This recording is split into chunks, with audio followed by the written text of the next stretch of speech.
Фаргу ты скинул или скинули? Такой отличный эфир у нас был. Такие Да, Юрий, чистый юмор такой, да. Я молодец, конечно, да. Честно распишел. И он продолжает, как бы, да. все пропустил этот Фарго. Да, Фарго не было, что ли? Ты не слышал, что было?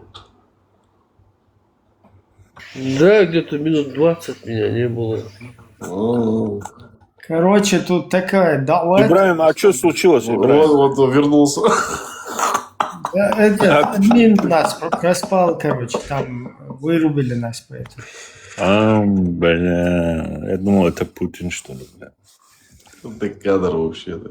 Я тоже сначала думал, что Путин нас заглушил, но потом... Бля, если честно сказать, Ибраим, отвечаю, вот если вот так сказать, отвечаю, я уважаю этого мужика. Я знаю, что вы его не любите, там, вот это все, да? Бля, я его уважаю, честно сказать, Ибраим, отвечаю. Вы меня строго не судите, конечно, но я его, честно, от души, вот, от сердца я его уважаю, бля. Ну, я тебя не могу... Может, я не прав, может, что, короче, ну... Что, как вы, мужики, что рассуждаем, рассказываем, говорим? Гасить тебя не могу. Ну чего один пришел, блядь? Камал, ты когда Ибрагиму стал? По твоей географии, короче, я тебя не буду, ты сам... Я ебу, Так, я не буду. кто это? Камал это? О, Это который матерится? Ну, как материться? Не материться такой вот... Ну, Камал, я не знаю. Не, ну, он не безобидный. Камал... Мусульманин. Он как бы мусульманин, но такой непонятный, как бы, да, такфирнутый. У нас нецензурно это не приветствуется, по возможности, короче. касаемо чего?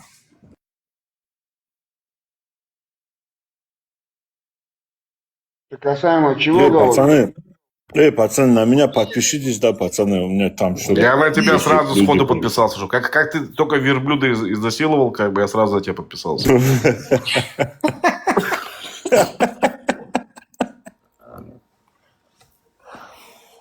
Сделайте, да, вот это доброе дело.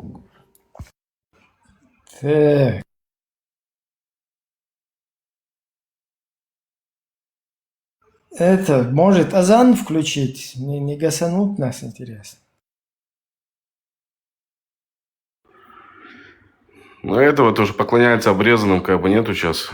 Я не знаю. Он разрешил вчера. Уже получается. Автор этой песни. Тоже нормально, не высказался там. Сказал бы, ты чё там? Ассаламу алейкум. Салам маршалду. Дедикахол. Шалом. Алейна алейкумус. Маршал. Биспирайтусба.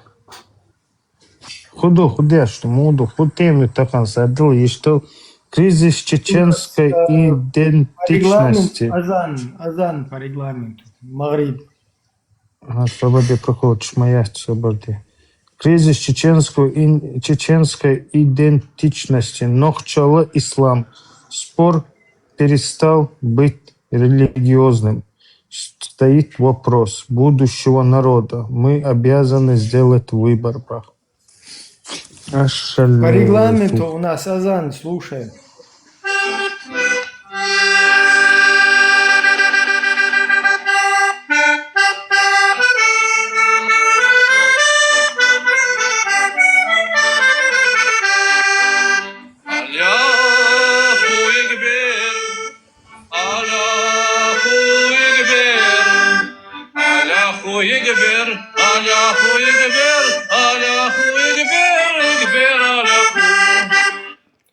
Так, не загайся от нас, что-нибудь есть там?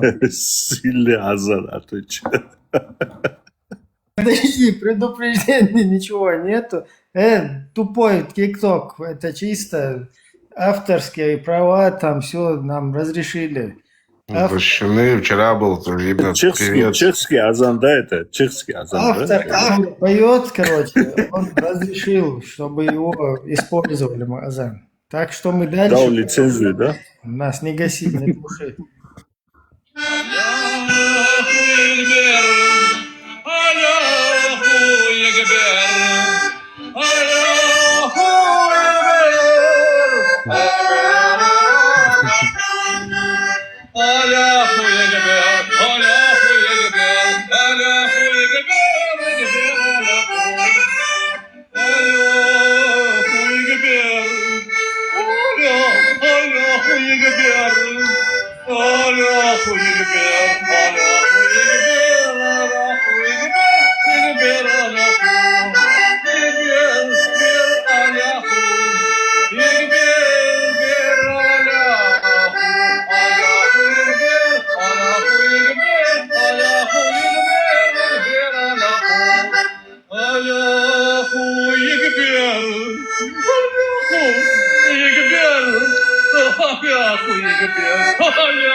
Петя!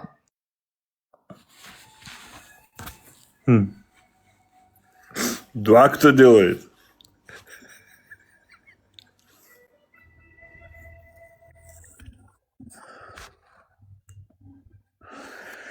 Очень. Блин. Сейчас этот ТикТок ругаться начнет. У нас вроде тут все, авторские права, все защищено. Там вроде, Ибраим, там вроде в Европе так 5 раз в день не слышно, да, его? Ну, как тут вот, например. Представь, мы больше, чем сами там мусульмане, вот эти исламисты, короче. У нас, видишь, даже под гармошку азан. Потом, какой только версии у нас нету. Вы просто не слышали, там есть еще другие версии. Вы только представьте себе 5 раз в день на протяжении всей жизни люди слушают вот этот азан, который живут поблизости этой мечети, да? Вот, например, какой-нибудь поселок, да, вот, например, возьмем поселок, например, где население, там, например, где-то около 10 тысяч человек, да, и там в этом населенном пункте около 10 минимум мечетей. И они 5 раз в день, каждый день в эти микрофоны орут вот это вот азан. Вы только представьте себе, каково жить этим людям, бля. Каждый день. Яма, ты где это вообще слышал? Не такой азан, конечно, вот под эту гармошку, бля. Я имею в виду... Хочешь вообще азан? Ты вообще в курсе, да, как азан дают мусульмане? Не, там, знаешь, порой такие азаны бывают порой. 4 часа утра. Смотри, послушай, да. 4 часа утра бывает такой старый, дряхлый старик, бля. И он кричит в этот микрофон, а этот микрофон, там по последним оборудованиям, там хорошие, мощные микрофоны там, бля. И он кричит 4 часа утра.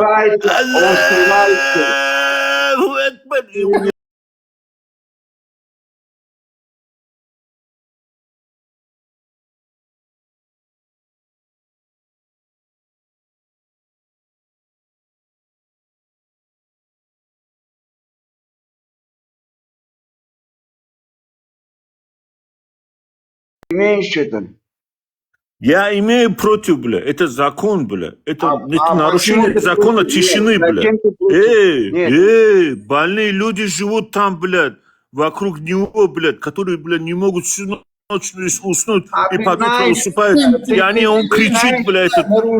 Да, ты с этим призывом эти люди могут исцелиться. Какой исцелиться? Ты что, блядь, больной, что ли, блядь? Всю ночь человек не может уснуть и под утро засыпает, и он начинает орать еще, блядь. Какой бы исцелиться, блядь? Те люди, которые на призыв не хотят проспаться, и вот и это для них и азан. Пусть они в аду горят, да? Пусть они в аду горят, да? Ну ты что такие сразу выводы сделал? Почему? Ну а какие выводы делать, блядь? Скажи, какие выводы делать, блядь? Человек всю ночь наговариваешь. мучается, бля. Жара, бля. Нету кондиционера, ничего нету. Он мучается, он болит. У него, бля, там что-то почки болят у него. Он не может уснуть, бля. Только засыпает и начинает этот баран, блядь, и свою А аппаратуру чем может орать там, тебя, бля. а чем может ты, Вот это а вот. чем можешь ты, а чем можешь ты Сейчас, пойти? сейчас я тебе дам послушать. От там того, что... вот так Давай тогда, я знаю, что сделаю. Давай я самую бомбовую аппаратуру одену на свою машину, бля, и буду с этой музыкой ездить 4 часа утра, бля.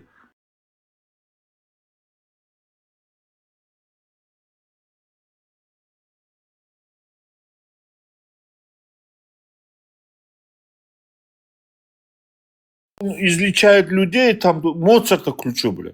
И что теперь, бля? Люди А должны ты спать, обзываешь? физика. Зачем ты обзываешь? Зачем ты обзываешь? Человек так создан, что он должен спать во сне, он должен отдыхать, бля. Он так создан, это вот такое сознание человека, что он должен спать, бля. Те люди, которые уверовали, они это знают, что это такое, понимаешь? Да мне при чем тут до того, что кто уверовал, бля? Я хочу спать, бля. Я при чем тут он, бля? спи, Мне кто нахрен тебе он нужен, мешает? бля? С его верой, бля. Это человек, бля. Я что, должен страдать из-за его веры, что ли, бля? Камал, а у Я тебя азан в Казахстане есть вот этот 5 раз в день? Конечно, Где? У тебя, там, где ты живешь, у тебя 5 раз в день азан? да, Где ты живешь? в Казахстане. Где? Знаешь, в Казахстане? Где в Казахстане? Как в Казахстане? Город. Город, где, кто там? Ты не знаешь, что там происходит. Читкенки, у тебя есть у тебя 5 раз в день есть азан, Читкенки? Да. Привлеки его по статье, бля. Я не Что за он, думаю, бля, что- экстремист, бля, такой, бля, который только о себе думает, бля. Утренний азан, который делает старик, вот так вот он делает, смотри. Утренний намаз дают 5 раз в день. Причем с Прекрасно намаз, азан, совершают. тебя зовут, у тебя кто-то кричит тебе в окно. Да, вот точно так кричит. Вот один в один, бля. Отвечаю, Ибраим, братка, вот один в один он кричит. Даже еще хуже, Ибраим. Отвечай за слова, бля. Че наши братья?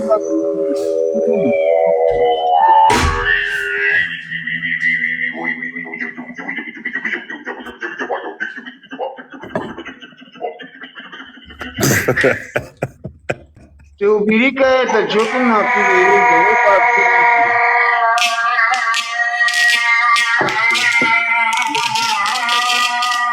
Давай пообщаемся. Охренеть, бля.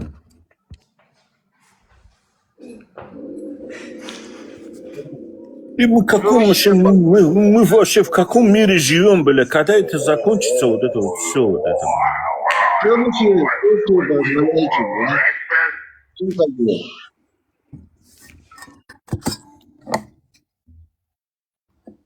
Этот похож был на этого, который утром. Один в один, Ибраим, даже еще хуже голос, бля. Это еще приятно, можно слушать его, бля. Это Ногча, да, Ибраим? У нас, когда азан дают, очень красиво изучает.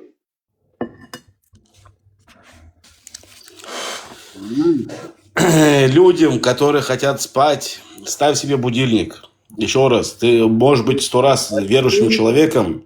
Ну, твой сосед, твой сосед, послушай меня, Камал, мозги не морочь, Камал. Еще раз, у тебя не шариатская страна, ты проживаешь в светской стране, в Казахстане, это светская страна.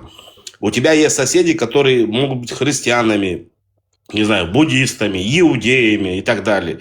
Они не хотят просыпаться по твой азан ночью. Понимаешь, в чем дело? Ставь себе нахрен будильник и просыпайся по свой азан. Не под свой азан, вставай себе на молитву и так далее.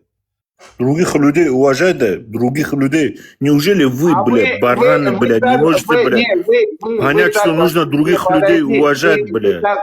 Вы так рассуждаете, да, вы говорите вот так, вот так, вот так, вот так. У нас, слава Аллаху, есть руководство, есть государство. Ну, так поэтому я удивился. Ты говоришь, у тебя азан-то 5 раз в день. Наше руководство это все контролирует, никто ничем, даже никто ничем не идет, не говорит, не надо азан давать. Да не может быть, что Такаев позволяет такие вещи. Не может.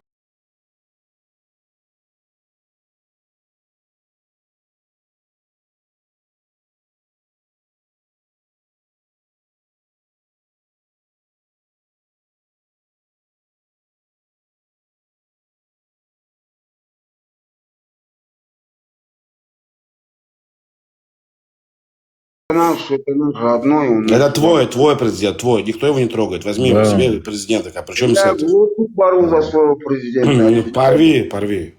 Друзья, дайте вот пацифисту тоже азан слово. Да. Пацифист, Э, саляму А как у нас, алейкум. знаете, азан? У нас азан, как вы сейчас прикол гоняете, это за наших Ибрагим. братьев не стоит прикол гонять. Я вам сейчас азан дам, как курт азан даю. Ибрагим.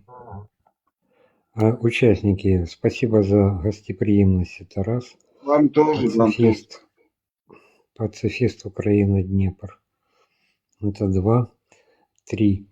В Украине, особенно в последнее время, очень интересуются тем передовым опытом, который имеет Чечня в войнах, между войнами и нынешних внутренних и внешних политиках.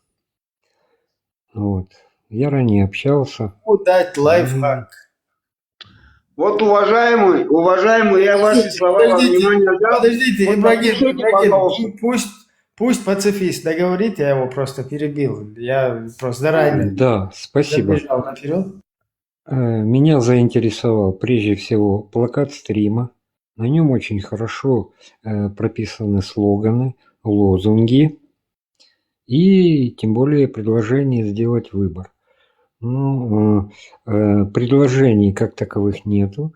В общении с участниками пока предложений не слышал. Я могу сказать, как подобные вопросы решаются в Украине или в других странах. Но в целом считаю, что кризиса чеченской идентичности нету, потому что и Ночь Халла как моральный кодекс, я считаю, совсем не приводит к кризису идентичности, и считаю, что ислам как религия в светском государстве совсем так уж и не угрожает идентичности чеченцев. Вот. И написано, что спор перестал быть религиозным, хотя я больше всего слышу общение о религии. Вот. И по вопросу будущего народа. Мне до сих пор нравилось, как Ночь Халла определяла прошлое и настоящее. Я согласен с тем, чтобы Ночь Халла как моральный кодекс также дальше определяла будущее народов. И какой выбор предлагается сделать? Вот это мне интересно. Потому что, опять же, повторюсь, вопросы религиозной политики на Украине тоже решаются. Ну и как другие вопросы. Но это светское государство. И ни одна из конфессий на Украине сейчас не представляет какой-то угрозы идентичности. Вот. Вот это, что я вижу, слышу и хотел бы сказать. Спасибо. Благодарю. Но у нас немного расходятся с вами взгляды на, скажем так, на ситуацию, да, вот, в частности, насчет религии, да, вот, насколько она имеется в виду истинный ислам, вот этот ваххабит, насколько он опасен, насколько он именно в чеченском обществе, скажем так, вообще пагубен для чеченского народа, и что чеченцы вообще во всем этом русском международном исламском не буду сейчас до конца озвучивать, которого там создали на Лубянке.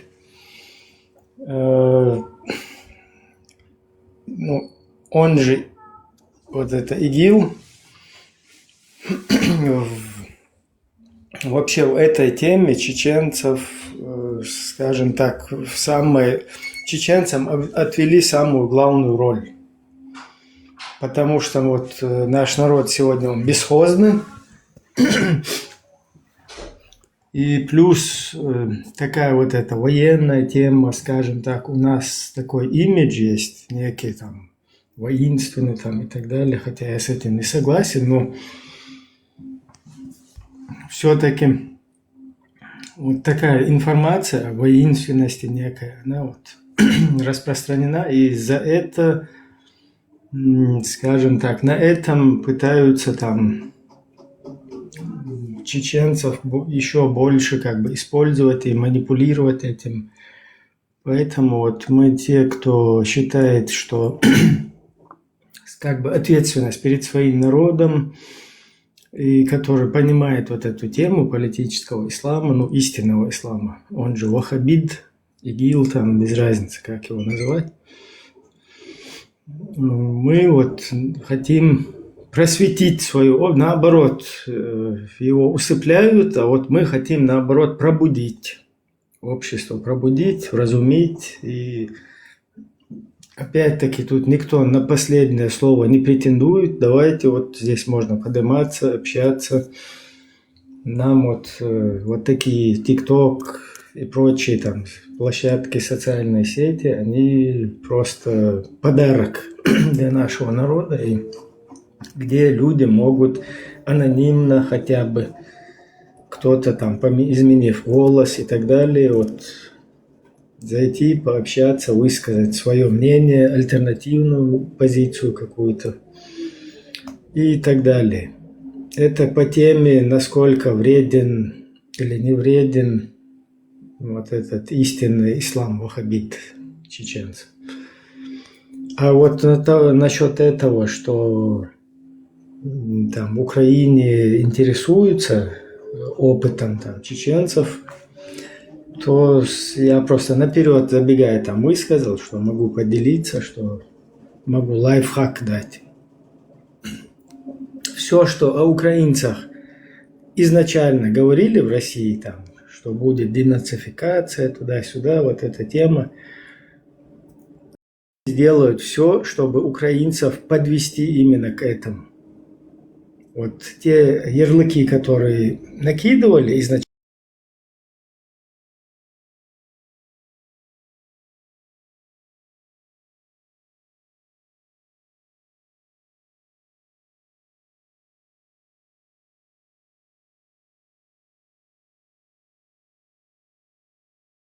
вот этот ярлык, да, вот этого больше всего должны в Украине остерегаться. Потому что именно к этому их будут подводить. Вот у нас такой опыт тоже есть. То, что нам накидывали, к этому нас потом подвели.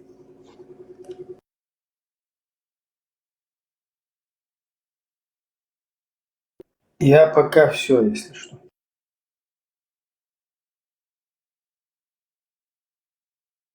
Стой, подожди, я пока мысль по не сути пойму. отвечу. Яма, секундочку, побрать. Послушай, я тебя прошу. Подожди, Хорошо, я давай, близкий говори, народ, говори. я близкий Честно. народ к чеченцам. Я хочу сказать. Говори. Да, я хочу сказать, смотри сюда. Вот то время, когда вели нас за нас, обманывали нас всякими, небылицами, уже прошло. Смотри, подожди, я хочу сказать, вот тут конкретно вот сейчас вот здесь вот. Было время имама Шамиля. 18 лет.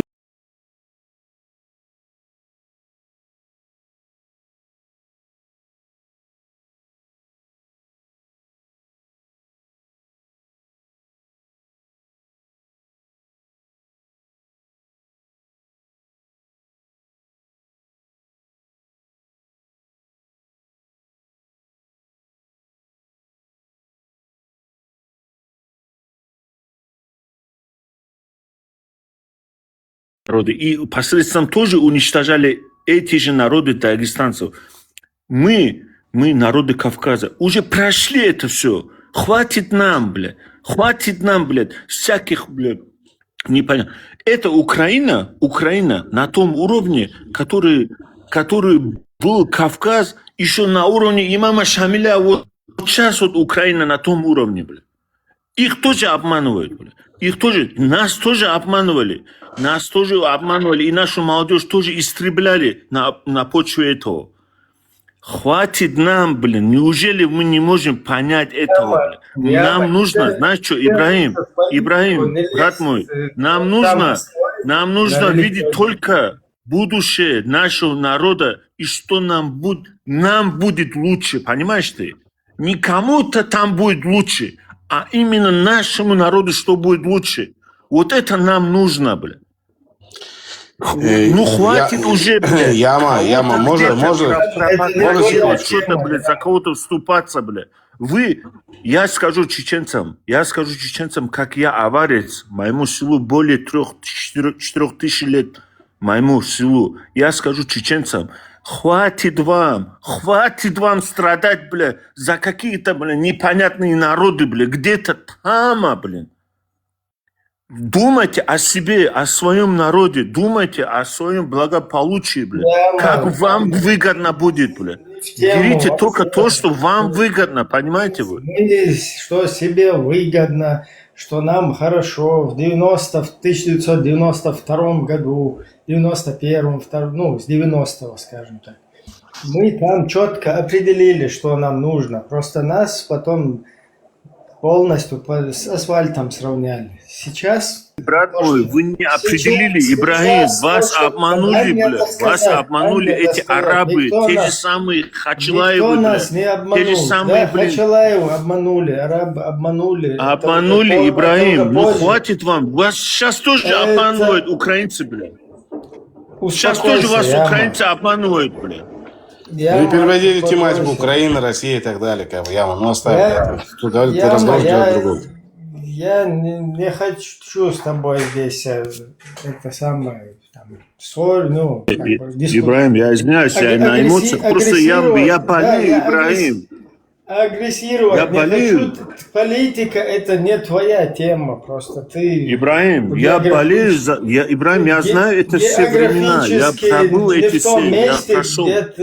Да, и просто в целях этого самого информированности, да, там, я просто объясню, вот наш народ в 90-х годах, с 90-го, ну, уже с 89-го даже это началось, 90-й, 91-й, в 90-м году приняли декларацию о государственном суверенитете, о своей судьбе своего народа, что только наш народ сам будет заботиться о судьбе своего государства, своей республики, своей нации. Вот просто люди определились, когда вот этот свой совок, который создали имперцы, когда они сами его развалили, мы просто там самоопределились и все.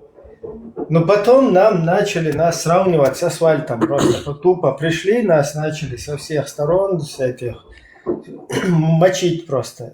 И только потом, после этого у нас появились русскоязычные арабы, потом багаудины всякие, там, вот эти Хачилаевы. Я понимаю, Ибрагим, это всякая шваль, понимаешь ты, Ибрагим? Вот ты просто представь себе, Ибрагим. Яма, вот можно я скажу пацифисту, вот пока шваль сидела в детских домах, Яма, давай не переходить в это, то, что вот тот и это и так далее. Можно секундочку по теме. Тут пацифист зашел, говорит, вот, я вижу тему, говорит, ну, мне стало немножко неинтересно, говорит, ну, вот сейчас я хочу, говорит, задеть эту тему. И он вот сказал, что сказал. Можно ответить на его вопросы, пожалуйста? Ибрагим ответил, как бы, теперь я хочу тоже ответить, с вашего позволения. Яма, дай по-братски, пожалуйста, это сделай. Еще раз, кризис иди. Вот есть оккупация, как бы физическая. Одна секундочка, пастух, ровно одна секундочка. Там что, внизу нас не слышат, что ли, я не пойму. Там эти, кто в эфире, в комментах там, вам нас слышно? Кто-нибудь отпишитесь. Или не было нас слышно, что ли, сейчас, чуть раньше?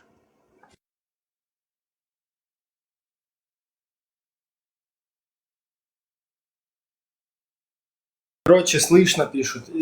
Дальше говорим. Да. Есть физическая оккупация, а есть психологическая оккупация, да, религиозная оккупация. Когда вот вы сравниваете как бы ситуацию у вас в Украине, якобы, да, нам не мешает, что у нас проживают мусульмане и так далее, как бы, да. Тут как раз таки вот тема вот эта фотография, да, ну, то, что выставил сейчас Фарго, это как раз разговор о оккупации, как бы, да. Что ты предпочитаешь, Нохчала или ислам?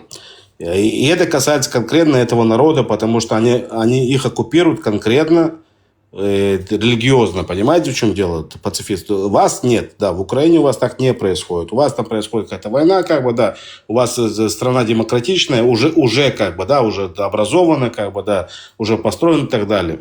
У вас там проживают и мусульмане и так далее. У вас это не присутствует. Вы на своей шкуре это не чувствуете, так, как чувствуют чеченцы. Ну, как я это знаю, как бы, да, вот как происходит с чеченцами. Есть две оккупации. Вот это вторая оккупация, поэтому задается вот такой вот вопрос. Кризис чеченский, даже не вопрос, как бы, да, это уже утверждение, скажем, да, это уже кризис. Это Нохчала или ислам? Они хотят жить потому, что вот как жили их предки. А вот справа получается, как бы, да, вот это им это мешает делать. Мешает, вот прям мешает, да. Поэтому сравнение, я думаю, вообще как бы, ну, оно необоснованно, и оно и нелогично, как бы, да. Вы не можете там, ставить себя в пример как украинца, который проживает в Украине, христианин, я не знаю, кто вы, как бы, там, может быть, даже и еврей, как бы, да, может быть, и буддист. И у вас это все происходит по-другому. И тема эфира – это то, или это выбирает, да, получается. Если они выберут второе, то первое, вот Нохчала, оно пропадет, она просто исчезнет. Пройдет лет 50, и вот Нохчалы больше не будет. И вот с этим эти люди борются.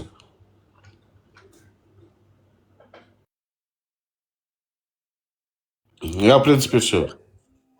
Если мы Да. говорим в плане закона, вот у нас есть прекрасная конституция, которая принята всенародно в 1992 году, как бы государственный закон. И статья 43 предусматривает, что каждый гражданин Чеченской Республики имеет право исповедовать любую религию, либо не исповедовать никакой. Дальше идет следующая часть данной статьи. Исполнять религиозные обряды, там молебны, не противоречащие закону, и вести любую другую религиозную деятельность, не противоречащую закону государства. Вот все, что это и в Украине, это и во всех других демократических, там, цивилизованных странах, это точно так же отмечено. То есть ты можешь сколько угодно практиковать свою религию до тех пор, пока ты не нарушаешь закон государства. Вот в Европе живут там будулаки, там, я не знаю, ваххабиды там, и так далее. Вот живут они, не нарушают закон. Там носит он бороду, я не знаю, в платье кто-то ходит. Но он не нарушает, не посягает на конституционный строй, шариат устанавливать не собирается, там, джизью изымать у кефиров не собирается. Пусть только попробует. Тогда сразу мы увидим, как закон действует на деле. Вот точно так и в нашем государстве, точно так и в Украине. Если вот украинцам к вам придут какие-то люди, да, там, будь это местные украинцы, мусульмане, там, хабашиты, кто у вас там, с Крыма, там, татары и так далее, и начнут говорить, что у нас конституция это тагут украинская, и мы будем жить по законам Аллаха шариатским, то им аккуратно их приструнят. Потому что защита Конституции, вот эти спецслужбы, они такого не допускают, не предусматривают государственный закон антигосударственной деятельности. А проблема в том, что именно вот эта ваххабитская идеология, она как раз-таки и зиждется на том, чтобы прийти во власть, стать во главе государства и насадить всем шарикат. Ибраим, Поэтому, да. слушай меня, смотри, Ибраим. Вот существует, например, да, я возьму свой Дагестан. Вот Дагестан. Вот есть глава Дагестана, который Щукин, идет в Щукин. Кремль. Слушай, Ибраим, идет в Кремль, отчитывается за Дагестан. Вот допустим, пусть Дагестан ресурсно, природными ресурсами, пусть ее доят. Я согласен с этим. Но главное, чтобы Дагестану не мешали учиться, развиваться, чтобы какие-то ресурсы направлялись в Дагестан, морально развиваться. Ну и религия там где-то в 20% религия, да? Пусть будет. Я согласен, что тот, кто возглавляет наш Дагестан, я согласен с этим, чтобы лизал жопу тому, у которого есть такое оружие, которое может в этом мире угомонить любого, кто рыпнется. Я согласен с этим, что глава нашего Дагестана лизал жопу тому, у кого есть оружие, которое может угомонить любого человека, кто в этом мире. Вот Давай, за этим щитом... Израиль есть. Послушай меня. Давай, дружище. Я согласен, кто бы там ни был. Главное, чтобы мой народ не убивали, давали рождаемость, давали образование, давали дальше продвигаться, понимаешь ты? Вот что для меня на сегодня... Ну, а почему у тебя Ибраим, проходит пропаганда, турбины, шмурбины у тебя в Дагестане и так далее? Почему? Пускай будет... Нет, турбины, это уже другое дело. Смотри сюда, это уже другое дело. Я хочу самым простым образом выразиться, чтобы вы поняли. Подожди. Вот смотри, ты сейчас Простым образом я выражаюсь, Ибраим. Да, ты сейчас все красиво объяснил, что ты хочешь, чтобы там Щукин лизал задницу там Путину, и главное, чтобы было все хорошо. Окей, Да, я это я знаю, согласен. я в курсе, я полностью это вижу. Но просто такой небольшой вопросик. А у тебя есть другая опция вообще больше? Я имею в виду Смотри сюда, какой-то Ибраим. другой вариант, чтобы ты как-то Смотри, не Ибраим. захотел, например, такого. Вот такой Ибраим, вариант там предусматривается? учитывая ситуацию и мировоззрение, которые сложились в этом мире, которые нам намного далеки, которые существуют у нас, меня устраивает эта ситуация, Ибраим. Я хочу, чтобы главное, чтобы мой народ не становился педофилом или какими-то однополыми браками. Главное, чтобы мой народ не убивали, понимаешь ты? Главное, чтобы не было войны. Я плевать хотел, блядь, на все остальное, блядь. Я хочу, чтобы мой народ жил, распространялся, больше рождались люди, чтобы они не умирали, понимаешь ты? Я понимаю, очень хорошо тебя понимаю. Тот, кто хочет умирать, это вообще ненормальные люди, кто не хочет нормально жить, нормально не существовать. Такие люди, это вообще на голову, короче, психбольные. Вот кто там нападает на страны, там всякие джихады, войска Иисуса, алейхиссалям, создает. Это как раз-таки ненормальные. Нормальные люди хотят жить в мире, там, в созидании, в процветании. Никто не хочет, чтобы их дети на войне погибали и так далее. Но проблема в том, что вот все, что ты хочешь, твои пожелания, они не всегда совпадают с пожеланиями твоего хозяина, понимаешь, которого в Кремле. Ну, как бы это неприятно не звучало, да, вот например, Щукин едет к главному хозяину, чтобы жопу целовать, ты говоришь, да? Вот, да, раньше Абдулатипов это был, потом еще кто-то. Проблема в том, что ты можешь что-то хотеть. Вот, блин, как бы я хотел без войны, мирно. А вот в России Путин хочет, например, войну с Украиной, хочет, чтобы за 3 дня Киев стал русским тоже городом. А вот украинцы не хотят этого. Вот Путин, русские хотят, чтобы за 3 дня Украина, Киев стал русским. Ну почему А именно украинцы- до этих времен, этого не было, а именно сейчас это получилось? Почему, Ибраим? Украинцы, я тебе объясню, потому что русские другим были заняты, другими проблемами. Сейчас как они на ноги встали, через других проехали, уже в Стали, на ноги стали, Да, конечно. после того, До как этих пор как катком- себя Путин вел? До этих пор как себя Путин вел? После того, как катком проехали через других, сейчас пошли дальше. Нет, Путин Я как тебе, вел знаешь, до этих нет, пор я себя, тебе скажи просто, мне. знаешь, что Как хочу Ельцин сказать? вел до Вообще, этих пор? Как с Горбачев тобой вел? о Что они хотели политике сделать говорить с нет Россией? никакого смысла, понимаешь? Вот с тобой говорить о политике нет никакого Я понял смысла. тебя, потому Ибраим, что я понял. не потому что ты плохой человек, потому что я тебя как бы не уважаю или ненавижу, не поэтому.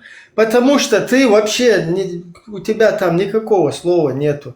И что бы Хорошо ты там не тогда. хотел... Хорошо, давай, что знаешь, бы ты так там сделаем, не- Ибраим. Смотри, еще раз, что бы ты Давай. там не хотел, от тебя абсолютно не зависит. Вот ты Я можешь понял, от что-то меня не хотеть или зависит, не от одного хотеть. человека, от одного человека не Абсолютно зависит. ничего Смотри, не только Ибраим, от тебя, смотри, от всего Дагестана Ибраим, там ничего не зависит. Ибраим, послушай по-братски, послушай. Вот, например, Азербайджан все время нападает на Дагестан, не дает покоя им, уже пол Дагестана захватил. И вот Я Дагестан захватил, что ты говоришь выступает. такое? Послушай, Ибраим, подожди. И вот Дагестан выступает. Дагестан говорит, Рамзан Кадыров, например. И у Рамзана Кадырова есть реальная сила, чтобы нам помочь. И Рамзан Кадырову мы говорим, Рамзан, помоги нам, пожалуйста. Вот мы референдум провели, все проголосовали за то, чтобы... Большая часть проголосовали за то, что Кадыров нам помог. Вот Кадыров выступил за нас и защитил нас от азербайджанцев, У например. тебя лорд Он попер- оскорблял твоих он стариков. попер О чем ты против говоришь азербайджанцев, вообще? да? На границе Он с тобой, с Дагестаном, лорд оскорблял твоих стариков. О чем ты Подожди, говоришь? да, ты вообще... подожди? Подожди, Яма. послушай, да. С тобой... Смотри, и Рамзан Кадыров нам помог. Рамзан Кадыров нам... Я поэтому не хотел с тобой в этот разговор. О чем ты говоришь вообще? Ты не понимаешь вообще до ноль прям. У тебя вообще нету, с тобой говорить нету смысла о политике, понимаешь? Потому что Я ты... понял, я пример просто хотел Ты привести. очень Ибраим. хороший человек, очень хороший парень, там, туда-сюда, но ты из себя там ничего не представляешь. Ты и я, если там буду, и из себя ничего вообще не представляешь. У тебя никто там ничего вообще не спрашивает, понимаешь? Хорошо жить, школу построить, от наводнения спасти, Ладно, еще у тебя что-то. неправильная позиция, Ислам Ибраим. распространить, У тебя пораженческая ислам не позиция. распространить. У тебя никто. Ты уже там проиграл, своя. Ибраим. Зачем ты считаешь, что ты не имеешь, ничего не можешь? Там своя программа, понимаешь? От тебя ничего, ты сейчас прям сам и говоришь. Мне вообще как бы пофигу, главное, чтобы оставили жить. Окей, но там с твоими этими пожеланиями может расходиться полностью. Вот.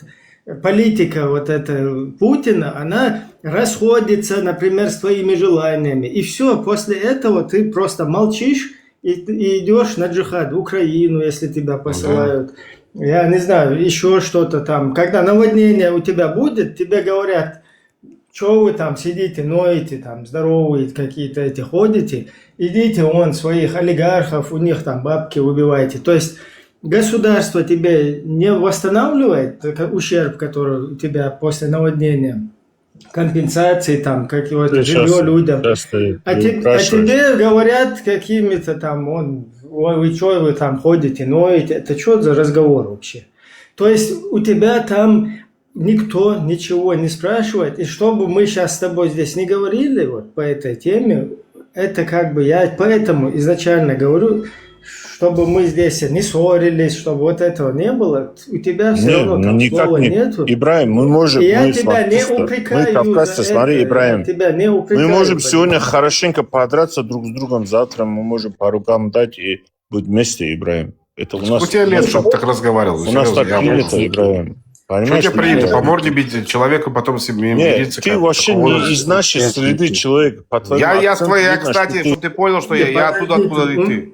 Подождите, у нас нету никакого вообще нужды и смысла с тобой драться. Но Я если понял там- тебя, Ибраим. Я понял. Да, но если нас смотри, там начинают смотри, Ибраим, наши сталкивать кавказские лбами, то мы отношения, с тобой... Да, мы с тобой наши кавказские друг отношения, другом Ибраим, русские начинаем не поймут, драться. понимаешь ты, Мы Ибраим? идем куда-то на украинцев, это что такое на украинцев? При чем здесь украинцы вообще? Которые вон там у себя живут, хотят Участники. нормально, цивилизованно. Ну, если украинцы, смотри, Ибраим, если украинцы сосредотачивают на наших границах там немыслимые какие-то, как сказать, оружие там, да, например. А да? почему за это А что мы должны умирали делать? первыми? Ну, что должны Вот и были делать? твои дагестанцы. Почему за это не русские пошли первыми? Почему Путин не Смотри, русских первых ребята, послал, давайте просто, послал давайте первых не будем это дагестанцев? принимать на Почему? личность, будем просто Я не общаться. перехожу на личности. Так еще раз, Да, да. почему Да. первые хоронили вы у себя в Дагестане, первые вот этих 200-х? Конечно, хоронили. Потому что Хоронили были- первые, вот как только Потому СВО что началось, были вы среди нас вы- люди, вы, которые заключили... Яма. Послушай, пастух. Не русский, первый Я там понял погиб. тебя, что не ты русский, русский, а я по погиб твоему акценту. твой дагестанец. Почему мы умирали? Потому что Ну, были и ты среди говоришь, нас и ты при этом люди... говоришь, что Путин мужик. Потому что среди нас были люди, которые заключили контракт Потому по что 5-6 среди лет, вас, получали деньги, потому что вы там самые Понимаешь бедные. ты? Потому что вы там самые нищие, потому что там Нищ- делать вас Как нехрена. не нищий? В Я вот Дагестане. не могу любую вещь Потому что там позволить. Я, блядь, нечем самый заниматься, бедный нет, у вас человек, там есть блядь. олигархи, да, нет проблем, Эй, есть олигархи. я самый бедный Два, человек, три. у меня 3 машины во дворе Кто стоят. приближен к Путину? Ну, первый подписали контракты, это были Участники. дагестанцы. Ну, И первый, и и что? первый, и вот, И что? и вот они вернулись к вам Участники. 200-ми. Получали контракты, и матеря там блядь. кричали, Мы в подписывали Махачкале, кстати. контракты за что это И получали в Махачкале вливание стояли средства женщины наших ваши. государства. блядь. И кричали об этом, рвали себе Ну. волосы. А кто их бил? Кто их бил, Мы когда заключили на площади стояли? контракт. Послушай, пастух, мы заключили И ты расскажешь, что контракт, и Путин за что мужик. это шли вливания средства Через наше контракт государство. сделан, блядь. Деньги да? шли, понимаешь ты?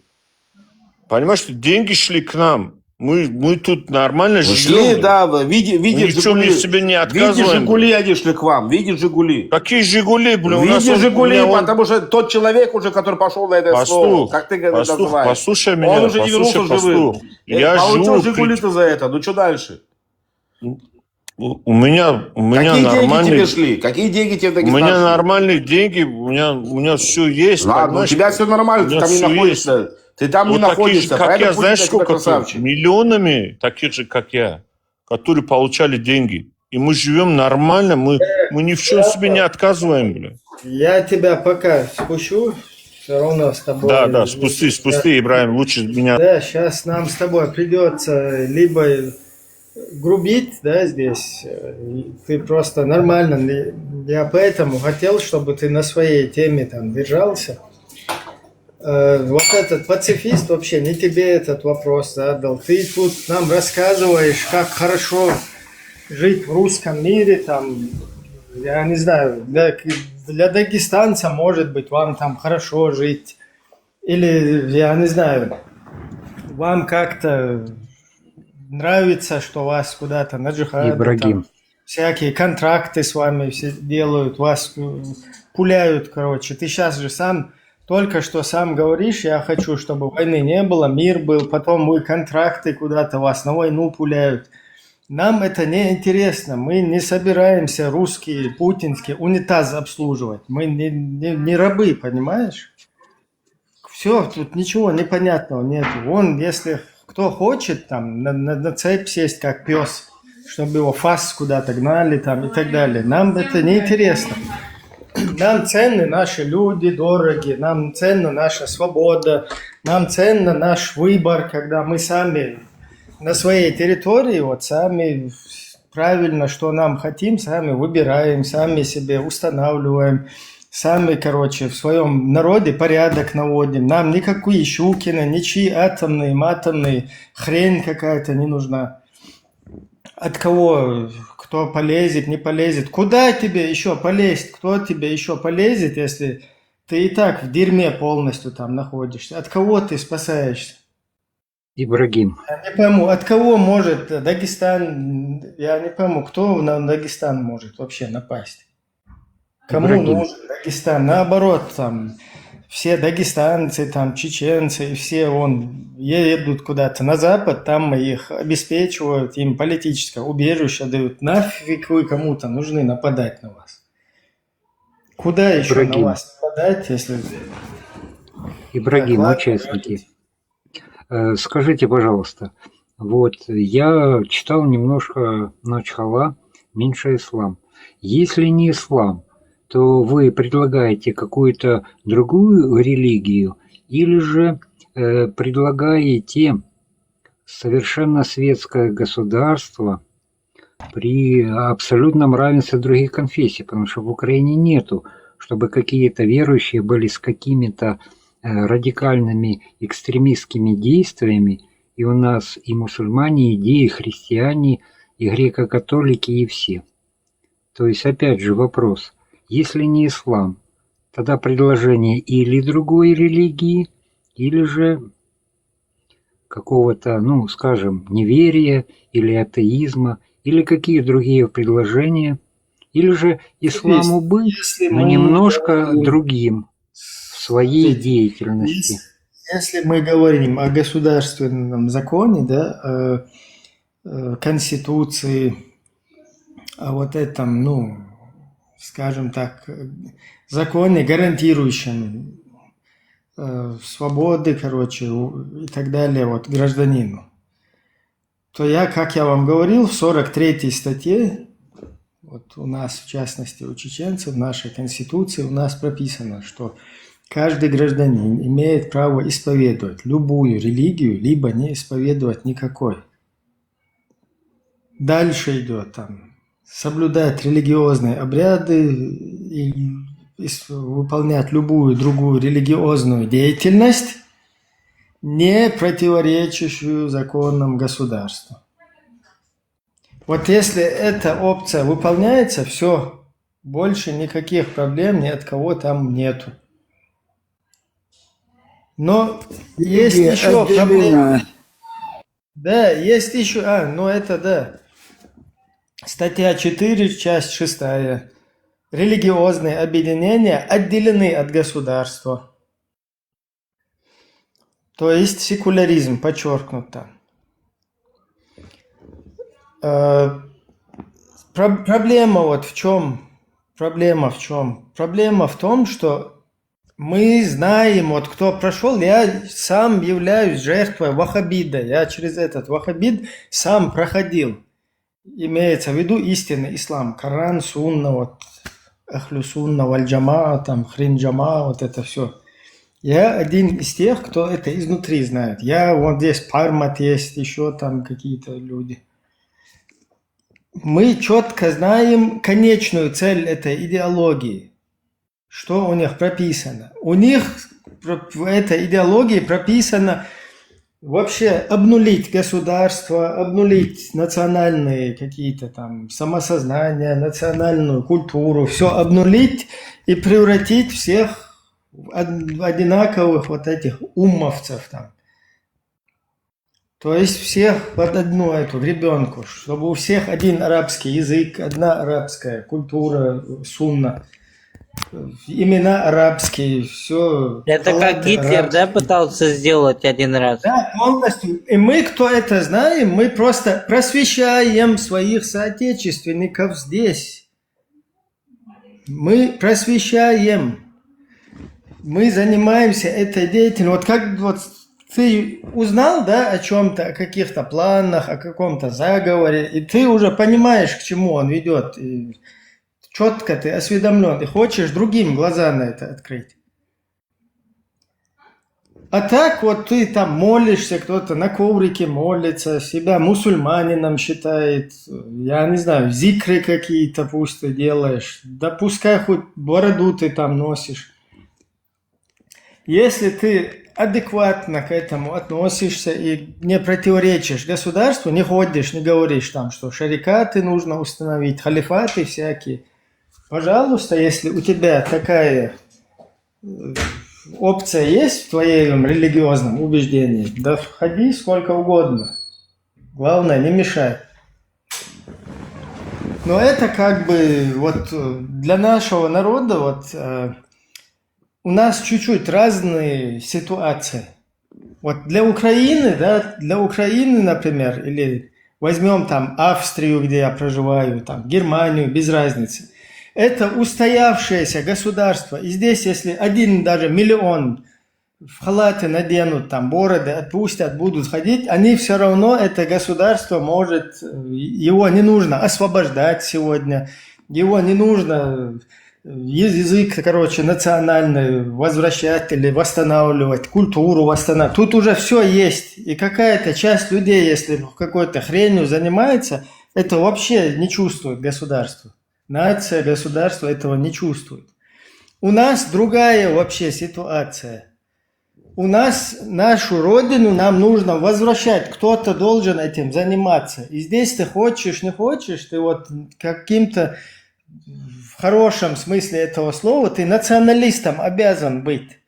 Потому что вместо чеченца не придет ни португалец, ни какой-то японец, ни швед, ни аргентинец не придет и не будет мою родину восстанавливать, мою культуру восстанавливать, мой язык возрождать, мою историю возрождать. Не будет никто этим заниматься, понимаете?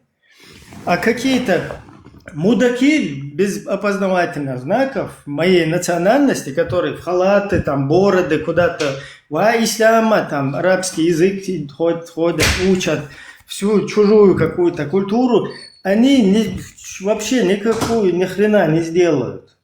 И мы не можем, чтобы вот в такой ситуации все у нас в это дерьмо ушли. Нам нужны наши чеченцы, чтобы наша чеченская, вот, национальная, наша государственная, все наши преступления против нашего народа, которые провели, чтобы кто-то этим занимался и за это пытался это как бы привлечь к ответственности, к какому-то логическому развязке какой-то привести это все. Вот в чем у нас разница огромная. То есть мы не на том уровне, когда у нас устоявшееся уже государство, где мы там живем, у нас свой государственный язык восстановлен, культура, все военные преступники привлечены к ответственности, короче. Мы у всех там признанное государство, во всем там реестре занесены, короче, международная система у нас, вон посольства, консульства по всему миру работают, экономические взаимоотношения, там какие-то ваххабиды, если лазят, как вон в Австрии, во Франции, да хрен с ними, блин. Главное, чтобы не рыпались там. Кто-то скажет потом там, шарикаты будем рубить, это, то сразу на задницу посадить в тюрьму там или оштрафовать и все. То есть у нас разное, поэтому мы как бы вообще не на том уровне наш народ. Нам нужно на данном этапе нам нужны люди, которые о нашем нации, народе будут сейчас беспокоиться. Короче, я долго это пытался. Может, понятно, может, нет. Хрен с ним. Как смог, так разъяснил. Друзья, можно я пару слов скажу?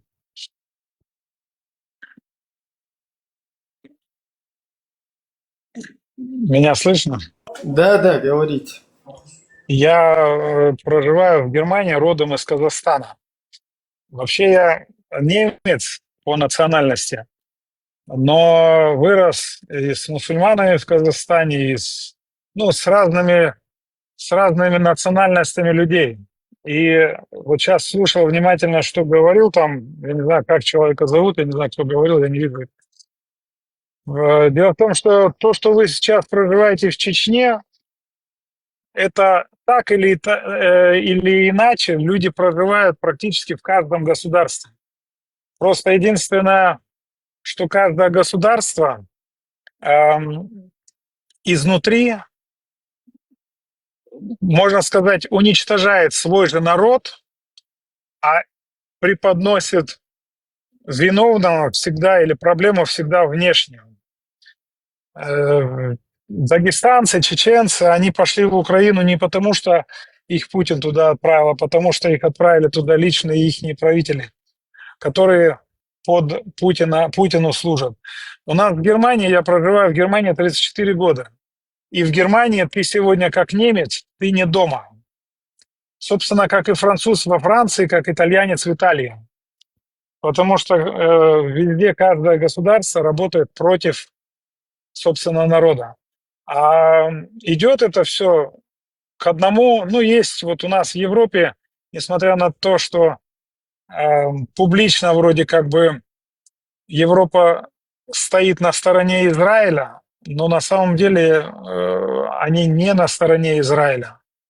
Обвинения все против Израиля, хотя Израиль, то, что правительство Израиля есть, это не Израиль, истинный Израиль.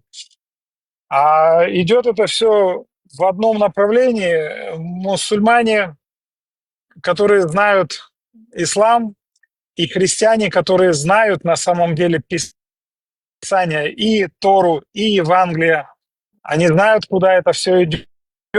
Только единственное, я вот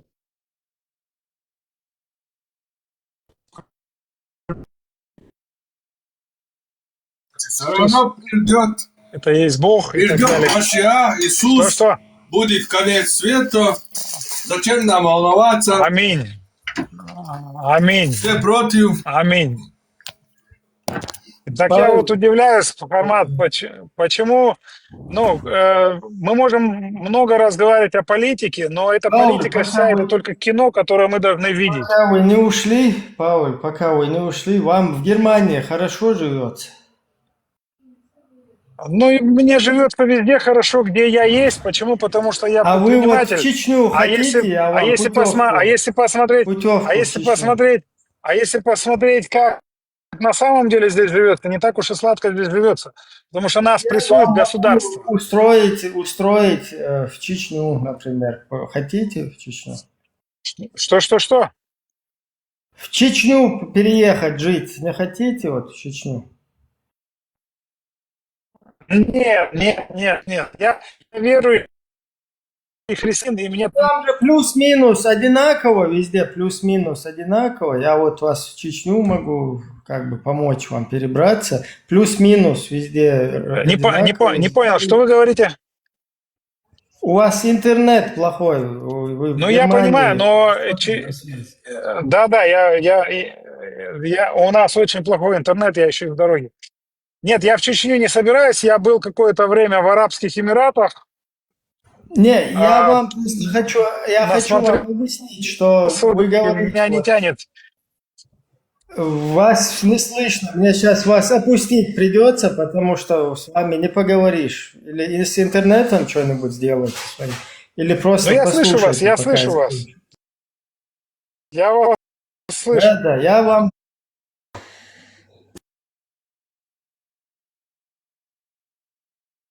который нас куда-то отправляет. Что у нас за правитель республики? Откуда у нас правитель республики?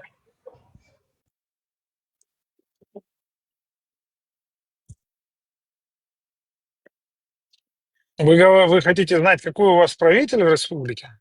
Да. Кто это наш правитель республики? Ну, как его зовут? Я сейчас не помню в Чечне. Кто этот президент? Да, который открывает Украину. Рамзан Ахматович, вы про него же? Да, Кадыров, да. Да, а вот Да. что вы взяли, что это правитель какой-то наш? Ну, слушайте, друг, я говорю то, что мы видим, то, как его показывают. Вот это правитель Чеченской Республики. Но на самом деле, мы примерно знаем, кто он и что он. В конце концов... Вы чеченец? Показать, как он говорит, я это Россия, там, Путин прикажет, я в кусты, может, показать ему? У меня маленький вопрос. Первым делом всем добрый вечер. Прометей, ты приготовил мне бетонную стену, там дерево, куда прятаться, я не знаю уже. бункер хотя бы приготовь для меня. И деревья надо. Сейчас, все готово, братан. Все, видите, все, можно идти в бой. Раз приготовили стенку. Смотрите, я... Леон, а там есть дерево, опция такая? Он чтобы все дерево- позаботится обо мне. Он знает, там дерево, бункер, бетон, там все будет качественно. Он мне если только это сделает. уходите. Можно Теперь к теме. чтобы дерево говорило, что за ним находится еврей. а Да, на да, самом ну, деле- конечно, там же На будет... самом деле там растяжка какая-то. Там же будет, там будет Мухаммед сидеть на дереве и кричать, вот он здесь, вот он. Смотрите, насчет Европы. Вернемся к нашим баранам, большим баранам. Европа не поддерживала вообще Израиль и не будет поддерживать, но потому что уже Европа поглотила вот это. Ну, то, что антисемиты, это одно, но то, что самое страшное, то, что Европа в розовых очках отдалась полностью исламу, и уже туда входят политики, и это все вернется бумерангом, как и вот сейчас в Испании. Это будет большой взрыв, и только этим, вот этим кровью все сотрется. Потому что я понимаю этих людей. Они жили много лет себе уже спокойно, красиво, сладко. И они хотят также спокойно, у них зрение, ментальность поменялась. Они протягивают руку, но они протягивают руку тем, которые по жизни, да, ты даешь ему руку, он тебя оттяпывает, он не умеет ценить, да. То есть он еще больше, больше и больше. В конце концов, мы придем к тому, что они в один день заорут, кричат, что Европа – это их страна, это их земля, и в исламе надо все захватить. И к этому придет резня. 100%. Так что, вот, 100%. я вам говорю, и в то же время русские в своей идеологии недалеко ушли. Вот я смотрю, сейчас беру параллель к... Батя сказал, все, побежали вперед, мозги не включили и обосрались, идем подыхать. Смотри, сегодня Китай, да, хочешь не хочешь, он такой догоняет технологии, он пока не лидирует, но он догоняет. Я смотрю сейчас Китай и Россия. Это небо и земля. Россия ничего не производит. Ничего, потому что там система так же, как в исламе. Такая же одна система. Один к одному. Ну, коммунизм, Гвозди не флаг сменили, коммунизм остался. Теперь что получается? Когда ты бьешь этих малохольных, да, бьешь им по шее, а когда они тебе мерзко поступают с тобой, и ты даешь им подсрачник, они начинают играть игру несчастные превращаться в несчастных и сожалеют это. Это вот такая у них тактика. И тут надо бить полным ростом. Вот как мы уже нажрались этого всего говна. И теперь мы сейчас полным ростом бьем и будем бить, и дальше будем бить. И пускай орут, пускай визжат, пускай что хотят делать. Потому что есть большая разница, ребята. И это уже подчеркнули другие страны. Люди, которые говорят, а которые делают, это две большие вещи. Вот бабуины, они уже ослабли в армии. Также они ослабятся и в исламе тоже. Смотрите, друзья, вот у нас ислам упадет. сейчас вот Леон, да, это сказал, правильно абсолютно сказал, что Европа не поддерживает Израиль. То, что я сказал вначале, это они создают картинку, как будто они его поддерживают, но на самом деле уже давно не поддерживают. У нас буквально вот на прошлой или позапрошлой неделе собирался Бундесвер германский, собирали рекрутов. И теперь главный рекрутер говорит следующую фразу. Мы живем последние 70 лет в абсолютном мире, но мир изменится, и вас будут толкать на войну. Это он говорит, молодым пацанам. Вас будут толкать на войну. И я призываю всех солдат, вот такой он сказал, противостоять призывам к войне,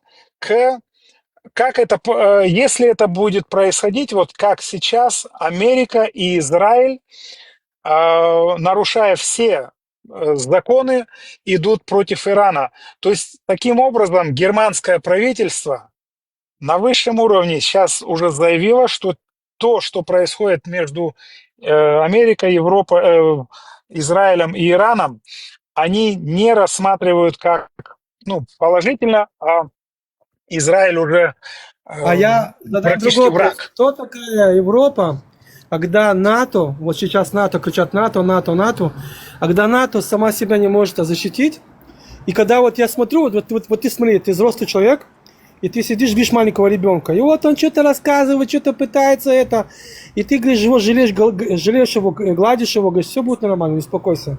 То есть сейчас, на данный момент, мы отстраняем угрозу на будущее, да? Да. Есть есть слепые котята, и это уже и так их система привела, которые привыкли к этому. Ты не можешь прийти к этой претензии, потому что Европа все это время, после Второй мировой войны, так построила себе систему, чтобы жить уже спокойно, в розовых очках, без войны. Мы устали, и даже они стыдили тех же немцев. И к ним не можешь тебе дать претензий, потому что так их система была построена. Когда они проснутся, это уже будет поздно. Но взрыв будет, потому что ментальность вот этих малохольных бабуинов, она сущность, надо все прийти, где они приходят, они ломают и уничтожают. Вот сегодня я разговаривал с двойным братом, он довольно хорошо держит бизнес в Нью-Йорке. Что вот этот дебилоид сделал, там отворил, да, что богатые люди и бизнесмены, которые большие, да, которые держат там магазины, сети, какой-то большой бизнес, они уходят с этого Нью-Йорка. Они уходят в Флориду, они уходят в другие штаты. Потому что этот дебил умудрился уничтожить самый большой штат, который богатый штат, а не из богатых. Там это штат Нью-Йорк, и где Сан-Франциско. Вот этот дебил умудрился уничтожить за сколько там, за год, полтора года. Он просто стер все. Люди, которые строили годами, веками свое дело, он взял бабуин, уничтожил. Под коммунизмом, под соусом коммунизма. Это, наверное, евреи уничтожили. Да, это евреи, да. Да, 100%.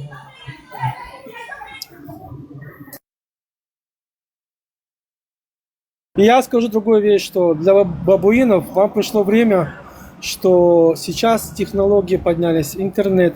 Сейчас не надо быть ученым, шмученым, знать. Ты открываешь интернет, ты получаешь кучу этих информации, ты делаешь фильтр, логический фильтр, и ты понимаешь плюс-минус. Как-то Прометея спросили, а ты откуда это все знаешь? Ты что, ученый? Он правильно ответил. У меня есть книга, я могу читать, понять, все. И оттуда я скажу.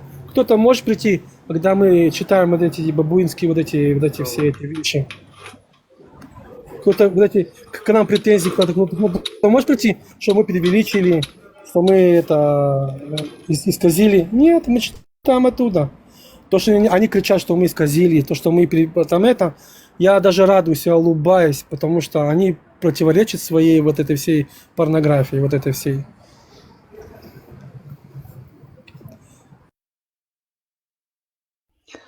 Участники, еще раз предлагаю в своих словах и в своем написанном обязательно употреблять слова плаката. Именно. Вот, понимаете? Вести речь об исламе. Держаться темы. По теме, по предмету. И не выдумывать никаких-то эмоциональных, бытовых, собственных выражений. Вот ты сказал, что ты не можешь мне ответить. Кто такой Путин? Я тебе задал вопрос до сих пор. Вот ты кричишь про демократию, да? Вот ты двухличный. Вот Кричишь про демократию, свободу слова.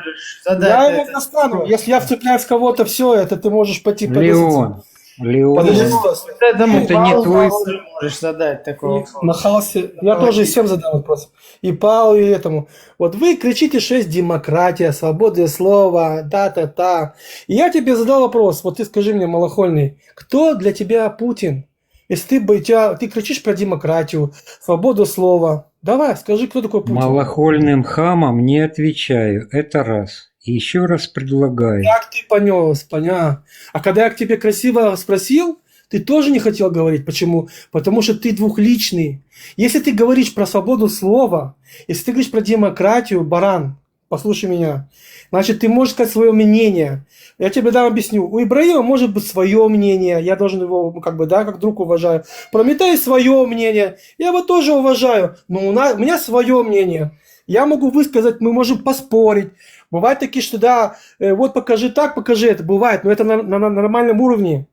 Теперь это называется свобода слова. То есть это здоровое мышление, здоровый разум. Что у тебя происходит? Ты приходишь к кому-то, рассказываешь какую-то сказку про демократию, про свободу слова, кого-то упрекаешь, а сам ты этого не можешь делать, потому что ты крепостной, потому что у тебя есть царь, который тебе сказал фас, и ты будешь делать. Или сказать рот закрой, и ты будешь рот закрывать. Так что ты не имеешь права вообще тяпнуть какой-то вообще в сторону, пока ты не станешь вот эту в линию, в ровную линию, как мы, да, которые мы как вот именно демократия, свобода слова. Ты даже слова не имеешь права сказать здесь, понял? Вообще тявкать.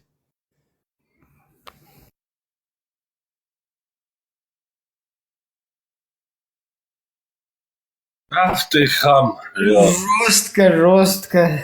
Как есть, так есть. Паул, Надо так, братан, с ними надо так, я не могу. Паул, как вы относитесь к Пукину? Очень красиво сказал. Ну как я отношусь к Путину? Да никак. Ну сейчас вот Леон, Леон, ты сейчас говорил, там этот дебил, да, в Америке, это я так предполагаю, что это Трамп. Нет, это даже... Кто мэр штата Нью-Йорк? Кто? Ну, я понял. Ну, не знаю, как его зовут, но чучмек этот. Да. Паул, нет, кто Путин для меня? Для меня Путин никто. Паул, Крым, чей вот Крым? Крым есть такая территория. Крым? Ребят, Крым принадлежит Богу. Молодец. А кто тут за него месяца? Да, меня это мало интересует. Все. Вы знаете, у меня есть я сам покаялся, уверовал. Крым это не Россия, Павел, не Россия. Ну, наверное, Россия, если исторически посмотреть, может, Россия. У меня есть, я покаялся, я уверовал, и у меня есть один приятель, он мне мы разговаривали тоже о политике, он говорит, ты знаешь, нам может быть без разницы, что здесь в этом мире происходит, потому что мы не граждане этого мира, мы граждане мира сего. Вот так я к этому отношусь. И каждому могу посоветовать прочесть Библию, как Пхармат сказал, придет Машиах, и потом все здесь закончится, и потом никто не будет спрашивать. Один Машиах, что пишет, Лондон, Париж. Русские 400 лет не могут отнять ислам у чеченцев, вы тем более не сможете. Это кто пытался там отнять ислам у чеченцев? Ислам у чеченцев отнимать не надо. 1600 мечетей вот так вот строить, чтобы отобрать у тебя ислам? Ислам, он сам себя уничтожит. То, что уничтожит сейчас, смотри, у тебя вся информация доступна. И те же, которые против махаются лифчиком, да, там орут, нет, это неправда, так это не есть. Ты думаешь, они потом не идут, не читают? Читают и проверяют, и видят, что это правда, то, что мы говорим.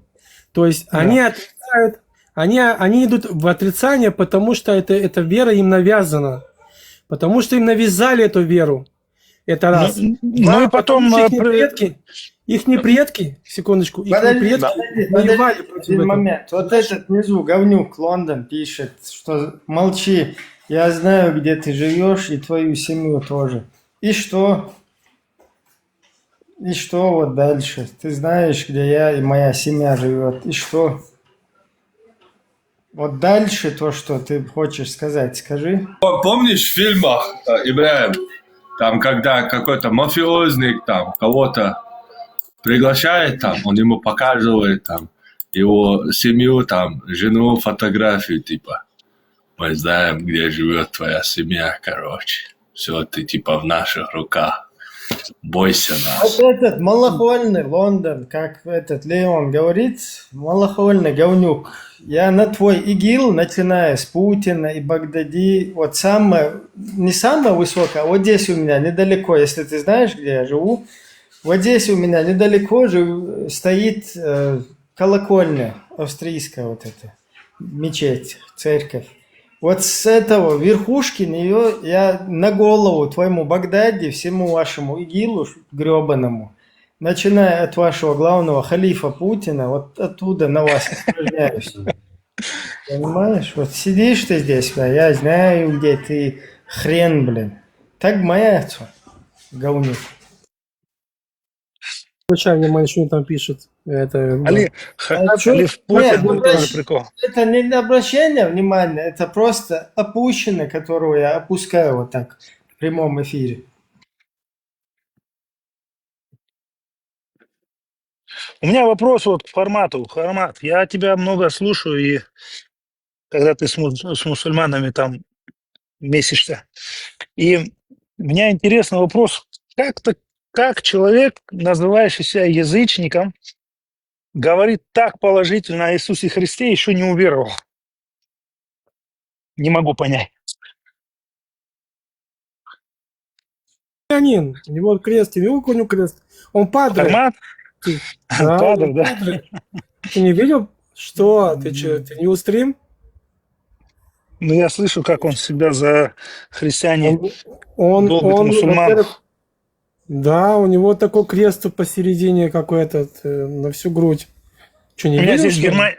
в Германии даже уже есть такие чудо в перьях, которые кричат. Я с одним Вести как у разговаривал, пастыря. я с одним мусульманином разговаривал, он кричит: ваш пастырь, это Бхармат.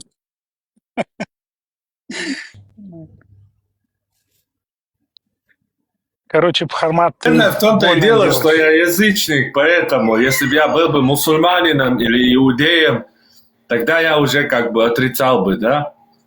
Потому что это уже конкурирующие компании. А я как язычник, я за свободный, короче, рынок. Мне без разницы, у кого какой бог. Если он хороший, если он добрый, если у него мораль хорошая, я его похвалю. Если это злой чудик, который ненавидит там других людей, народы, то я его не буду любить и буду о нем говорить, как он есть.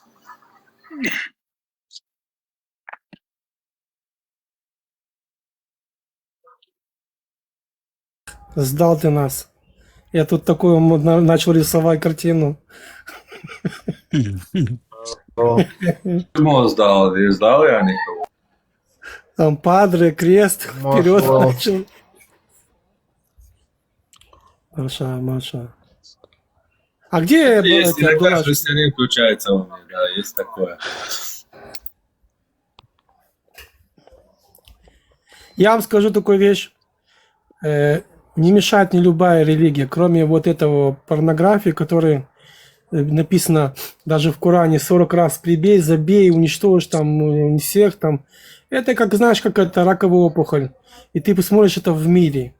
Посмотри в мире, где кто больше делает терактов. Где несет больше ненависть. Вот этот захват. Это все идет с этой религии. Куда ни придешь, к чему ни притронется, они везде все уничтожают. Вот все.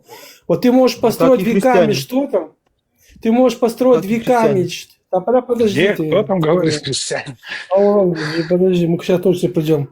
Ты можешь веками все строить, экономику, неважно что, придет вот это, блядь, вот эта чума, вот эта раковая опухоль придет, и все будет уничтожать.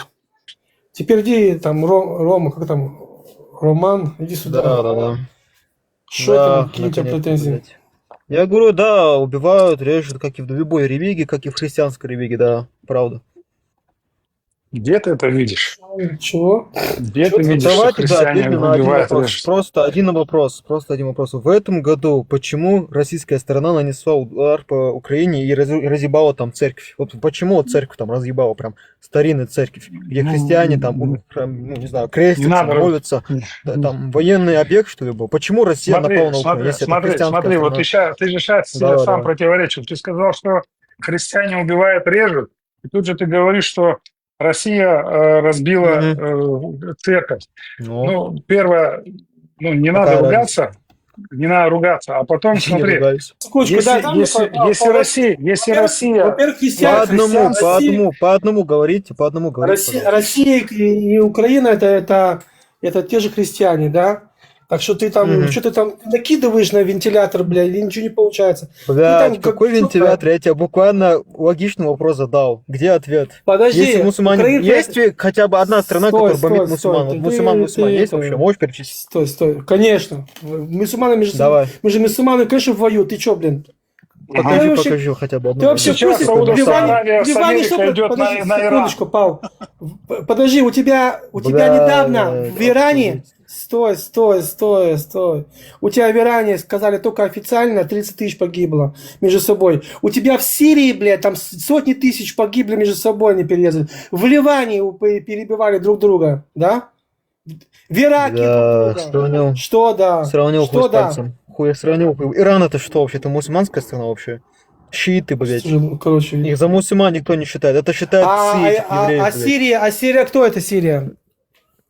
Вот Сирия, если говорить новая, которая сейчас основалась, где сделала демократию и переворот, это настоящая суннитская страна, да. А до этого не было суннитской Ну. страной. Но там же режим этот был Башар Асад. нахрен демократия? Ты чё Башар гонишь? Асад, Подожди, что а до режим этого кем поставил. была Сирия? Вообще Кем была Сирия? Ну, блядь, Вообще. этот контроль поставил, Башар Асад же свой поставил. там Ты полностью, вообще чтобы кто? его там Вообще, потом- подожди, стой, Роман, ты кто вообще? Кто ты? Откуда Бля, ты? при чем тут Сурия? Вы на вопрос ответьте уже. Вот почему вот Россия бомбит Нет, вот ты церковь? дал неправильный вопрос. Давай, не скипай, Ты не дал- скипай, не скипай. Ты дал неправильный Не вопрос. скипай. Ты понимаешь? Подождите, Православные... подождите, вот на этот вопрос, что Россия загасила церковь в Украине, кто-нибудь ответил? Кто на него отвечал? Это нормальный вопрос тоже. Я могу ответить. Да, вот. В смысле? Можно ответить? Так это христиане с Ты христианами. загасил, дерутся. разъебал, бля. Подожди, Роман. Могу я Ты ответить коротко? задал, можешь? Давай. Могу я ответить? А то я начал, меня перебили. Да. Смотрите, давай. ребят, вот когда вы говорите, что христиане там кого-то режут, кого-то бомбят, Хармат очень часто приводит вариант. Но они на Прочитай. мусульман нападают. Подожди, смотри, прочитай где-нибудь, найди нам в Евангелии какие-либо призывы к убийствам, бомбежке или еще что-нибудь. Поэтому не надо путать христиане Нет, и людей, правительства, которые это подожди, делают. я Не не надо. понял. Этот вопрос был задан, что по религии как-то русские долбанули церковь, я так и не понял. Ну вот на Чечню, вот зачем тогда нападал 94-й год? Вот зачем? Вот что Чечня сделала? Это же христиане были. Этот вопрос. Ответь Какие на этот вопрос. христиане? Этот Какие вопрос. христиане? Да, В почему? смысле не христиане? Еще, Русские не христиане? еще раз найди в Библии какие-либо призывы к войне. Найди. Подождите, А следовательно, если воюют, это не христиане воюют, а народ или системы. на что Реально не может быть. Подожди, Это блин. так работает, да? Конечно, у вас в Коране Подожди, призывы есть подожди, открытые к подождите. войне? Есть. Подождите, Ну, подождите, да. вопрос, еще раз вопрос. Почему русские христиане или как? Христиане те, Россия которые полностью след- вся христианская пока. Христиане те, 80% которые... православные. Нет, ребята, христиане те, которые следуют Писанию. Вот это христиане. Вот следуешь Писанию. Покаялся, уверовал, следуешь Писанию, ты христианин. Путин. Да никакой он христианин. Никакой он не христианин. В смысле не христиане? Как? Он же как там у вас происходит? Подождите, Блядь, забыл вот что-то. смотри, вот сейчас... Крестится, в воду заходит, как у вас там крещение происходит? Он же крещение не делал. Перебивай. Смотри, вот это... Да, сам себе церковь- противоречишь, понятно. В церковь, да, загасили, Роман? Где это? В Да, каком да, в городе? Украине. Иди, посмотри, вот загугли. Это старинная церковь была очень давно еще, со времен СССР Так, была, скажем И так. что дальше? Вот зачем, что вот, объясни последовало? причину. Вот зачем ее разъебали, вот зачем? Она просто себе стояла, ничего не делала. Там военные объекты. Подожди, спасибо, Да. спасибо за информацию. Дай мне вопрос дальше Блядь, развить. с вами неинтересно, на вопрос так и не ответил. Дай долбоёбы, вопрос развить дальше, дебил, блин. Вот эта вот церковь, ее сейчас замочили, да? Украинцы православные, русские православные, какое-то духовенство, кто-нибудь этому противодействует как-то, осуждает это, что-нибудь есть там в Русне? Нет, так я же поэтому и говорил ему. Но он не говорит, что в Африке 1,5 миллиона людей Кстати, об этом мало кто знает. Мусульмане перебили мусульман, понимаешь? Мусульмане. Между собой в Африке там это было год назад. Кто-то об этом знает из бабуинов? Никто. А почему? Почему? Там дети, женщины были, закопали живьем. Кто-то об этом говорит?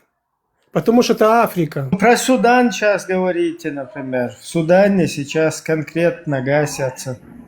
Почему? Да. Этот вопрос никто Почему не в Сирии, когда убивали между собой, кто об этом не говорил?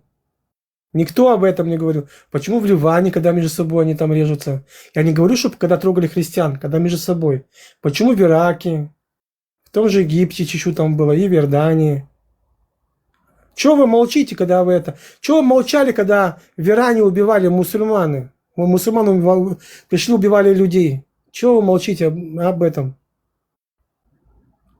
Кстати, до атаки, когда Израиль атаковал, когда полетели у нас ракеты, Израиль должен был атаковать, они сожгли, у нас это словили, они затащили трупы на один завод и сожгли этот завод, прикинь? Нормально, чтобы, вот представляешь, что они сделали там? Завод заполнили трупами. Кто-то из вас об этом говорил? Были новости, кто-то показывал. Кто-то из вас это уловил, вот эти новости? Нет. Вас это не волнует. Аман, то, что ты там пишешь, Первая мировая... Можно вопрос? Это вообще не по теме. Да, в христианстве тоже там 18 веков конкретно дров ломали и христовые походы.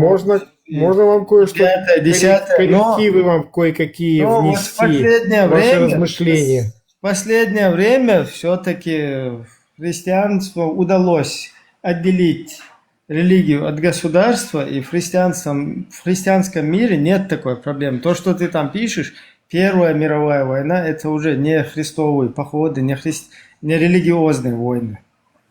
Это полный тупняк, то, что ты там внизу написал. А так, да, если мы говорим о истории, да, там веков 18 конкретно дров там наломали тоже. Но сегодня полностью пересмотрели, и да, я не отрицаю, что и сегодня могут дебилов там всяких, короче, использовать, манипулировать даже. Вот если бы, я не знаю, на нас попытались бы русские, как бы, ну, у нас не было бы вот этой исламской темы, да, как бы мусульманства, нам бы с легкостью могли бы какие-то христовые походы тоже на этой теме нас, скажем так, развести. С легкостью могли бы это возродить, потому что вот эту исламистскую тему ее точно так же возродили. Она какое-то время вообще не высовывалась. Там в Афганистане, вот там это пошло. И я просто... К чему это? Вот сегодня христианское вот это вот движение, оно не представляет никакую никому ни угрозу, оно в государство не лезет. Так что эта тема, она не актуальная. Нет, как раз актуальна эта тема. Эта тема очень актуальна. Ну, давайте, попробуйте. Ну, давай начнем с того, что есть пророчество в книге Даниила, когда Навуходоносор, царь Вавилонский, видит сон. И ему этот сон объяснил пророк Даниил. И что он видел? Он видел там истукана. То есть в этом истукане была показана смена мировых империй. То есть, а сам истукан обозначал то, что все империи будут абсолютно языческими, никаким там христианством пахнуть и не будет. То есть любая религия, главенствующая в государстве, она будет языческой. То есть она может какие-то рядиться в что-то там приблизительно похожее на какую-то благочестивую религию, но она абсолютно имеет другой дух. Теперь возьмем сегодняшний день. Допустим, Первая, Вторая мировая война и многие конфликты. Кто стоял за этими конфликтами? Орден иезуитов и католики. Католицизм не является христианской религией, потому что если копнуть глубоко, то они являются наследниками древней Вавилонской империи. Потому в книге Откровения и написано «Блудница Вавилон». Почему? Потому что доминирующая религия этого мира, она как раз и будет отождествлять себя с вавилонским учением. То есть Вы хотите сказать, что Первая, Вторая мировая война – это религиозные войны? ну, вы можете найти кучу фотографий в интернете, где Адольф Гитлер стоит с католическими этими, как его, священниками. Все правильно юзер говорит, абсолютно все 100% правильно. Да, послушайте внимательно. Потом мусульманами «Титаник» тоже кто стоит. потопил? Капитан корабля «Титаника», он был братом-коадьютором, то есть иезуитом, который получил указание перед выходом «Титаника» из порта о том, что он должен сделать. То есть его действия полностью были подчинены определенному плану, который исходил из Ватикана. Вы нам тут сейчас мозги компасируете. Я не пойму, вы можете объяснить, что вот в чем Адольф Алойзович, говнюк этот, или там в Первую мировую вот эти говнюки, они что, там по Библии как-то, по христианству? Нет, я вам объясняю, что истукан, который видел Навуходоносор, и вы почитайте книгу Даниила, очень интересно, он ему рассказал смену мировых империй. До появления Христа там так и написано, 70 седьмин и 1 седьмина до Христа Владыки. То есть, Аминь. Вы хотите сказать, что Первая, Вторая мировые войны – это религиозные войны? Все войны были религиозными. Но просто смотрите, я вам объясню проблему. И в Библии есть такой текст. Вы говорите, что там какие-то представители... Вы дайте сказать, вы не даете сказать, да? Смотрите, в Писании написано, в Библии написано, без откровения свыше народ не обуздан. В Библии написано, мне это не нужно. Мне интересно, вот этот говнюк Алойзович Адольф, он следовал Библии, что ли, когда этим занимался?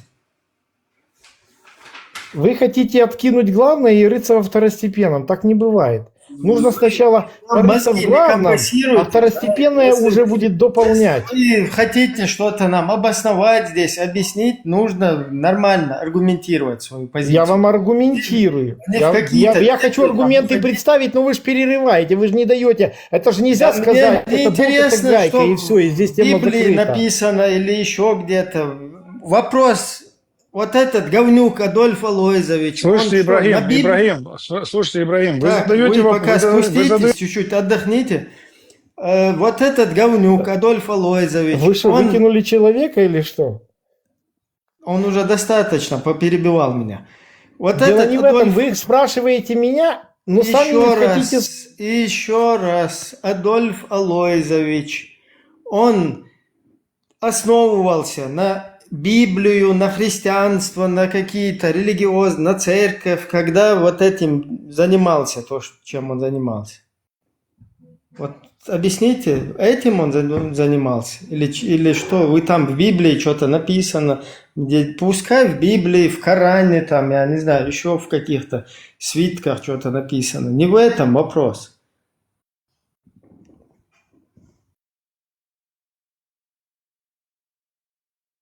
Вам любые аргументы, которые я буду приводить, вы просто даже их слушать не будете, потому что у вас есть собственное мнение. Я не знаю, вы плоскоземы. Причем здесь собственное мнение? Обыкновенный вопрос человек задает.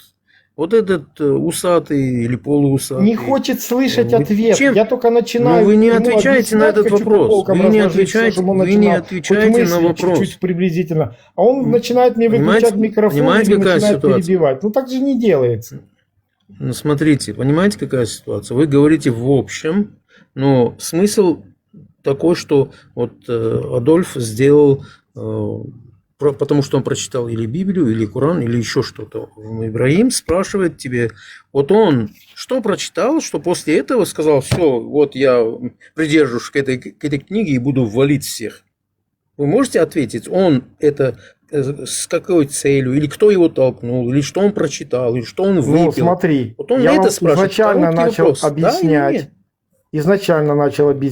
нет? что в книге Даниила представлена смена мировых империй. в виде Вы истукана. слушаете, что я спросил? Вы слушаете, что я спросил? Я его спустил, друзья. Ну, какого-то... Компасировать. Это, блин, специально. Есть такой канал в России, знаешь, РЕН-ТВ, по-моему, я слышал, не знаю. Здесь это. Вот что-то оттуда с такой, это, инопланетяне, вот это такой бред, вот этот. Что сейчас унесет? Это что-то там... А что, поднимите его, послушаем. Это хрен где-то на горе. Нет, почему, блин, давай послушаем. Давай поди, зато не скучно вот это вот таких клоунов послушать. После какая цепочка, где связь, вот я сижу и... Блин, он какой-то не договорной. Хотя бы... Пацифист, послушай, пацифист, я для тебя отвечаю. Сионисты захватили мир и захватили ТикТок. И ты мой раб. Понял? Вот ты мой раб. Именно ты мой раб. Все. Ты доволен? Вот сиди и тихо и помалкивай. А когда ты мне скажешь, слушай, боги, кто такой Путин, вот тогда начнем говорить. Понял? У тебя все, сионисты. Что такое сионисты? Ты даже и по мини не можешь даже ответить, что такое сионисты. У тебя мозгов не хватит даже, информации не хватит. Но накидать ты всегда готов. Вот как ты скажешь, кто такой Путин, начнем вот говорить о демократии, свободе слова. Понял?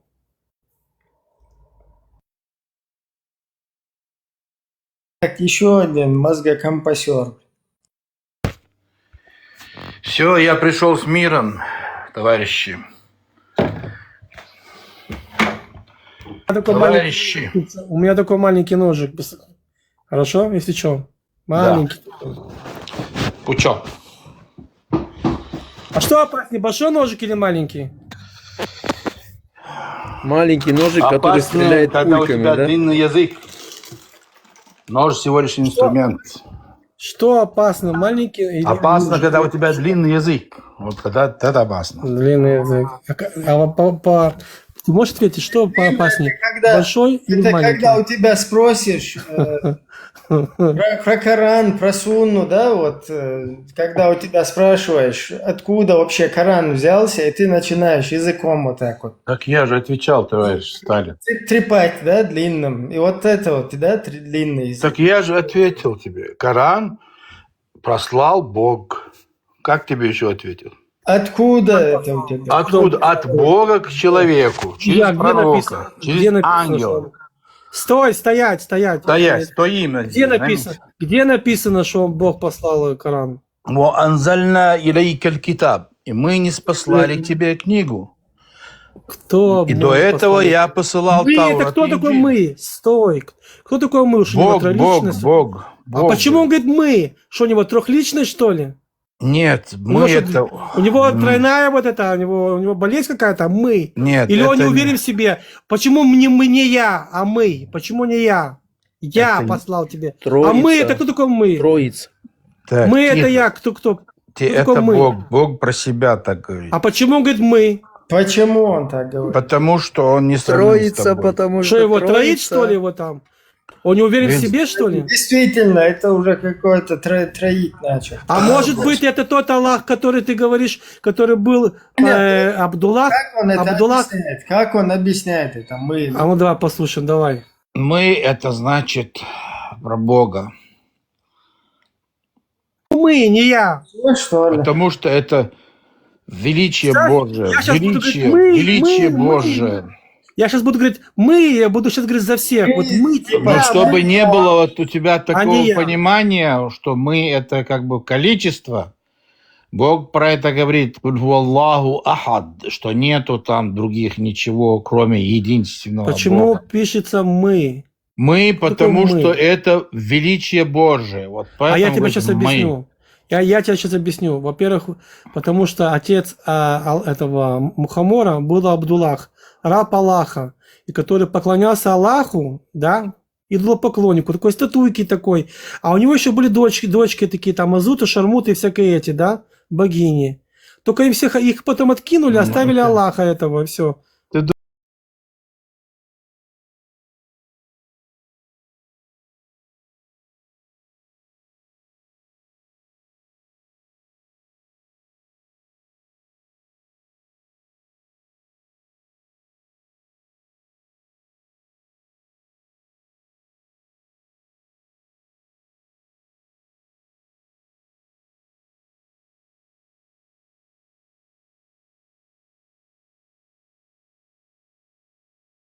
Джабраила, где там про Джабраила в Коране? Расскажите ему, зачем тебе?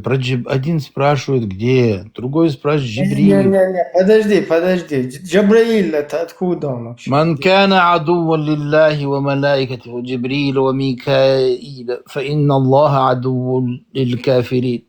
Если кто-то из вас является врагом ангелов Джибриля, Микаила, то Аллах является врагом для вас. Нет, ну это окей. А где Джабраил именно передает послание? Это кто сказал? Нету этого в Коране. Да. А как это тогда? Но это и ангел не спустился к нему. Какая разница, как его зовут? Ну, видишь, у тебя... Мы опять говорим, что ты... Назаля бихи рухуль амин аля кальбика. Скажи мне, вот ты сейчас серьезно? Подожди. По-арабски, Подожди, его тебе принес ангел. Смотри. Давай.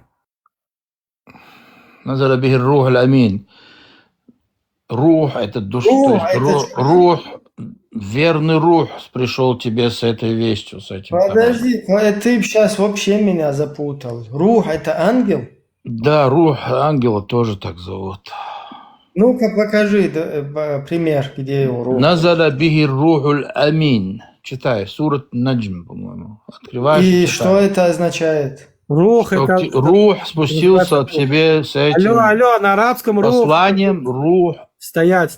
Ты думаешь, сейчас на арабском нам будешь рассказывать сказки, мы здесь это. Рух, это на арабском дух. Что ты, бля, несешь? Понял, это вообще так.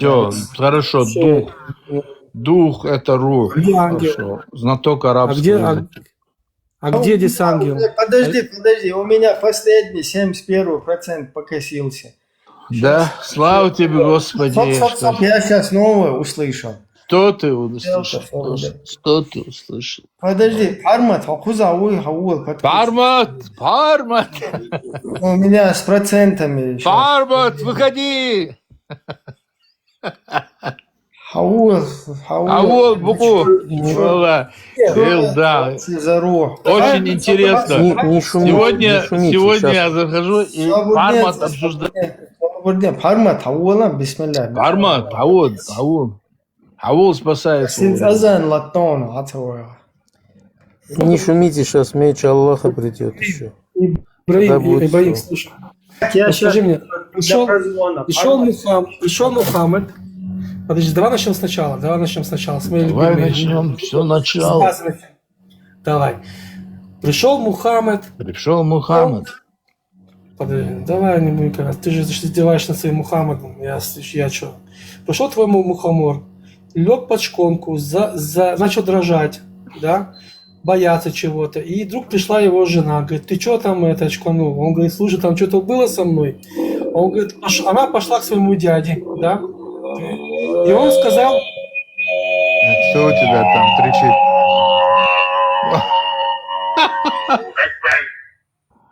Эй, явился черт. Вот. Я говорил, не шумите, блин. Это Парма.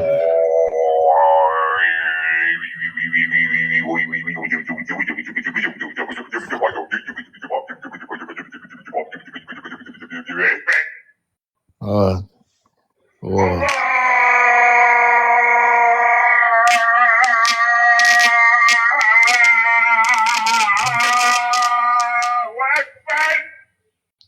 Видишь как. Вот, явился. Дьявол воплоти. Сейчас будет... Дьявол воплоти явился.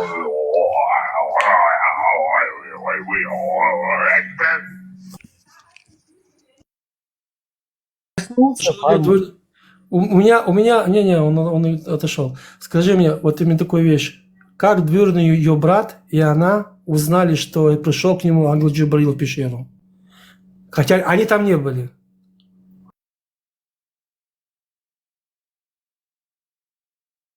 Жги.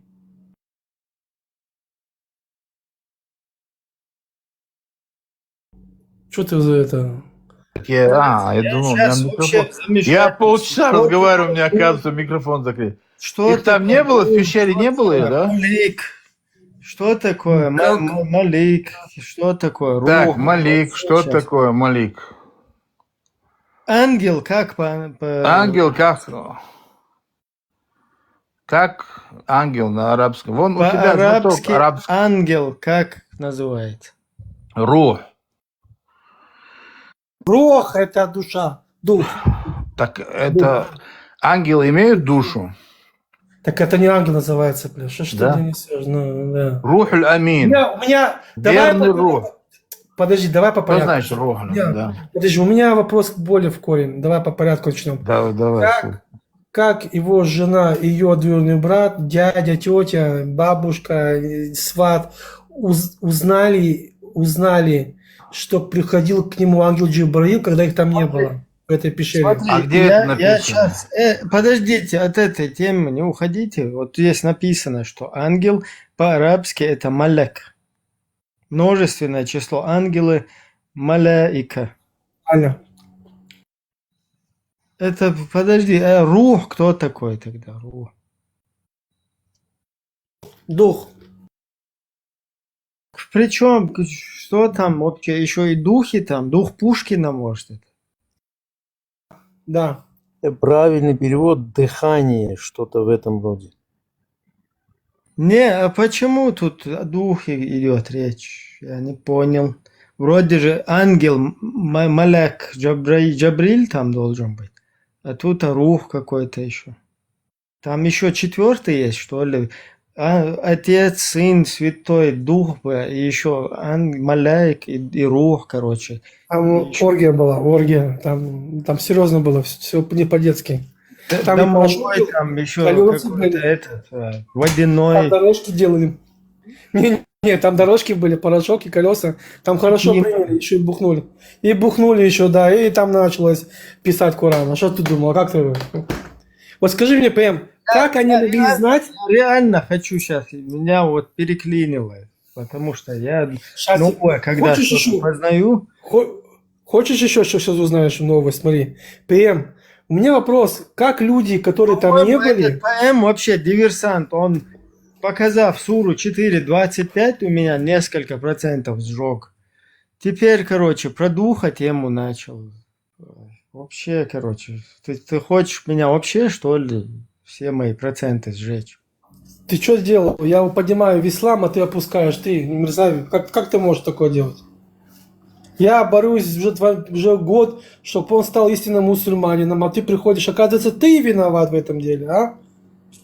Как тебе не стыдно? И рух Бога, и гупал Бога. Рух, и маляки, вообще запутать могу, знаешь.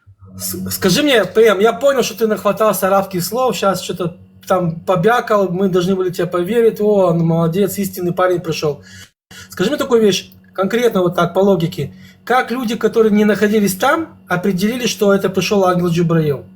Там тетя, дядя, там сваты, бабушки. Можешь мне объяснить это? Давай начнем с базы сначала. Вообще поднимется на 100% даже, или меньше. Исламская потенция. Что Брайм, а ты знаешь про 61.6? Сура 61, аят 6. ChatGPT читать. Воу, ты же арабский знаешь, зачем? Вернись, все, убежал. Бля, вот такие, видишь, элементарные вещи спрашиваешь, элементарные, все, бля, все ломается. Короче, я сейчас в охрене, потому что для меня это новое. Оказывается, там кроме ангела еще и дух какой-то. Это я знаю, что у христиан есть Отец, Сын и Святаго Духа. А тут у нас Отец, Сын, Святаго Духа и еще маляк или маляк.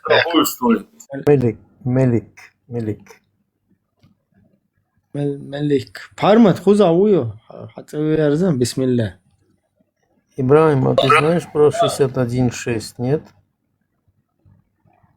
не скопировали у христиан все, и сами не понимают, что не И вообще скопировали. процентчик, Алёш, диверсант, хочет, террорист, короче, ПМ.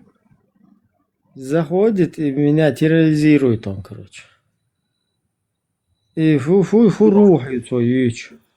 Урух? Малик, да, сунах, арбомата, гол, ангел, как по-арабски. Малик? Мелик. А при чем здесь рух? Рух – это христианский святой дух. Долбанную Тору кто писал, бля? Кто писал долбанную Как Тору? обычно, как плагиатели на совместить смысл Святаго Духа и Малек? Долбанную Тору кто писал? Это не тот дух, который ты говоришь.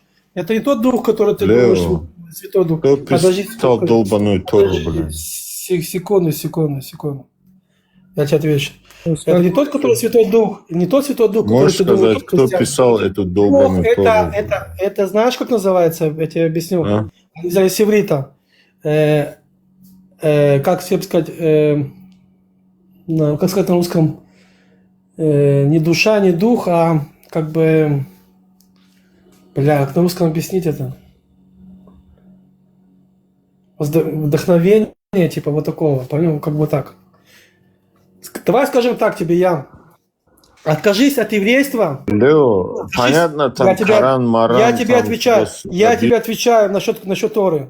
Откажитесь от еврейства. Тору кто писал? Подожди. Сказано вообще в хадисах. Я тебе отвечаю на твой вопрос. Откажитесь от Торы, и не будет ислама вообще. Потому что вы привязали всю вашу... Скажи, кто писал это? Вы привязали наших пророков к себе. И в то же время вы идете против них.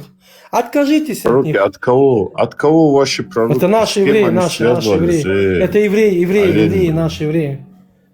Кто они вообще? Они что, с Создателем связывались? Конечно, да. Да? Серьезно? Да. Яма, смотри, вот для тебя и меня евреи себе написали предание своим потомкам, себе.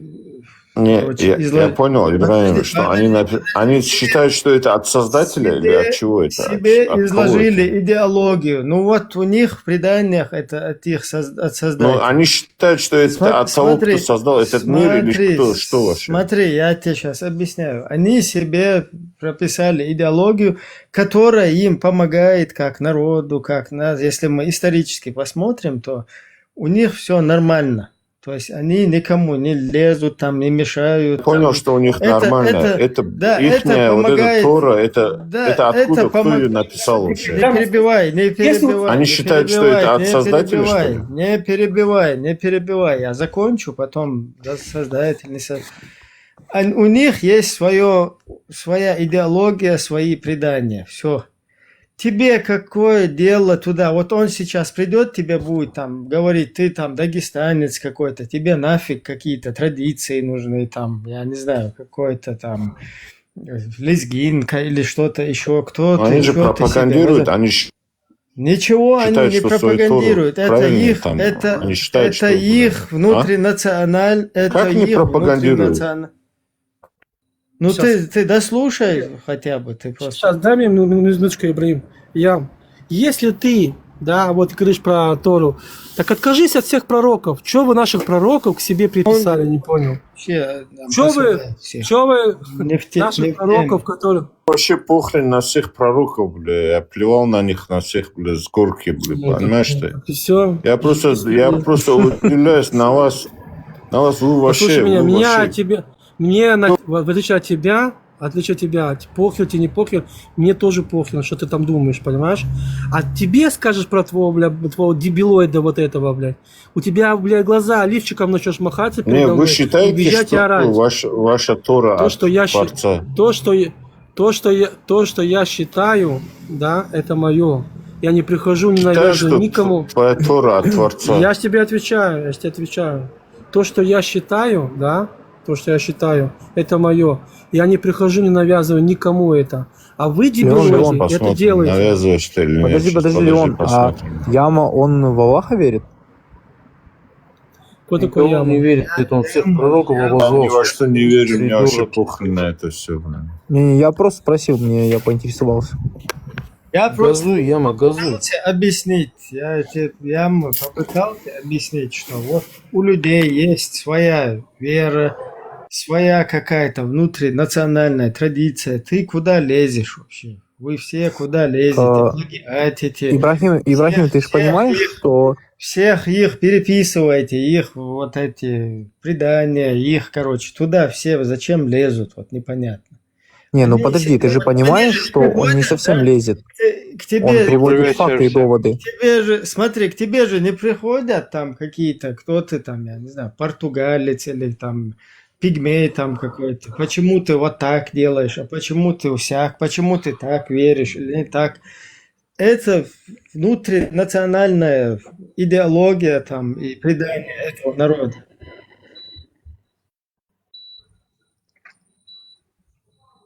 Когда-то евреи... Не, тебе же объяснили, алло, 20 лет. Скажи мне, Яма, ты кто вообще, мусульман? Кто ты? Кто ты? Кто ты? Гражданин Российской Долб. Федерации. Федерация? Федерация, да? Короче, ты Можно пидерас. пару слов? Сейчас, Панны, секундочку. блин. У него даже интернета нормального нету. блин. Он будет пехотинец Путина. Кто Тора, будет, блядь? Тора, короче, проблема, понимаешь? Из-за Торы интернета нету, из-за Торы вот.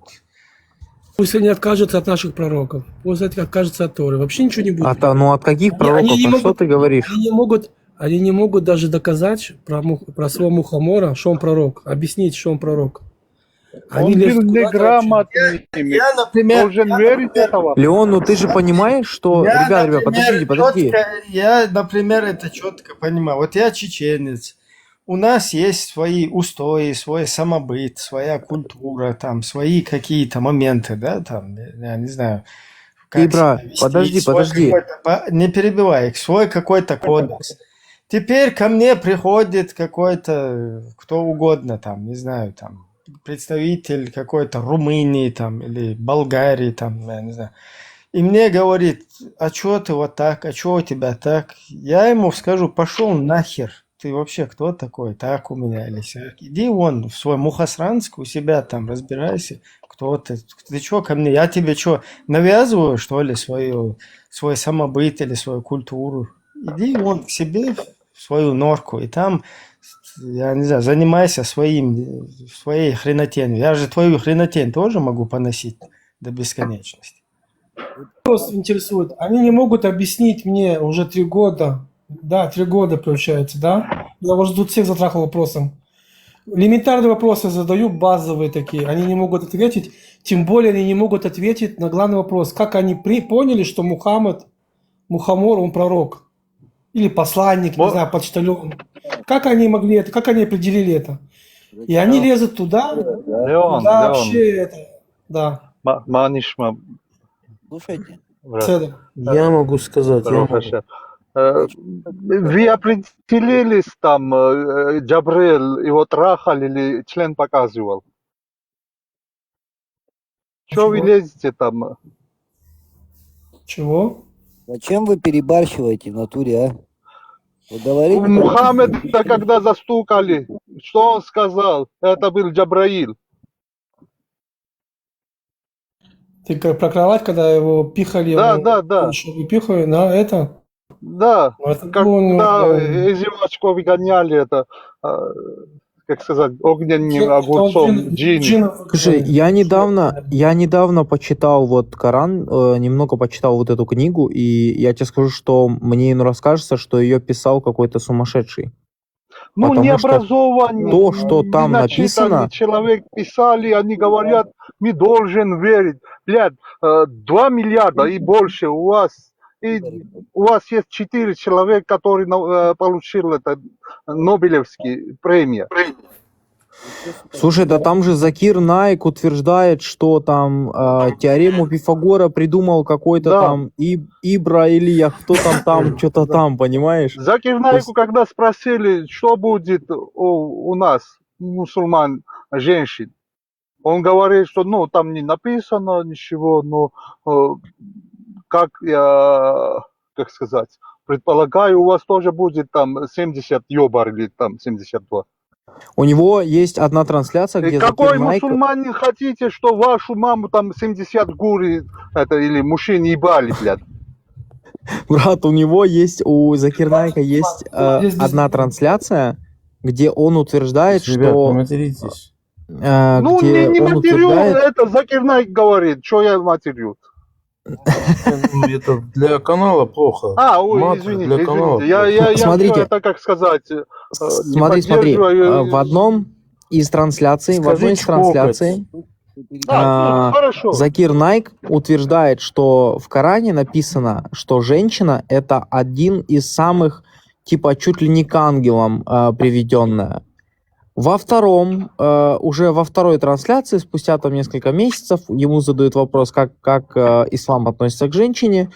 Закир Найк утверждает, что, типа, женщины — это им нужно сидеть дома, так как они там что-то связанное с демонами. И я вот не понимаю, Закир Найк либо пьяный, либо больной. Не обращай внимания, это они все там... больной. Мне кажется, он больной, потому что то, что он говорит, это просто, ну, ни в какие рамки не лезет. У него сегодня, у него 7 пятниц на неделю, знаешь, он говорит одно, а потом говорит другое. Его... Девочка. Какой Хорошо, нормальный человек? Вот, секундочку, у нас странник, ты мусульманин, странник? Алло, Вася. Странник. Алло, странник, ты тут? Короче, пойдешь погуляешь. Поднимем Его сейчас. надо выкинуть. Это дитё какое-то постоянно заходит. Маленький ребенок. Где этот яма? Давай, жги. Давай жги. Сегодня твой вечер, давай. Садись на стульчик. Не, яма это совсем другое. Яма там вообще... Там, да. Круче, он крутой вообще. Артур, ты же понимаешь, что многие мусульмане не знают ислам вообще? Если бы гнул свою линию, если бы я могнул нормально, у него нормальная тема. Он нам своя, не своя, при чем тут? Вы что, одну боитесь, другую не боитесь, одну гнете, другую не гнете. Про верблюда нам Везде говорите, как есть, да, чего вы боитесь, блин? А чего бояться? Чего бояться конкретно? Тору тоже навязывает свои обязанности, не терпит, а другие религии, блин. Говорит там, чтобы ломали там. Малохольный, блядь, я тебе отвечаю, задаю вопрос, блядь. Ты мусульманин. В Торе тоже написаны радикальные эти методы. Вы что, ребята? Подожди, стоять. Послушай меня. Что стоять? Ты что, тебе евреи никогда в жизни не придут. В жизни за всю историю. Как не придут в вашей Торе? Что написано, блядь? Подожди. В вашей Торе что? Успокойся, давай закроем. Вы никогда не скроете эту правду, все уже, интернет везде гуляет. Ты будешь вместе говорить или вместе? Блядь. Подожди, стой. Я знаю, что у тебя понос пошел уже, 5 точка. Вот там, все читает уже, все уже, люди читают уже, вы ничего не спрячете. Давай, что сказано в Торе? Да не надо, подождите, оставим специально. Подожди, подожди ты тоже, блин, подожди секундочку. Послушайте, малохольные, один раз навсегда. Евреи никогда не приходили за всю историю, кому-то чего-то навязывали, чего-то захватывали, да, и чего-то прибивали это. Вот именно запомните это. Теперь я, когда поднимаю тебе яма, давай вместе говорить по очереди. Я понимаю, что у тебя 5 точка горит сейчас, очень подгорает. Давай вместе говорить по очереди, да? Мы никуда не спешим. Давай, поднимайся. Я понимаю, что ты хочешь поменять тему, у тебя не получится. Христианство, ислам – это развод семьи. Давай, Яма, слушай. Вот ты мусульманин, правильно, Яма? Ты мусульманин? Интернет поднял ваши лживые лица. Ты мусульманин? Какой мусульманин нахер ложил на мусульман, блядь, и на таких, как вы, блядь, и христиан, я на всех ложил, блядь. На все эти религии, блядь, у тебя вообще был, у тебя... Я и на ислам тоже ложил, блядь, и на, блядь, вашу Тору тоже, блядь, на все я подряд, блин. клал, бля, понимаешь, что у вас везде все идет радикально, это вся херня ваша, блядь. Про верблюда расскажи, чтобы все поняли. Да мне плевать на ваших верблюдов и на... Не, как ты мочу пил, расскажи. Чего у него с верблюдом было, не понял.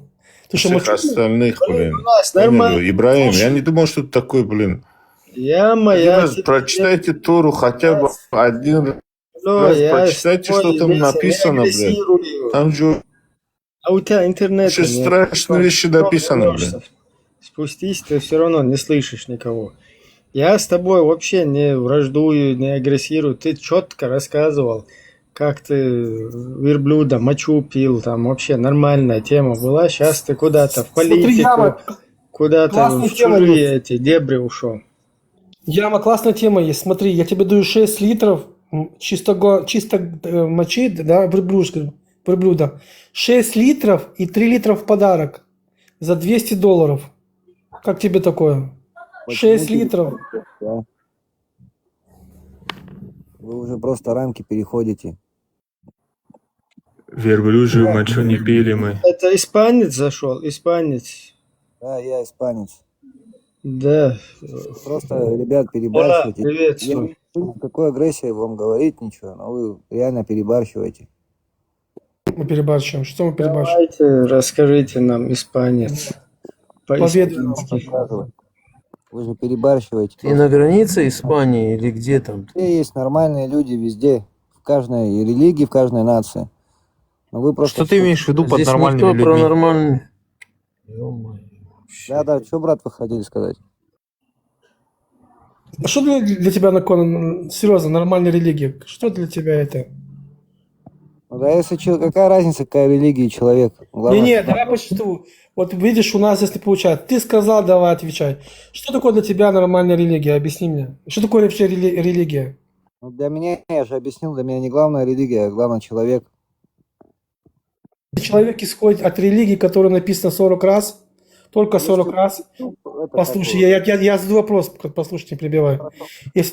Послушай, если человек исходит с той религии, которая написана 40 раз, прибей, забей, уничтожь, как тебе такое? Он же таким образом не живет. Конечно, если он таким образом живет, он дурак. Тебе такое сказано? Я не отрицаю, брат. Если Скажи бабуину какому-то про Мухаммада, он тебе сразу достанет перчинный нож и побежит за тобой. Сразу же. Ну, может быть, и получит обратно, если это другой факт, другой поворот. у вас просто личная неприязнь к ним, правильно, к мусульманам? К чему у нас не привязаны? К чему? У нас диалоги, каких не диалоги, которые ломают сейчас мир. Подожди, Ислам ты мусульманин? Алекс, Абу Алекс, ты мусульманин? Вы ко мне обращаетесь? Да, вы мусульманин? Мусульманин, но у меня и друзья есть мусульмане, и чеченцы есть друзья. А хотите вот шахаду в прямом эфире за мной вот повторить? Я тоже 71%. Помочь шахаду Я прочитать. по-другому зашел. Просто вы реально перебарщиваете. Вы же так в глаза с человеком не поговорите, правильно? Стой. Как, Давайте я вам в рай вас попробую, помочь, подсобить вам в рай попасть. Повторяйте за мной. Во-первых, где мы перебарщиваем? Подожди, мне сейчас понятно, где мы перебарщиваем? Я читаю то, что у них написано в исламе. Что я перебарщиваю? Я спрашиваю, как они определили пророка. Александр, вы гури, не хотите 72 штуки? Все тупые, тырым-пырым, вот вы много раз уже это говорите. Нормальные Он ребята. не имеет в виду все тупые. Он не это имеет в виду. Он имеет в виду, что люди не знают то, во что они верят. Не знают, но не значит же, что все мусульмане такие. Не, брат, я приду к тебе с книгой, просто скажу, что мне вот там в пещере кто-то по голове стукнул и сказал, вот этой книге надо верить. Все, мы с тобой будем как два дурачка верить в палку, понимаешь? Хоть она еврейская, хоть она будет африканская, я тебя выгоню из дома и даже слушать тебя не буду. Без разницы. Понимаешь, а в тот момент его не выгнали, понимаешь, его приняли, потому что люди просто не знали. Он женщин называет полоумными, понимаешь? То есть ты вообще сам читал эту книгу, ты очень сильно удивишься. Потому что твоему расстройству не будет границ.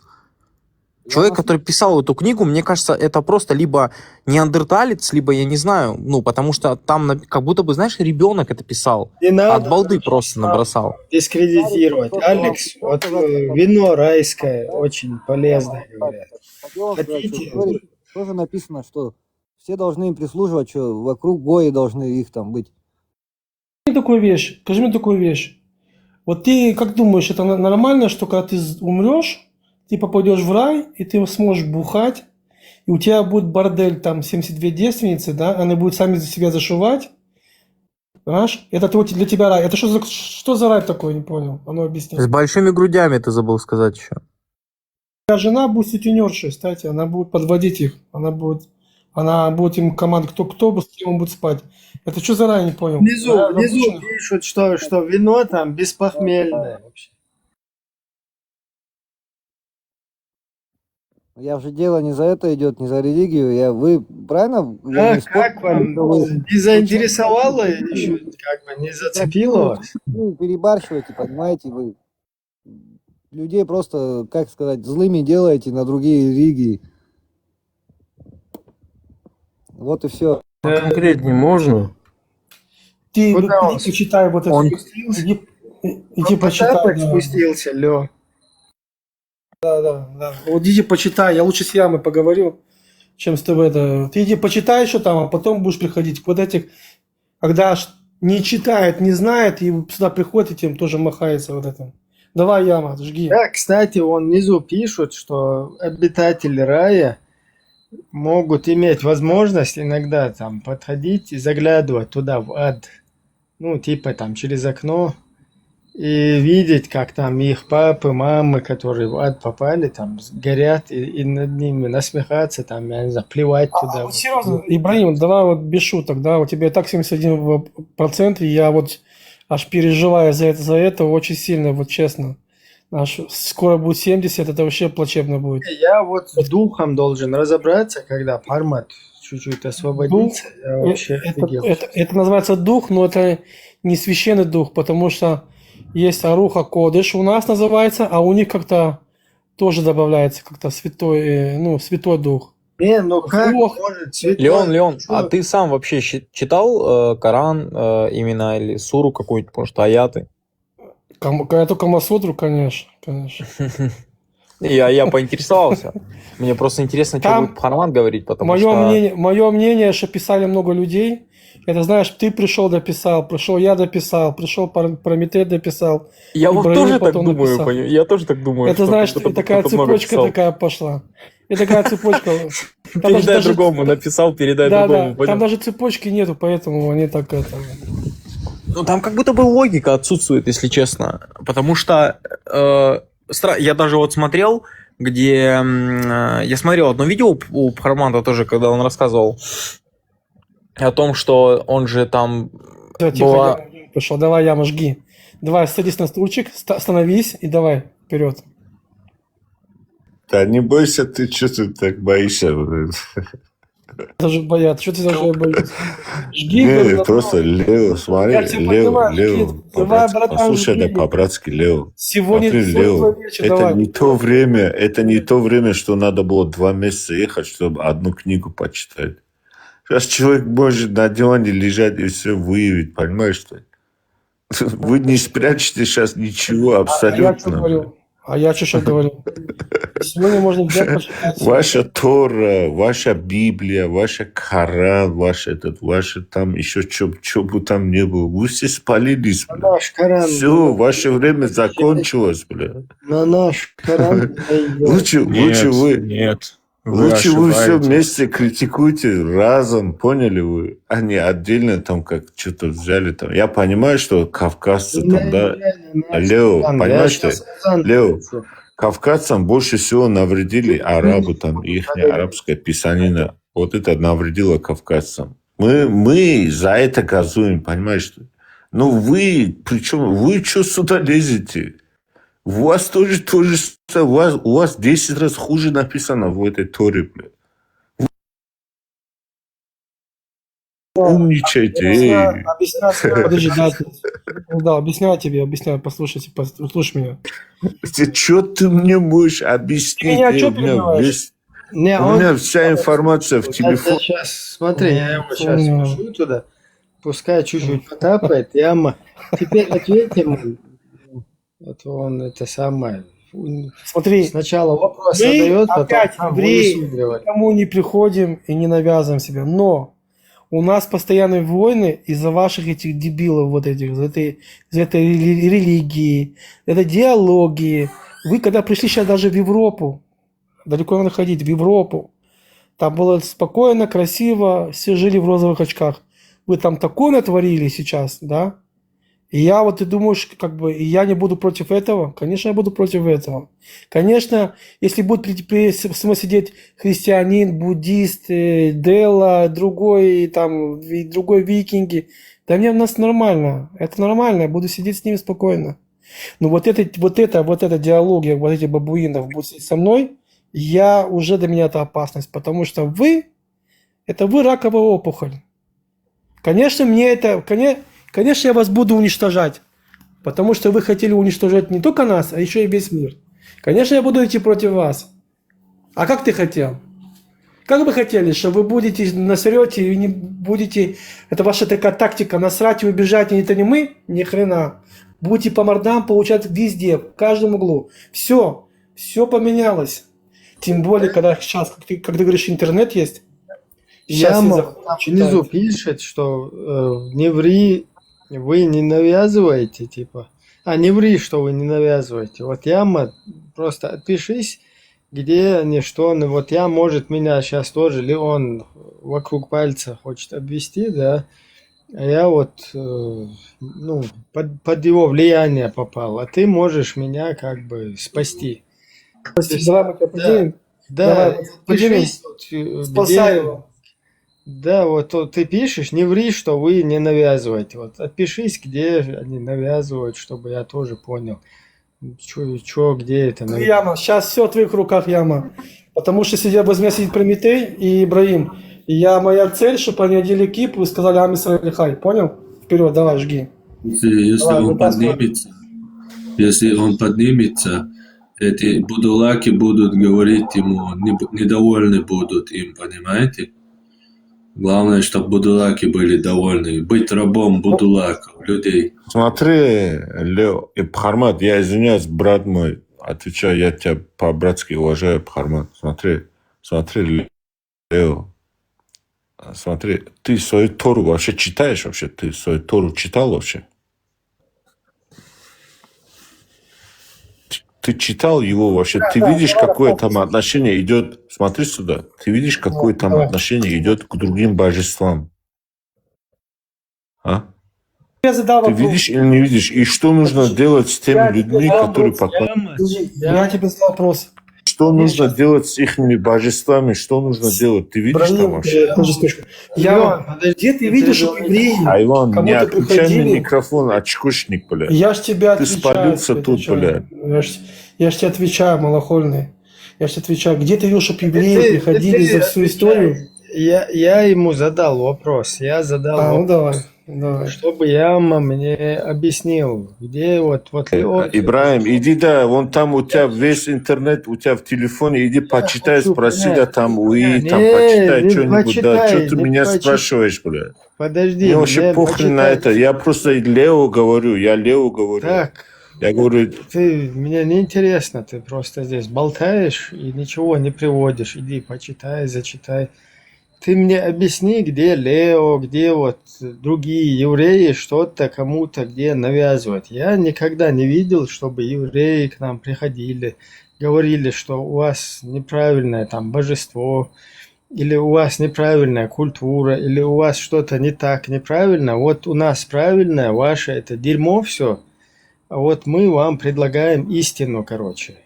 Если вы примете, то хорошо. Если не примете, то мы будем вас принуждать платить джизью, например. Или что-то подобное. Я пока такого не вижу. Может, мы я мусульмане ошибаюсь. так и говорим.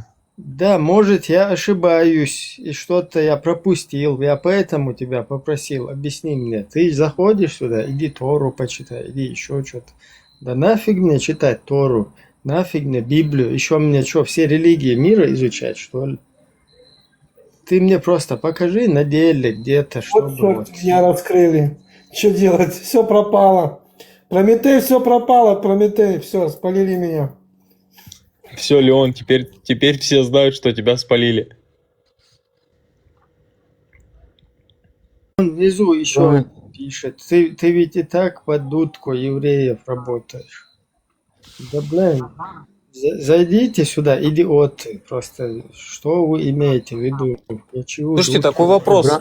Ибра, Как- такой вопрос. Интересно. А вот представь вот на секундочку, просто представьте на секундочку, что вот появился пророк Мухаммад, да, там появился пророк Мухаммад, вот он живой, прям перед нами всеми стоит. Что вы скажете? Что он натворил, блин? Не знаю, наверное, ассаляму алейкум ва рахматуллахи ва баракату. Я бы Не, ну ему то есть... даже Говори, Артур. Вот дальше же... Мы любой ценой почтим память нашего пророка, любой ценой встанем на ноги и вас всех неверных поставим на колени. Не, я вот то, что перед пророком Желаю удачи, говорить, брат. ну что, перед пророком говорить, я даже не думал об этом. Да? Это как у Познера, когда вы станете перед Богом, что вы там ему скажете. Мне просто было не знаю, интересно. я знаю, и когда опустят меня в могилу, и туда придут вот эти надзиратели, ну, дознаватели, да, там, как в русской тюрьме, с этими, короче, сейчас, чтобы не гасанули там, ну, со всеми вот этими атрибутами вразумления, в кавычках, да, вот придут какие-то два ангела и будут спрашивать, кто твой Бог, какая твоя религия и кого тебе вам послали. И вот кто там, короче, не сможет ответить на вот эти вот вопросы, того конкретно как до суда и следствия, еще вот как в России это делается, да, там, до суда и следствия, как выбивают показания. Вот такая вот ситуация там будет. Слушай, а Хармат, он язычник? Он говорит, что он деист, правильно? То есть он верит в Бога, но не верит в религию.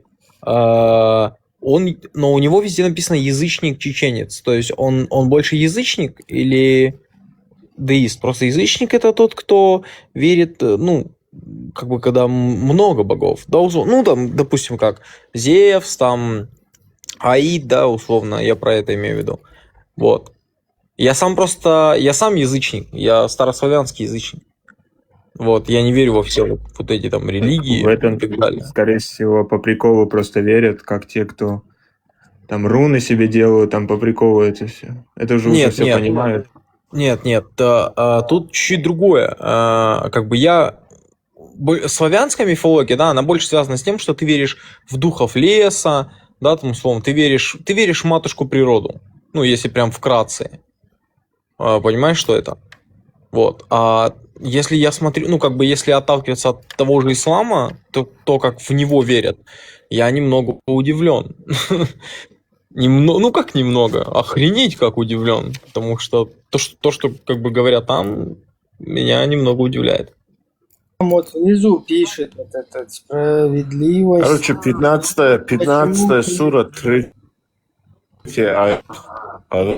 Пока не поднимайте у него, Скажи, что Ибрагим. интернет хреновый. 15 Внизу сура. вот этот пишет справедливость. Почему ты боишься евреев, пишет. Опять он ко мне обращается. Я вообще евреев бояться какого-то нужды в этом или как бы что-то, за что бы я должен был бояться. Я переживаю за 81%. Да. Я вообще не существует. Потому что у меня с евреями, кроме нормальных каких-то исторических даже, абсолютно там проживания по соседству, абсолютно никаких проблем нету. Вот я бы не хотел, чтобы чеченский народ противопоставили бы еврейскому народу, да, чтобы столкнули лбами, чтобы использовали через вот это будулачество, и не только будулачество, потому что вообще не будулаки, они тоже на этой теме поехали, потому что у них в голове русский телевизор у многих. Я бы не хотел, чтобы мой народ противопоставлял, потому что с еврейским народом абсолютно ничего у чеченского народа нету, чтобы враждовать или чтобы делить что-то, или имеется в виду там каким-то образом спорить, да, каких-то спорах, спорных каких-то, этих абсолютно нигде нету. И единственное, то, что я вижу, что это все вот эти вот будулаков полностью в основном, и не будулаков тоже, кстати, которые всяких ватников там вот этих слушают. Как всех настраивают и потом ходят куда-то по интернетам, вот эти всякие гадости там говорят, вот это все. И, естественно, вот эта вражда на ровном месте, она не нужна. Я, например, хочу именно информировать, чтобы как бы призвать всех будулаков, это так и так, там не призовешь, пока с этого дерьма не снимешь их. И всех остальных, чтобы не давались собой манипулировать и противопоставлять, что у вас за проблема. Вот к своим соотечественникам я обращаюсь. Что у вас за проблема с евреями?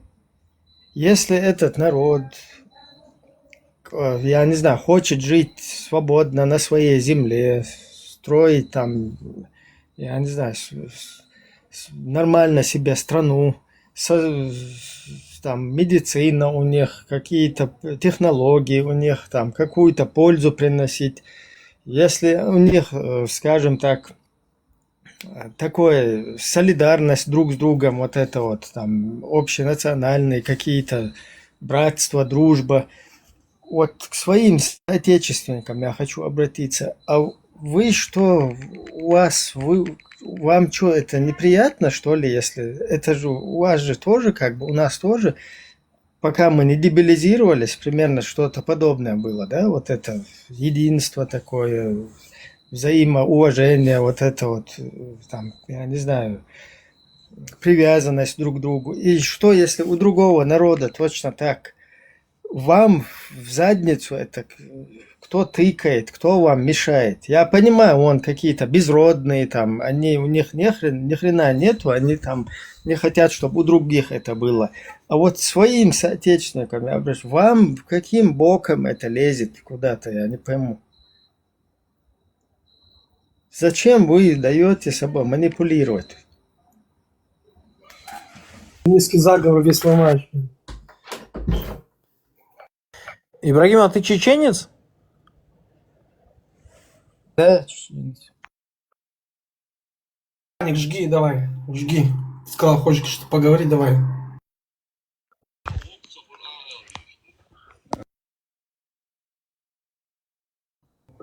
Шоу, анальный сексиш, анальное расширение. Выкинете его. Кто тебя? Это какой-то малыш.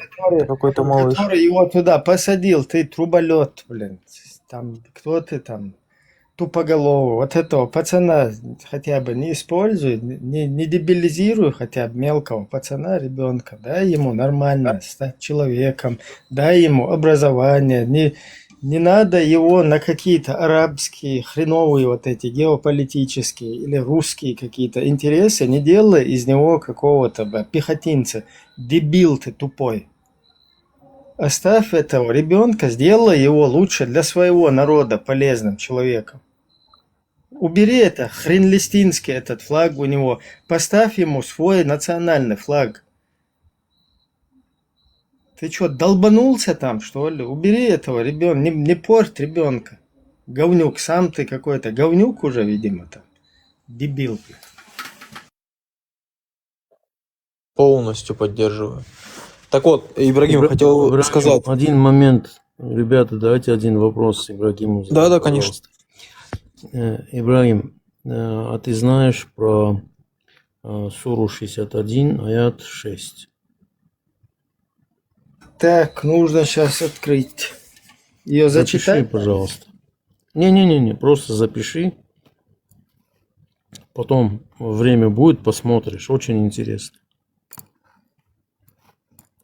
У тебя проценты подымутся. Справедливость, поднимись, ты что-то там много такого, герой пишешь, что-то там это. В чате герой такой. Давай, поднимись там, поговорим. Повтори номер, если не сложно. 61-6. Сура 61, а я Вот 4-6. смотри, внизу вот этот мудакоголовый пишет. Для твоего народа, еврейского типа. Вот полчаса здесь ты пытаешься объяснять для твоего народа, еврейского, короче. Вот такое вот. А чё не бояться подняться? Леон, он не Как об поднимется. стенку, да, как об стенку горохом вот пуляешь, короче, он отскакивает, вот что-то подобное. Вот если ты... Ибрагим, он не Заскали поднимется. Знаешь пошли. почему? Потому что он понимает, что ты все по факту говоришь, и он не сможет тебе что-то сказать. Он просто не сможет. Потому что Если все, сильный- что ты говоришь, оно настолько идеально, четко становится. Знаешь, когда стыковка происходит идеальная, вот так и твои слова, они как пазл. Они настолько идеально вставлены, что он просто не сможет сказать тебе ничего, потому что он просто боится. Его Вы приглашают мешаете сюда, он- моему... Вы мешаете моему сионистскому заговору. Пускай справедливость, Да, справедливость так и есть. поднимется. Вот, ты же у нас истинный мусульманин. Если ты настоящий истинный мусульманин, ты поднимешься и расскажешься нам всю правду. А то я сейчас свой сионистский заговор буду исполнять. Бойтесь, бойтесь. А мне вообще все равно. Мне Прометей приготовил там бетонную стену, бункер и дерево, которое говорит. Так что все нормально. Я, знаете, Леон, я был в Грузии один раз, и я видел там чеченца, старого такого мужичка. Он говорил, что чеченцы были язычниками. Мне стало интересно посмотреть, что он имеет в виду. Я зашел в интернет, посмотрел. Слушай, настолько классная чеченская культура была раньше. То есть до вообще вот этого ислама, вот этого всего. Невероятно классно, я бы сказал бы. Я бы очень хотел бы посмотреть, на самом деле, на вот именно прям чеченский народ, который вот в этой культуре. Я бы очень хотел В посмотреть. этой культуре есть большое уважение. В этой культуре есть большой почет к старшим. В их культуре есть смысл, понимаешь? Вот. И тут приходят бабуины, которые ломают все вот это. Ну, они же их завоевывали, правильно? То есть они Дагестан, это же все войной было сделано. Нет, они воевали очень долго и поняли, что не смогут их взять войной. Пришли с хитростью, как они и есть, хитростью. Вот начали рассказывать всякие сказки, небылицы. А когда начали внутри уже захватывать, там уже опять пошла кровь, понимаешь? То Ну, есть... конечно. Леона, как же вот про рай с большими грудями, которые не отвисают? Это ж вообще что за сказка? Я вообще не верю, как в это можно поверить. Я вообще офигел, когда первый раз услышал это от Хармата, когда он показывал. Это Главное, такая задумайся, сказка на просто. земле тебе нельзя пить, нельзя там то-то, то-то, но когда ты умрешь, ты попадаешь в рай, и у тебя там целое это, полностью там и вино можно, и бухать, и девочки, и мальчики, и все, что хочешь. Теперь я спрашиваю вопрос. Например, богатый шейх, вот, да, вот он богатый шейх, и он себе построил гарем. Кстати, вот почему гаремы и строились. Они делали для себя рай, делали. Мусульманки-то вообще озабоченные все, заметь. Вот ты все построил 70 девственниц, да, там. Получается, ты бухаешь, и получается, ты в раю. То есть, получается, у тебя уже рай на земле. Понимаешь, настолько все примитивно, что у тебя рай. Это где можно бухать с девочками, быть и с мальчиками. Ну, нормально, как бы. Там человек внизу пишет: Old Stars, один головной убор Гурии лучше, чем этот мир и все, что в нем.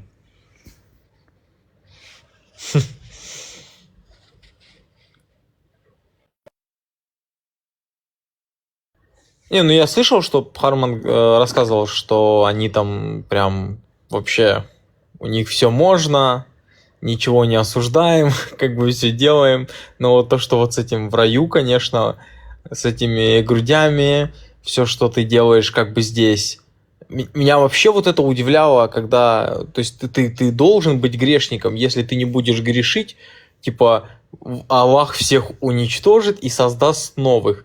Вот это вообще просто что? Ну, типа, немного непонятно, так как люди заблудились, пришла новая Хорошо, а религия. как ты объяснишь, чтобы- как ты объяснишь что? Элементарные вещи.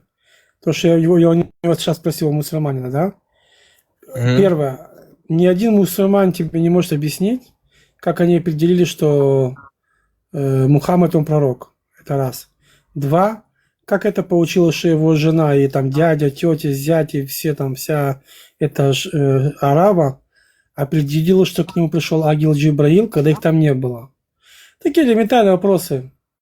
И, понимаешь, никто из них не может ответить простые вопросы. Зачем надо идти куда-то там далеко, там вообще там вдаваться во все чашки, когда сама база, фундамент, ее нету. Понимаешь? Они даже Ну, нету рыба в гниет с Коране. головы же. Да, в Коране даже нет объяснения, что такое пророк. Они меня спрашивают, что такое пророк. Я уже один раз как бы тянул, я уже показал им, что у нас целая семантика. Что такое пророк? Потому что нам сказали, есть такое понятие, как придут лжецы-пророки. Но мы, евреи, никогда не придем к кому-то, будем натягивать, там, заставлять свою веру. Мы, наоборот, не принимаем. Надо там целые круги ада пройти, чтобы стать иудаизмом. Но у них диалогия наоборот. Давайте придем в чужое место, захватим, уничтожим, поломаем, натянем. Ты должен быть мусульманином. С какого боку я должен быть мусульманином? Почему я должен быть это? Почему, он говорит, если ты не будешь платить джизу, я тебя прибью, забью, и вот это ты станешь мусульманином? Что это такое вообще? Что это за херня, блин? Мир поменялся. Если на говне... Нет, мир он так и был. Если на говне и палок все это построено. Один прикол такой слышал, то, что кто-то в новом городе начал жить, и там к нему два человека приходят и говорят, вот у нас тут какой-то человек, он построил весь этот город, и вы должны поцеловать ему жопу, иначе он вам выбьет из вас все дерьмо. И ему сказали, а где этот человек, как его увидеть? А эти люди говорят, его нельзя увидеть, мы сами даже его не видели. А он говорит, а как я ему поцелую жопу тогда? Хенка? Ты про Хенка? Вроде. Да. Видели, это да? один к одному, да. Ну, это похоже чуть-чуть. Так вот такое вещь я спрашиваю, как бы про Хэнка. Кто такой Хэнк? А мы не знаем. Где он? Да. Понимаешь? Леон, ну единственный, кто, наверное, сейчас контролирует очень хорошо в своей стране ислам, это, наверное, Китай. Потому что Китай вообще не разрешает религии ислама распространяться. Там вырезал целый регион вырезал просто. Да, они снесли же все мечети, видел? Они снесли мечети, не разрешили Они строить. закопали всех живьем, просто взяли это. Как у них бурдулаки там проснулись. Очень спокойно взяли, всех закопали, все, до свидания, все. При этом Афганистан ведет активные экономические и торговые отношения с Китаем. Ну, Раньше это ж, кенты ты же Мухаммада не понимаешь, потому слышали что про просто Будду. выгодно. Ну вот эти вещи не видят эти вот наши эти вот зомбанутые. С этим аятом я хотел спросить, кто этот аят там 61.6? Объяснить, что там такого в этом аяте? Объясни, есть он тут, этот человек? Да, я здесь. Вот смотрите, что здесь написано. 61, сура, аят. Ну, давай я дочитаю, если хотите, я зачитаю. Давай. А вот 61.6. Кулиев. А вот Иса, сын Марьям, сказал: о сыны Израиля, Я послан к вам Аллахом, чтобы подтвердить правдивость того, что было в Таурате до меня, и чтобы сообщить благую весть о посланнике, который придет после меня, имя которого будет Ахмад, в скобках Мухаммад. Когда же он явился к ним с ясными знамениями, они сказали, это очевидное колдовство. Так, и что там? Что значит Ахмед в скобках Мухаммед? Ну, сказано, что Иса сказал, что Мухаммад придет после него. И что? Где здесь написано? Где здесь написано Мухаммад? Здесь написано Ахмед. Ахмед это совсем другое имя, чем Мухаммад. Не, ну там по исламу вроде бы вот Прометей здесь вроде его называют его Ахмад, Мухаммад. Короче, что там говорится, Нет. что хочешь ты сказать? Я хочу сказать, что его Мухаммед вообще то, что это же в Коране написано, что Иса сказал, правильно? Иисус сказал, что придет человек, придет пророк, которого будет звать Ахмед. Сказал так Иисус? Ну, это в Коране говорится, да, в Коране сказал. Не, согласно христианским преданиям. Так говорил Иисус? Нет, я не по-моему. Нету такого. Даже если, даже такого. если. Ну хорошо. Одну После секунду. него придет Ахмад Хаджи Кадыров. Да, Не, вот Ахмед. что ты хочешь сказать? Даже Скажи если мне, написано, Ахмад, Мухаммад, там, в чем разница? Что ты хочешь даже сказать? если написано, допустим, в Библии тоже написано, что придет и будет его звать Ахмед. Ну, а сейчас, получается, этот Ахмед имя поменял и сделался он Мухаммедом. Почему? Или это один и тот же человек? Если это один и тот же человек... Подожди, я тебе объясню, смотри. Не, пусть он доскажет, подожди, он хочет какую-то мысль досказать, я хочу понять, что удивительного там. Если это один и тот же человек, тогда почему, если один и тот же человек, его звать и Ахмед, и Мухаммед, некоторые говорят так, тогда почему вы ни разу не услышите, когда они говорят посланник Аллаха, его звали Ахмед, они все время говорят Мухаммед. На чем это все рушится? Разные имена это. Разные люди, что ли? Артур, смотри. А когда мы Более понимаем, поздних. Секундочку, смотри. Когда мы понимаем, что достоверно, когда это если у христиан это есть, и это есть в исламе, это получается как бы цепочка уже, да, идет уже как бы достоверность. А когда это пишется в Коране, а у христиан этого нету, тут уже опять сову на глобус кто-то натягивает, и опять что-то придумали, понимаешь? То есть... Спрашиваю, вот в христианстве сказано, что после Иисуса будет Ахмад. Вот если в христианстве Иисус это Бог, то Ахмад это Бог 2.0 или как-то? Это апгрейд. Ну, я не понимаю, если честно. Видишь, христианская концепция, да, вот, у православных, там, католиков. Иисус это же Бог или как?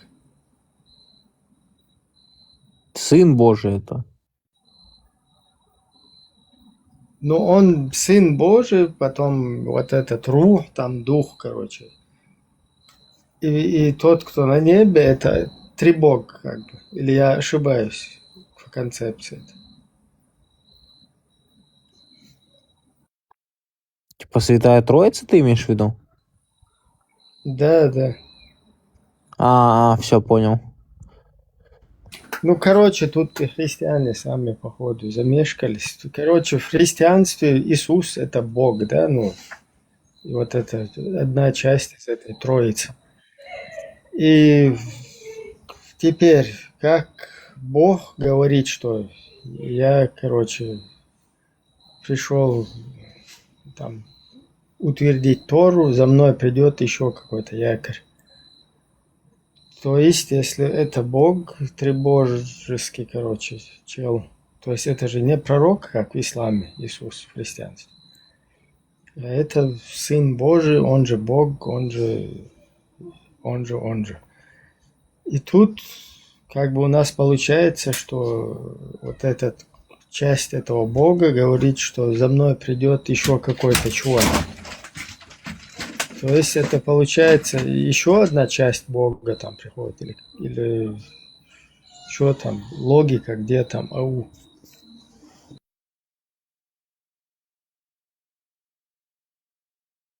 Логика запрещена в Коране, ты забыл?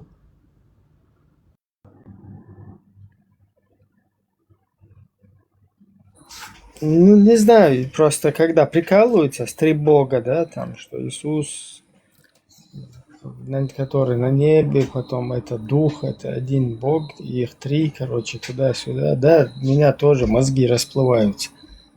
Но здесь же тоже у меня Здесь, плыть начинают, когда вот такое приводится. Ибраим, смотри, вот здесь написано, в современных текстах Библии нет места, где Иисус прямо говорит: «После меня придет пророк Ахмед». Такого текста в канонических Евангелиях нету. Однако существуют разные толкования. Исламская точка зрения – это вот как то, что Иса, сын Марьям, сказал, что в общем, придет человек, придет пророк, которого будет звать Ахмед. Это в Коране написано, в Библии нет. Там, может, там Ахпер сказано? Не Не, вот эти вот толкователи, они вообще всех с панталыги сбивают. Мне кажется, вот эти толкователи, они прям лично с каждым пророком, понял, были знакомы, за руку здоровались, ходили и запоминали, что он говорит. Нет, вот что Нет, получается? мне кажется, В книге они написано, что что это книга истина. То есть ты открываешь книгу, и в книге написано, это книга истина. Ну, это абсурдно же это. Я сейчас напишу, напишу на бумажке, короче, вот эта бумажка, вот то, что на бумажке написано, истина. Все, верь уже, куда ты денешься? Нет, кто сказал, где доказательства? Вот в книге написано. Вот в книге написано, что эта книга, все, это конец, короче. Дальше не ищите дальше. Тогда для мусульман Иисус это Аллах. А еще такой анекдот есть. Когда евреи пришли, поймали евреи, говорят, где деньги берешь? В тумбочке. А в тумбочку кто ложит? Жена ложит. А жене кто дает? Я даю. Короче, круг такой, знаешь, что непонятно. Так называется. Пророческий круг. Ой, блин, голова трескается. Порочный круг.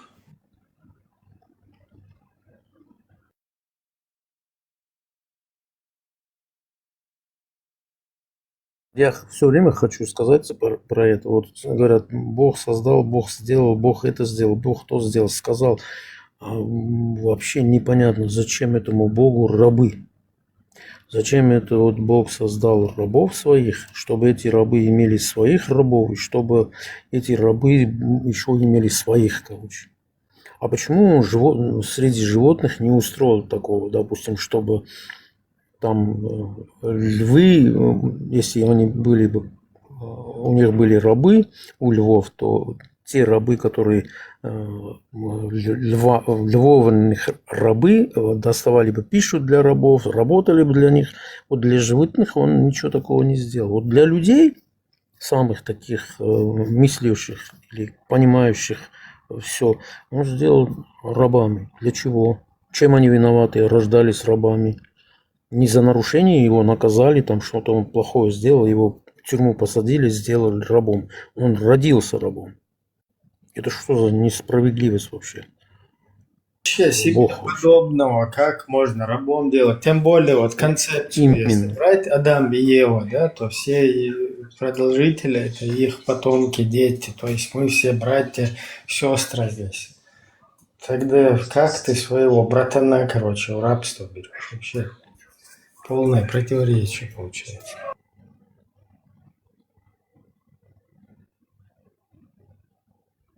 Короче, правнук стал рабом.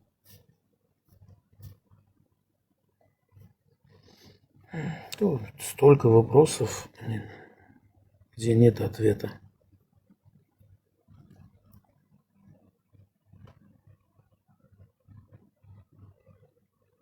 этом аяте 66, 61.6, может там не Ахмед, а Ахпер. Может быть тоже. Короче, все версии надо рассматривать.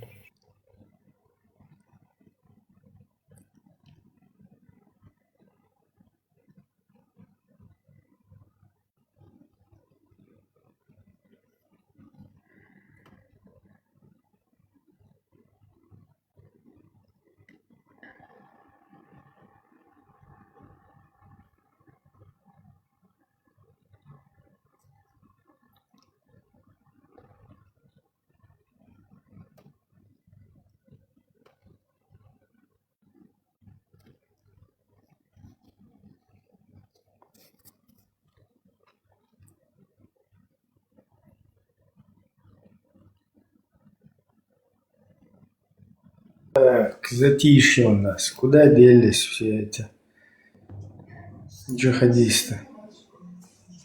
Все курят, наверное. Не-не, я просто слушаю, мне интересно, что скажут на самом деле. Пару вопросов есть такие, ну, они у меня крутятся в голове, я подожду, пока зайдет какой-нибудь мусульманин, и хочется прям задать ему вопрос.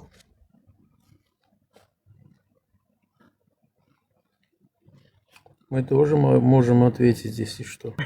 А вообще, Артур, ты читал Коран? Ну, я так Нет, не понял. читал. Не читал, я его знаю. Ты прям знаешь его? Что, прям учил? Да. Ну, можно сказать. А для чего учил, если не секрет? Я его вижу каждый день. Я уже 32 года живу в этой среде. А, ты сам мусульманин? Нет, я ни к какой религии не отношусь. Ты тоже деист, да, я так понял? Не знаю, как это называется. Я верю, что кто-то нас создал, ну, и дальше пустил самотеком, чтобы мы сами развивались и так далее. А как ты относишься к тому, что у Мухаммада одна из его жен проснулась ночью и выпила его мочу, а Мухаммед ей сказал, что у нее теперь не будет болеть живот никогда? Ну, вот такие вещи, которые, допустим, я вот на себя сразу беру, если я выпью мочу, что со мной будет? Живот болеть не будет, брат. Да, отвратительно, правильно? И да, это ужас, я просто в шоке. Из-за этого я считаю, что это вранье просто-напросто. Я просто не понимаю, как вот либо пророк Мухаммед понимал, что они, ну, как бы необразованные, ими легко управлять, либо я не знаю, как люди могли до этого не додуматься. Ну, это же аморально просто. Не, ну, я тоже иногда думаю, вот в голову такие вещи, мысли лезут, знаешь, что он вообще от его сказанных слов вообще ничего не осталось, нету в этом Коране, там люди какие-то придумывали всякие сказки. Не, ну мусульмане же утверждают, что Коран не переписывали. Хотя я очень сильно в этом сомневаюсь. сомневаюсь. Ну ты не знаешь, что есть 32 или 33 вида Корана? Знаю. Я просто... Ну как понять это? Ну, мусульмане просто утверждают, что Коран вообще ни разу не тронутая книга. Это говорят так. Говорят, что она прям мое мнение, было бы гораздо лучше, если бы все открыто говорили, вот там-то, где-то там-то, вот это, вот так было, поменяли, сделали так, и в оконцовке, допустим, да, что аморально просто убрать оттуда, что по-человечески вот морально, то и оставить. Мое мнение такое. Если, допустим, у меня была бы возможность, я бы так сделал. Я бы не стал бы ничего отрицать, что там написали или сделали. Да, сделали. Были времена, когда сделали. Сейчас это же ненормально сделать так. Жениться на 9-летней девушке, это же ненормально. Ненормально. Да не, это вообще ужас. Нет, ну в Коране... Это же ненормально. Он же до судного дня, правильно, Коран? А если он до судного дня, то значит они должны это делать и до судного дня. Не, я свое мнение говорю, если бы, допустим, была бы моя воля, если бы была бы у меня такая возможность, скажем, что бы я сделал, я просто-напросто убрал все, что в данный момент на сегодня считается аморальным. И все. Тоже верно. Слушай, если бы ко мне бы вот... Я просто я не совсем понимаю вот лучшего друга Мухаммада. Да, там, если бы ко мне пришел бы мой лучший друг и сказал бы, я там женюсь на твоей дочке, я бы его убил бы. Нет, я тебе скажу другое. Это или неправда, или это вообще до такой степени, не знаю, что, не знаю, язык не поворачивается сказать. Вот все. Или же третий вариант, он никаким другом не являлся, короче. Здесь человек пишет, пророк Курдистана пишет, если убрать аморальное от Корана, ничего не останется. Значит, пишите, перепишите, значит, не знаю, по-другому. Допустим, сегодня очень легко можно переписать это все. Ну вот у меня есть друг с Курдистана, он курд, он мусульманин. То есть с ним невозможно разговаривать. Человек настолько сильно верит в эту книгу, что... То есть я ему пытаюсь объяснить, но знаешь, какой самый вот удивительный прикол? Он ни разу его не читал. Это знаешь, это как сказать тебе? У него родители очень сильно промыли ему мозги. Очень сильно. Ну, ты представляешь, если он сейчас скажет что-нибудь против или что-то такое, это от родителей же. Да, родители у него строгие, очень строгие, я знаю. Ну, даже, знаешь, даже не строгость, а это, скажем, уважение, любовь к своим родителям. Родители, то есть отец, он должен считать, что отец не прав, если он начнет что-то против говорить. Слушай, ну это было последний раз 7 лет назад, сейчас он не мусульманин, он женат на русской девушке, то есть ему не нравятся, да, там мусульмане. Он женат на русской девушке, он отрекся вообще от ислама, то есть от всего. Он с родителями сильно поругался, 2 или 3 года они не разговаривали. И вот сейчас уже опять разговаривают, у них все хорошо и так далее. То есть он из нашего последнего разговора, да, это там мой одноклассник, мы с ним созвонились, и я ему говорю: Надыра, как так, вот как ты ж там мусульманин? И он мне сказал, что я не вижу там ничего хорошего. То есть это были его слова. Ну, люди разные, по-разному смотрят на это все. Кто-то, не знаю, кто-то просыпается, кто-то... Ну, в разных странах, там, например, на сегодняшний день, допустим, в Арабских Эмиратах, в Кувейте, там еще какой-то стране я слышал, что приняли закон перед женитьбой, если ты хочешь допустим, пара хочет жениться, они сдают генетический тест, чтобы не были они родственниками, потому что очень много больных детей рождаются из-за того, что женятся на двоюродных сестрах, на родственницах. Да, я слышал. Это есть. Но в Дагестане же есть национальность, как они же там вроде на родственниках тоже женятся. Да, есть. Это, по-моему... Кто они? Не знаю, точно не могу сказать. Даргинцы. Может быть. Вроде бы даргинцы, если я не ошибаюсь. Например, у чеченцев, у ингушей этого вообще нет. У них там двоюродная сестра, это как родная сестра. Ну, это я тоже слышал. Это вообще...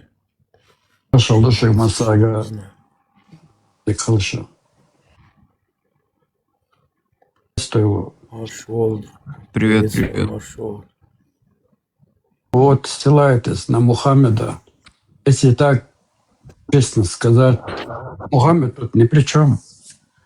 Тут даже арабы же написали, Мухаммед ссылался на ангела, ангел ссылается на Аллаха, эти арабы ссылаются на Мухаммеда. Вот так это все это идет. И самое главное, там не сказано, запишите, первоначально так, там и не сказано, до сих пор не сказано, чтобы ее записали. Это один такой мардон засуетился и решил записать это. Так, аузу билляхи минаш шайтанир раджим, бисмиллахир рахманир рахим. Читай Тору. Аят.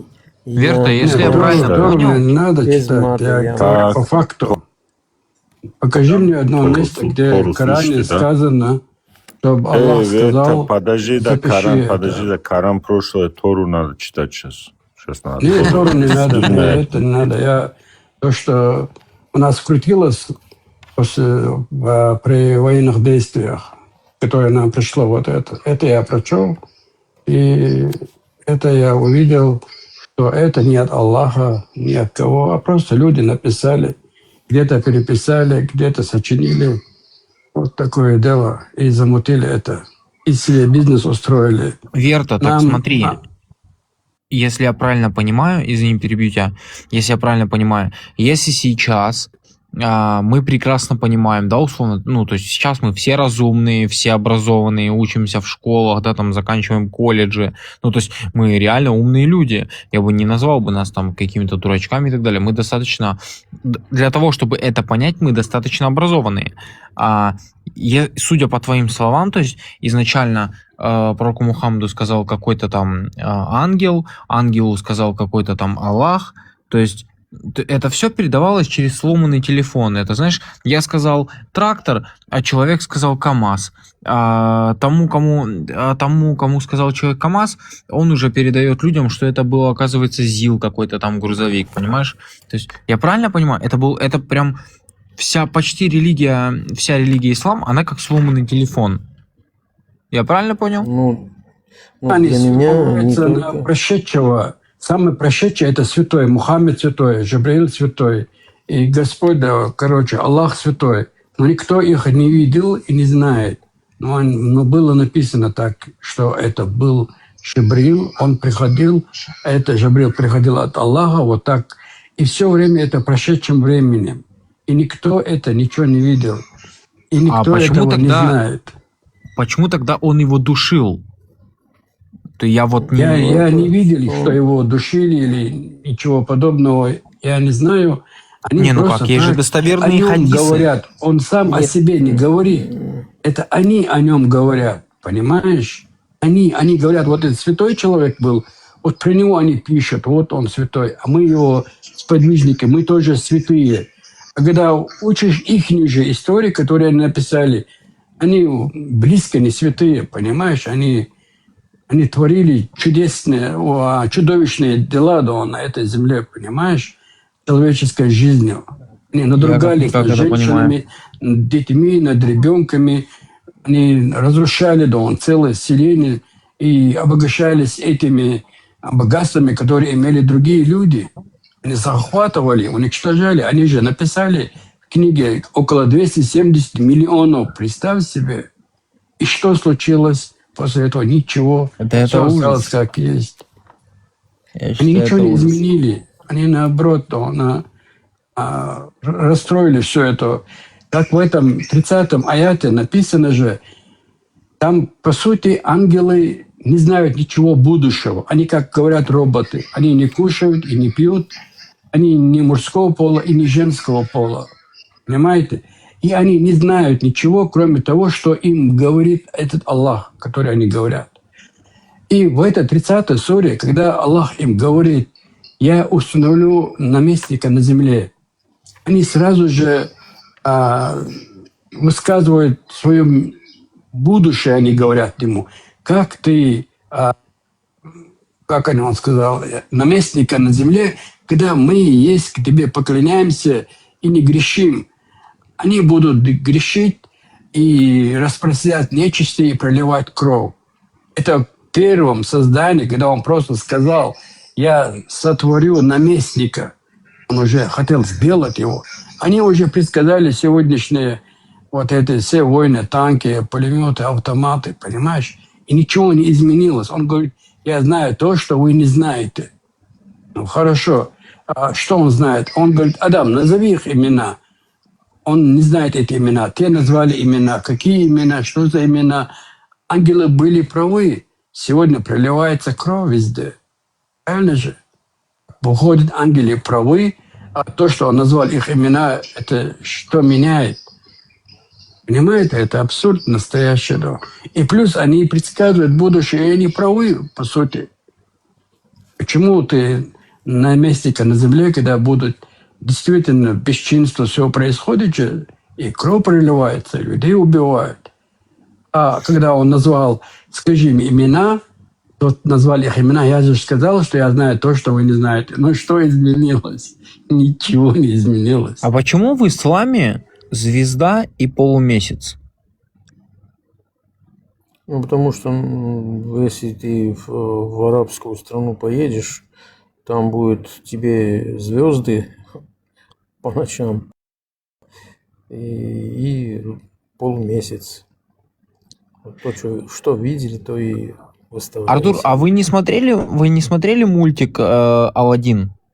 Мультик. Там есть отсылка на ислам. Вот, там есть небольшая отсылка с пропагандой на ислам. Это же вообще... Не знаю, если честно. Это же вообще индийский, знаете что? Это же вообще индийский. Мухараджи, это был индийский. Да, я знаю. Вот. Да. Там есть отсылка на ислам. Еще вопрос, еще такой момент, Верта. Никто ничего не может доказать. Вообще абсолютно. Все, что сказано, где доказательств нету. Кто сказал, тот сказал. Там дальше уже все Всевышний, сверху Всевышний сказал. А какие-то доказательства вообще абсолютно нигде ничего нету. Не, ну хадисы же достоверные есть. Откуда, от кого они, пожалуйста, скажи мне. Не, ну они от людей, понятное дело, но они утверждают, что это достоверные хадисы, Хорошо, которые передавались. Что я сделаю? Давайте я что сделаю? Я сейчас поеду куда-нибудь, вернусь и начну сказки рассказывать. Когда ты мне спросишь, ты серьезно? Да, блин, ты что, мне не веришь? Да, я же сказал. А потом ты скажешь кому-то там, да, кому-то расскажешь то, что я тебе сказал. Тот спросит, ты серьезно? Конечно, серьезно, это он сказал. Артур сказал. Все, этим заканчивается. Нету источника, откуда вот это откуда родился, короче.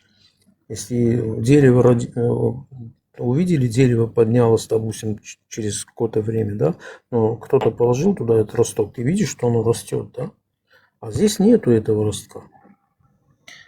Артур, ну а как же джинны? Как они утверждают, там столько видео есть в интернете, как с людей там якобы джинны выходят. Ну что, ты серьезно, ты веришь?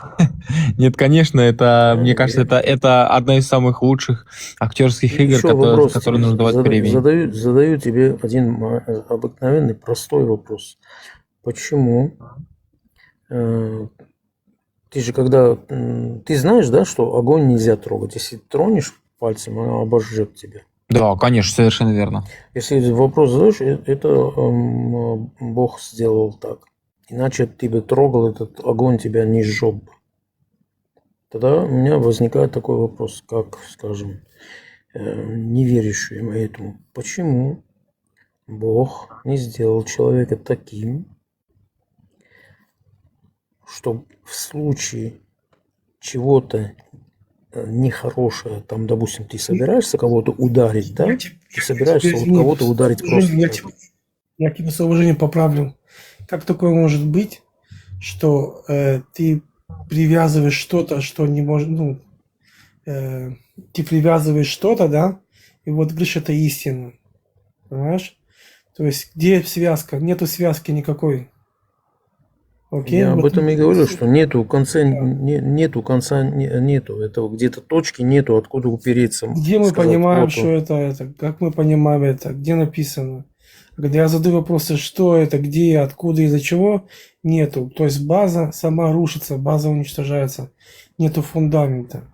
И ты понимаешь, что это все было написано людьми. Мало того, это каждый приходил и дописывал. То есть не потому, что сейчас мы что-то хотим уничтожить. Она сама себя уничтожает, это все. Сама эта книга. Нету последовательности. А если есть, пускай мусульман поднимется и покажет, в чем проблема. Просто с нашим временем не подходит, потому что там сказано до судного дня. Вот там есть сура 67 сура Мулк называется. И там написано: мы сотворили ближайшее небо светильниками и метание их для дьяволов. Это дьявол, кто оказывается? Вот сейчас Вот когда они говорят, что с рая выгнали Адама и Еву и шайтана, и зайдите отсюда, и прибудете на земле до судного дня, там что такое. И шайтану он сказал, что я тебе даю отсрочку, ты один из тех, кому я дал отсрочку. Я по памяти это говорю. И как это получается? Он изгнал, Адам не возвращается туда, в смысле мы, люди, не возвращаемся в этот рай. А это шайтан, они говорят, мы его не видим, никто его не видел. И невозможно и не увидеть. Мы умрем, и которые после нас придут, тоже не увидят. Это не истина. Истина – это как-то доказуемо и неотрицаемое что-то такое. Это не истина. И они поднимаются между своим плечем, становятся и добираются обратно туда, и слушают, что ангелам они дают задание, и на них это бросают вот этот светильник, это звезды. И в наше время это легко обнаружить. Звезда не падает, она не такая маленькая. Это раньше можно было обмануть людей, если метеорит куда-то падает, она как звезда падает, получается. Но они же написали, мы украсили ближайшее небо светильниками и метание их для дьяволов. А сегодня звезды не летают никуда, понимаете? Если на землю упадет звезда, это все узнают. А в то время это невозможно было. Возможно было обмануть людей, но невозможно было обнаружить это. Сесть на верблюд, кто-то поедет, куда не знаю, где не знаю, где-то упало, и я поеду через эту пустыню. Это невозможно. Один человек в пустыне так, в общем, не ходит. Звезды не падают, конечно. Они и солнце, они говорят, упадет сюда. Как это, если 9 раз больше? Это по сегодняшнему времени. Раньше-то они не знали, как это. И, понимаете? Они видели метеорит. Метеорит, когда падает на Землю, да, Земля протягивает маленькие частицы, меньше, это мы все знаем, да, что большое всегда притягивает к себе маленькое. Когда метеорит падает на Землю, заходя в атмосферу, от скорости она просто сгорает. И вот луч получается. И все, они думали, что звезды падают. Человек, который сидел, видел, звезда там, и раз тут на Землю. Значит, она такая маленькая. Он же не мог понять, что это звезда 1000 раз больше, чем, допустим, наша Земля, земной шар. Он думал, что он маленький, вот все, упал на Землю. Кто-то решил, что это метает кто-то там. Ну, ты слышал, Артур, у Закирнай, как отвечал на звездопад? Что он сказал? Не, это человек, понимаешь? Мне кажется, если честно, что вот я его, когда несколько раз... Нельзя всерьез воспринимать. Его нельзя всерьез воспринимать. У него 3 миллиона, ты понимаешь? У него 3 миллиона подписчиков. То есть, ты представляешь, скольким людям он садится на уши? Дай ему сказать, я это не слышал. Что Закир Наик сказал? Скажи, что он Закир Наик сказал, что если вы видите звездопад, типа там все вот эти слова про пророка, мир ему и так далее, то что-то типа из разряда того, что Аллах придумал что-то новое, и скоро вы об этом узнаете. То есть он преподносит это, как будто это как, знаешь, что-то из разряда какого-то волшебства или подарка от Аллаха. То есть это что-то будет, что-то новое. Понимаешь, типа как познавательное, непонятно. Знаешь, что-то вот такое в этом роде. Он придумывает, знаешь, он что сказал еще? Он сказал, когда вы попадете в рай, там будут вас встречать гури вот с такими большими глазами. Не с грудями, а глазами. Потому что там аудитория, там где-то в каком-то университете, что ли, он выступал. Аудитория такая громадная, большая, там молодые все девчата, пацаны, короче. И ему, наверное, стыдно было сказать, что вы поете в ад, и там будет Гурьева с такими невисячими грудями, вот с такими большими глазами, короче. Ты не видел его? Ты видел Закира Найка? Не впустили в Ирландию. Его не впустили. Он прилетел в Ирландию, и его не, типа, начал говорить, что он приехал якобы для тех, кто мусульмане, провести какую-то вот, как она, конференция или как называется. И его просто не впустили. И, типа... Добрый вечер, здравствуйте. Можно вам вопрос задать? Я уже где-то 20 минут вас слушаю. Да, конечно, конечно. Извините, что вас перебиваю. Я ждал, пока мне слово дадут. Артур, скажите, пожалуйста, вы из какой вероисповедания? К Кто по сожалению, у меня национальности? у меня нет Вы атеист, хорошо. Нет, национальность у вас какая? Я не атеист. Я не атеист. Хорошо. Вы кому У меня молитесь? есть Бог, я верю. Я никому не молюсь. И у меня есть Бог, создатель всего, что есть на этом свете. Веронациональность, Но я не точнее, никакой. национальность у вас какая?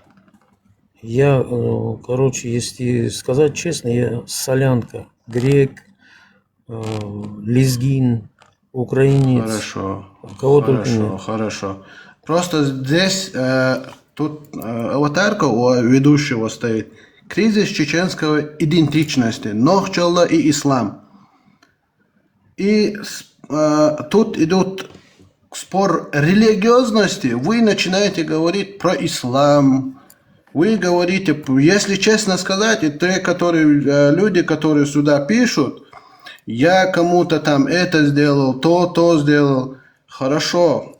Завтра, когда настанет тот день, когда вы пристанете перед Богом, вы, наверное, так хотите, чтобы я сказал, перед Богом, что вы ему скажете? Вот вопрос у меня к вам. И Мне еще ответить? одно. Я Сейчас, могу 2 ответить. секунды. Я сейчас 2 секунды, подождите. Я сейчас уйду. Без проблем. Просто задам вопрос Не и надо, просто выключусь. Нет, Верта, не надо ты, уходить. наверное, чеченец. Я не знаю, кто ты по национальности. Ты, наверное, чеченец. Old Star тоже, наверное, русский или украинец. Я не знаю, кто. Вы обсуждаете тут насчет Нохчалла или про ислам вы обсуждаете? Можно я отвечу? Да, конечно, конечно. Давайте я отвечу. Смотрите, я, допустим, я познакомился с человеком, допустим, с Ибрагимом, да? Я знаю чеченский народ, я знаю чеченцев, я знаю ваш быт, скажем, да, потому что я первый раз я познакомился с чеченцем, когда мне было 18 лет, потом еще одним человеком, потом еще одним человеком. И с этими людьми, то есть зная этих людей, наше общение, дружба и так далее и тому подобное не дает мне вообще абсолютно никакой, скажем, никакой возможности подумать даже, что вот чеченец может быть плохим человеком. Из-за этого я познакомился с Ибрагимом, допустим, да, и я как человек, который не верит вообще ни в никакую религию, я не отношусь, захожу иногда, вопросы бывают, мне это интересно, допустим, общаться с людьми, которых я понимаю. А вот насчет Нохчалла и ислам, и в этих моментах я, бывает, что-то говорю от себя, допустим, как я понимаю. Когда люди разговаривают, говорят, вот ислам помогает, ислам не помогает. И я говорю, можно я скажу? Я считаю, что вот здесь не помогает. Может быть, где-то здесь помогает, а вот здесь не помогает, а мешает просто-напросто. И вообще, если человек чеченец, он не может себе считать чеченцем, если он согласен, чтобы его сын женился на дочери его сестры или его брата. А в исламе это приветствуется. Я как знаю про это, я говорю, вот это не может быть. Вы согласны, допустим, что вы можете своего сына женить на дочке своего брата или своей сестры? Давай я отвечу на Вы этот можете? Ну, подожди, я сейчас на этот Вот такие вещи. Я не говорю вам, решайте, сделайте так. Я не могу решить, сказать, решите так. Артур, Я просто вопросы, когда бывают. Насчет этого вопроса я тебе сейчас отвечу. В то время, когда был пророк Мухаммад, саллаллаху алейхи вассалям, тогда ислам не был так распространен, как в нынешнее время. Поэтому для того, чтобы его дочь Фатима выдать замуж за кого-то, тогда не было человека, кому он доверил бы свою дочь. Поэтому было решено выдать замуж за своего племянника Али, Турпал Али, алейхиссалям, ради Аллаху анху, за него выдать замуж. Вот из-за этого было только выдано. Это просто сунна. Некоторые люди придерживаются этому, некоторые люди не придерживаются. Не согласен? Да, меня слышно? Меня слышно? Алло. Да. Да, слышно. Пророк сам, саллаллаху алейхи вассаляма, женился на своей двоюродной сестре, когда у него уже 7 жен было там. Миллиалинату. Зайнаб. Да, миллиалинату. Зайнаб. Зайнаб пиалинату.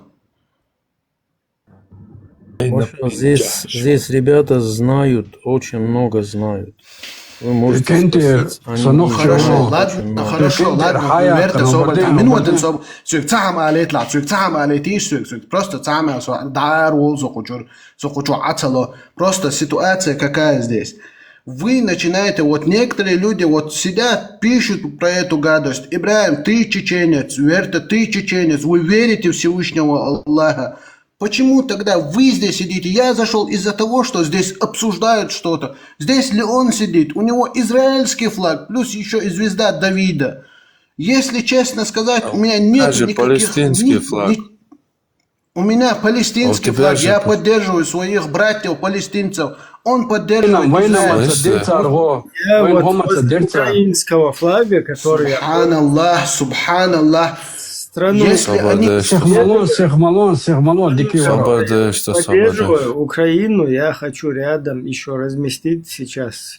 Просто никак руки до этого не доходят. Еще и дружественный израильский флаг.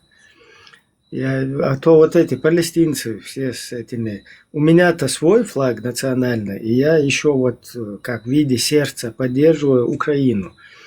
А вот у людей палестинские флаги, свой флаг, они надо ставить, боятся. Я просто не понимаю, что значит мои братья палестинцы, я их поддерживаю. Палестинцы есть христиане огромное количество, есть шииты, есть вообще матуридиты, очень разные есть палестинцы. И вообще страна придумана англичанами. Хотя Аллах придумал, там Израиль сделал. Хорошо. Вопрос давайте я сейчас по-другому вам скажу. То, что там убивают детей, там убивают стариков, женщин, это нормально. Ибрахим, поддерживай свою Израиль, Прометей тоже поддерживай. Не говори, это нормально, осуждаем убийство.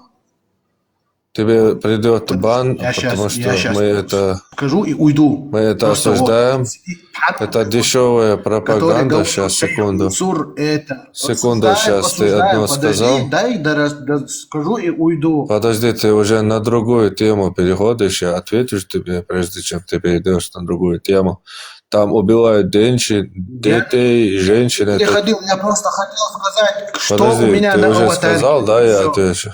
Хорошо, ты уже сказал, да, я отвечу. Там убивают детей и женщин, это дешевая пропаганда. Там еще раз. Так ты на другую тему переходишь. Секунду, подожди. Задолбал уже. Там убивают детей и женщин, это дешевая пропаганда. Там убивают террористов. Иногда террористы перед собой там ставят детей, женщин, думая, что ракета отвернется от них, если они там за детьми спрячутся. И да, на войне умирают дети. Но цель данной войны – уничтожить террористов, которые напали на Израиль, забрали заложников, женщин там называли наложницами, сабая, себе в пещеру их завели, там от голода пытали, морили голодом, короче. Вот этих террористов уничтожают, понимаешь? Не надо здесь говорить, женщин, детей убивают. Но на войне убирают все. И дети умирают, и женщины. Одно не могу понять, вот эти люди, вот он сейчас выскочил, я знаю, что он сольется, если я у него спрошу, когда чеченские ваххабиты, будулаки там совместно с дагестанскими будулаками пошли в Дагестан в 99 году, чтобы там одна часть пошла, одна операция была, это освобождение карамахинцев, чабанмахинцев, в которую 2 населенных пункта, где Степашин установил шарикат. Одна часть пошла их освобождать. Другая операция параллельная была по установлению исламского государства в Дагестане. То есть дагестанская ваххабня, они тогда топили, короче, за исламское государство Дагестан. И вот наша ваххабня пошла туда. Теперь вот эта ваххабня, когда туда пошла, вот чеченцы, которые поддерживают вот этих вот палестинских говнюков, которые пошли 7 октября в Израиль. И я сейчас просто вот сравнение проведу, да. Вот эти говнюки пошли спасти из 2 населенных пунктов, Карамахи, Чабанмахи, как раз таки женщин, детей, стариков, несмотря на то, что они ваххабиты, там всякие говнобиты, там, я не знаю, джихадисты, исламисты, но они пошли туда и спасли из этих 2 сел, выбили проход, там вот это они окруженные были, оттуда сделали проход и вывели оттуда женщин, детей, как бы вот этих людей, которых мочили там подряд. И их к нам в Чеченскую республику вывели живыми. Вторая вот эта движуха была установление исламского государства там. Потом туда подтянули полностью всю русскую армию, короче, и начали мочить их всех подряд. Потом вот эти говнюки назад отползли в нашу республику, которые устанавливали исламское государство, шарикаты, халифаты там в Дагестане. Вот эти к нам отползли сюда. Вот я сейчас не пойму, сегодня всякие прорусские, там, подрусские, которые в структурах, пехотинцы Путина, все, вот когда вы топите за палестинцев, вы можете хоть параллель провести, там, мозгами пошевелить? Потому что вот эти говнюки зашли туда. Вы же когда про чеченцев говорите, там Дагестан пошли, ваххабиты туда, поэтому мы стали русскими, подрусскими. Вот кто туда пошел на сторону русских после этого? Вот здесь аналогично, если провести аналогию такую. Ладно, эти не убивали там женщин, детей, в плен, никого, наоборот, вызволили. Даже вызволили, короче, из вот этой ситуации женщин, детей, там вообще гражданское население этих 2 населенных пунктов. А вот эти говнюки пошли туда и захватили женщин, детей, стариков, там 1400 всего там вот этих жертв, убитых, уведенных в плен, короче. В плен имеется в виду в заложников, потому что гражданских людей ты в плен не берешь. И вот эти сейчас, которые с русскими в одних рядах, в одних окопах, с одними крестами, вот этими наградами, с георгиевской ленточкой, герои России, вот все говнюки. Как вы можете оправдывать вот это действие, вот то, что 7 октября там было? При том, что вот то, что в Дагестане было, вы из-за этого стали русскими, подрусскими, больше русскими, чем сами русские. Вот как это у вас в голове укладывается? Как вы, вот это все у вас работает просто? Я понять просто не могу. Как вы... Привет. Да, Всем вот то, что здорово. в Дагестане было, из-за этого вы стали русскими сами больше, чем сами русские. На их сторону пошли. А то, что вон там женщин, детей, стариков, всех подряд мочили, вот этим занимались, вы стоите, Палестина, Палестина, проклятые там евреи, туда-сюда. Вы понимаете, вот кто-нибудь, кто слушает, кто будет это в повторе там где-то слушать, вы можете мозгами пошевелить просто и понять, насколько абсурдны ваши действия, вот эти вот все, насколько вы долбанутые, грубо говоря. Можете вы просто осознать это? Я вот полностью благодарен нашему народу, что вот это в Дагестане то, что было, еще раз повторяюсь, Дагестан, когда пошли эти ваххабиты, они не насиловали никого, не в плен, наоборот, вызволили гражданских людей из вот этого плена, там, дагестанцев. Я сейчас их не оправдываю, они вот этими своими действиями навлекли на наше государство, вот в чем мы сейчас в состоянии находимся, да, полностью разбросаны по всему миру, потом полностью там зачморили нас перед всем миром, короче, мы стали какими-то виновными, вот то все, что и происходит, это все из-за вот этой ваххабни, из-за их, говнистых чувств ихних, короче, и так далее, да, тупоголовых. Вот из-за них это все. Но тем не менее, вот я нашему народу благодарен, что тогда всенародно это осудили. Даже вот это вот действие, которое там было. Почему? Потому что бедный там народ, который еле-еле войну пережил первую, и как-то начал становиться на ноги, вот эти вот своими действиями вовлекли нас во вторую сразу же. Теперь все, кто, еще раз повторяюсь, все, кто это действие осуждал. Вот включите свои мозги теперь, посмотрите на Хрен-Листину, вот туда, что 7 октября произошло. И теперь посмотрите там, как эти насильники по 4.24 они насиловали еврейских женщин там и так далее. Вон ходили подряд Сура 4, аят 24, если вы не в курсе, вот эти захваченные наложницы, там вот такая тема. Ходили подряд, вот у меня эти съемки были, да, вот в окне видит цель какая-то такая, силуэт какой-то. Ты не поймешь, это ребенок, женщина, что там. Он вот подряд, короче, они ходят и пуляют. И вот так вот прошлись. И вот это вот, говнюки вот эти, их в Палестине вот это вот полностью поддержали. И еще этих людей, которых они притащили, наложниц, там, заложников, еще спрятали их, понимаете? Вы понимаете, да, вот если бы аналогично чеченцы пошли бы куда-то в Россию, захватили бы там женщин, там, стариков, детей, притащили бы это все оттуда, хозяйство, а вы бы поддержали бы, да? Вы просто Дагестан не поддержали, которые... наоборот, вызволили оттуда заложников, да, из селения Карамахи, Чабанмахи. Это одна из операций. Вторая – это установление исламского государства. Вы же сейчас все топите за ислам, и там хотели исламское государство установить, дагестанцы.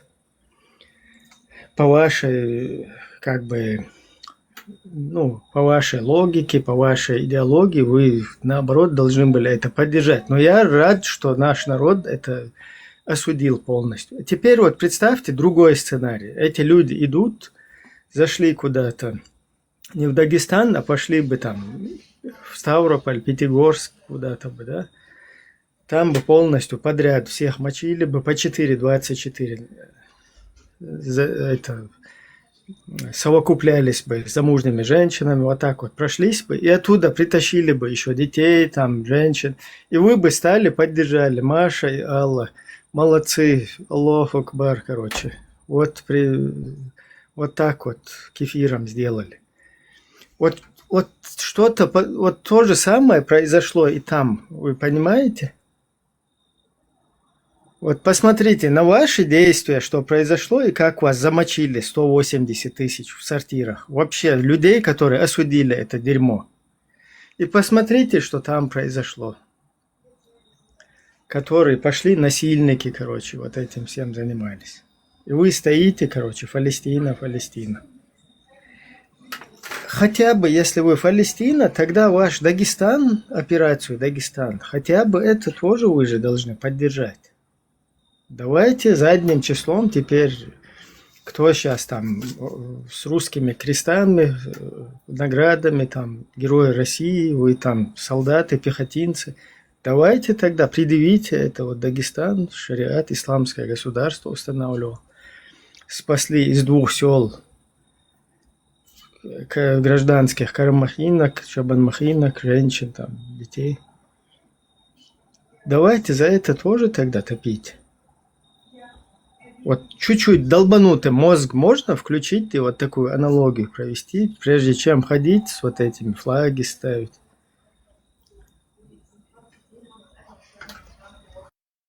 Это мода сейчас, мода. Ибрагим, у меня вопрос. Из какой страны больше всего воевали с чеченцами? С Украины? Я знаю, что с Украины воевали очень много. Даже девчонки были. А из арабских стран, сколько я знаю, из арабских стран были несколько командиров. Простые люди были там, маджахеды были с арабских стран? Из Палестины кто-нибудь был? Мне кажется, никого не было. С Украины у нас было 12 человек.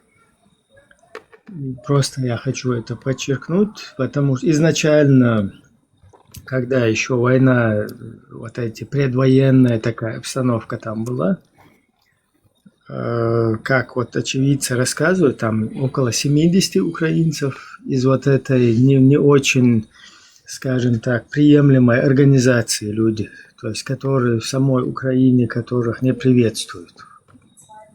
Угу. Вот около 70 человек там было, и когда уже военные действия начались, там было 12 украинцев. Потом, я не знаю, вот они, кто-то, по-моему, даже погиб там. Просто, справедливости ради, да, мы правильно должны называть вот эти какие-то цифры. Но при всем при этом, кто там участвовал, и гражданские украинцы, которые были в курсе вот этого, там высказывались по этому поводу, какие-то в средствах массовой информации, за это им благодарность, да, людям, которые тогда понимали и поддерживали. Но вот справедливости ради нам нужно подчеркнуть, что там 12 человек. И вот этот Сашко Билы, который возглавлял, его самого в Украине, скажем так, чтобы нас не гасанули здесь, да, его обнулили, как говорится, потому что он не совсем хорошими делами там занимался. Это сами же украинские там спецслужбы и так далее. То есть, а так, да, вся поддержка, она не должна быть там забыта, приветствоваться и так далее. Но если брать из других национальностей, я даже не знаю, кто там был. Там несколько грузин было, например. Из Литвы несколько человек было. Я имею в виду, может быть, этим людям лучше поднять украинский флаг. В Украине тоже же война идет. Они, кстати, осуждали, когда война была в Чечне. А арабские страны все языки засунули в одно место и молчали. Уж кто-кто, но пластилинцев там вообще не было. Потому что пластилинцы, они в арабском мире самые близкие братья и друзья русских россиян. То есть у них такая тема, она вообще не рассматривается. Чтобы в нашем вот этой военной ситуации, чтобы тем более нашу сторону занимать. Насчет того, что были ли в рядах вот этих оккупационных там русских солдат, да, войск палестинцев, вот тут у меня уже нету информации. Но я сегодня не удивлюсь, если там их много было. Как и сегодня в Украине там и так далее.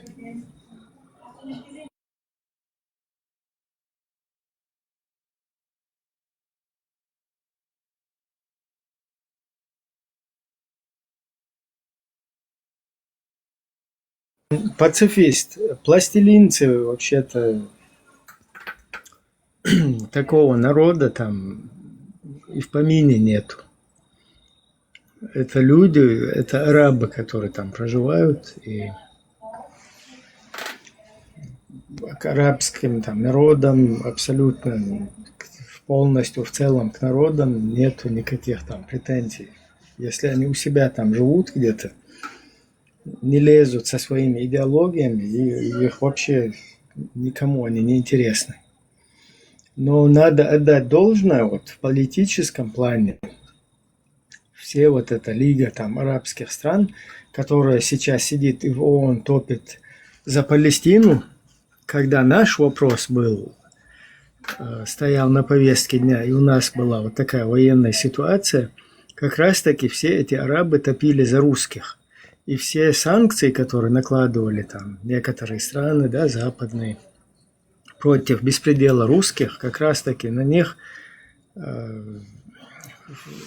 бы в пользу русских голосовали вот эти арабы, чтобы на них не накладывали санкции и так далее. Поэтому у нас как бы ничего позитивного там вообще не рассматривается.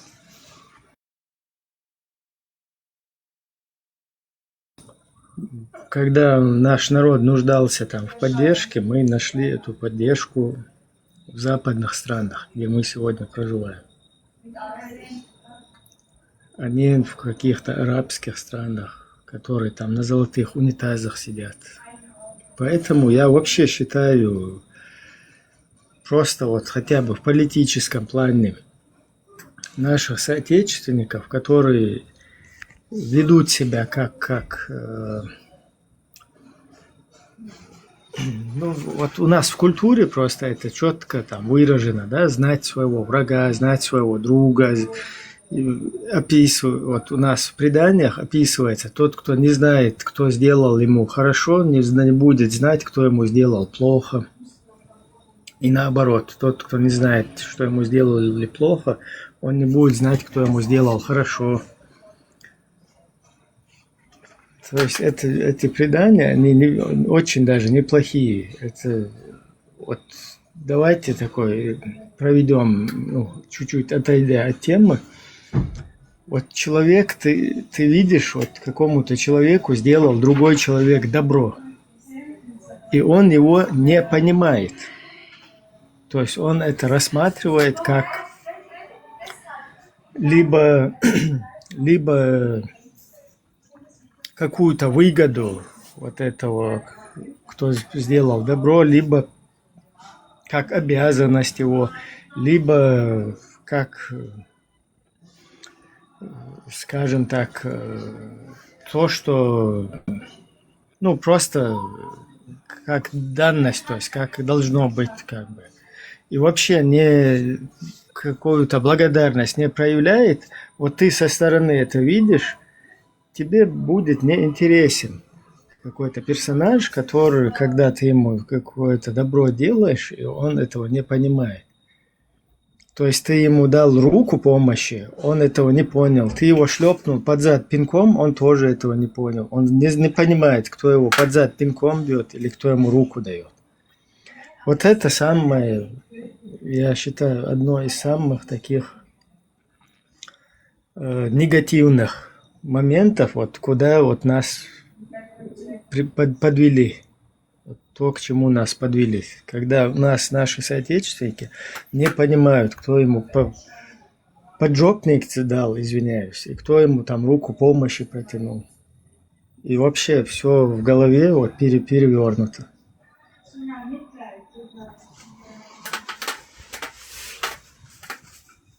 Вот как-то так, вот эти вещи, их тоже нужно понимать, там, знать.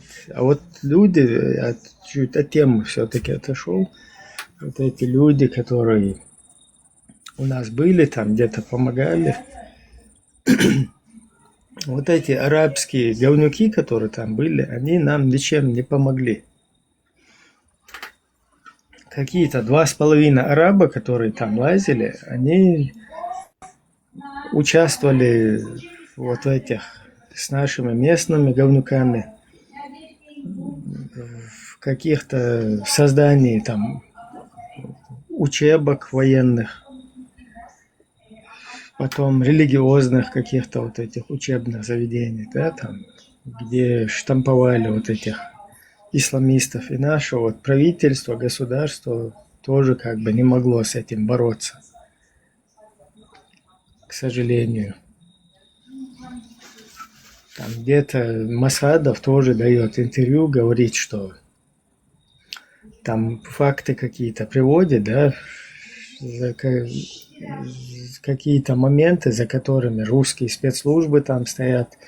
И потом он говорит, я не могу сейчас ничего сделать, потому что у меня есть опасность, что у нас вопрос не решен с Россией, поэтому вот эти вооруженные военные какие-то люди, я не могу их против них как бы внутренний какой-то конфликт создать. Мне сначала нужно определиться с русскими, как бы со статусом, с межгосударственными отношениями, а потом я могу собрать народ и поставить их вот перед фактом. И всех вот этих вооруженных людей сказать народу, вот или мы их разоружаем, или что мы делаем. А вот в данной ситуации, когда мы в подвешенном вот таком состоянии находились, да, там, когда у тебя не определены политические вот это вот все отношения, внутренний какой-то конфликт создавать, чтобы потом как шакалы на тебя напали.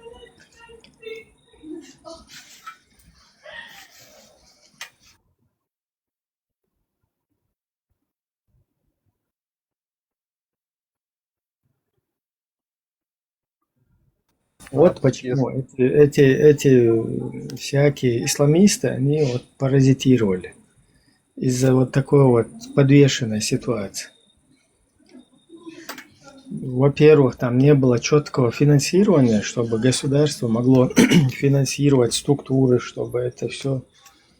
А там огромные бабки с другой стороны поступали.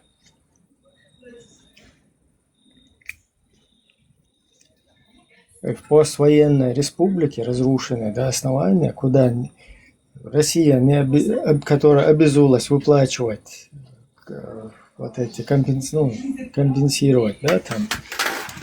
Масхадов, когда ездил в Британию, ему же там 1 миллиард, там Тэтчер, короче, они предложили поддержку. И сразу русские Масхадову там подкатили и сказали, давайте без этих, ну типа нас не опускайте перед всем миром, вы типа не обращайтесь, там международные суды там и так далее, мы вам вот так вот выплатим это. И ни хрена там не выплатили. Вон видео, ролик там есть, где Ельцин уже потом, позже, когда уже конкретно вот это ваххабитов, вот этих исламистов профинансировали, да, и когда правительство уже как бы оказалось слабее, да, там государство. Вот эти Ельцин там стоит, Масхадов, они встречаются в Кремле, и он говорит, я даже не знаю, вот у нас тут цифра 8 раз больше, а там 8 раз меньше. Куда делись деньги, черт его знает, короче. Ну, вот так вот, хитрость такую, да, там, пока обещали эти бабки, а без финансов, с разрушенным полностью экономика, там, государство, это же не работает у тебя ничего. Фабрики разрушены, заводы разрушены, больницы разрушены, школы разрушены, все уничтожено. Этот взял там, пошел бы с Западом, там, миллиард у британцев взял бы, еще миллиард у американцев, западным миром, вместо того, чтобы сотрудничать, содействовать, взял этим русским говнюкам, поверил, короче, и подставил это все. И они так и не выплатили там эти, и уже ко второй войне подвели. Всю вот эту лохабню наплодили.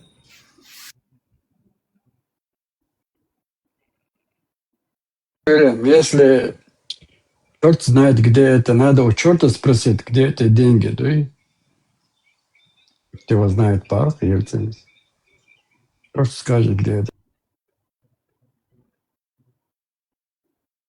Сейчас я Ельцина включу.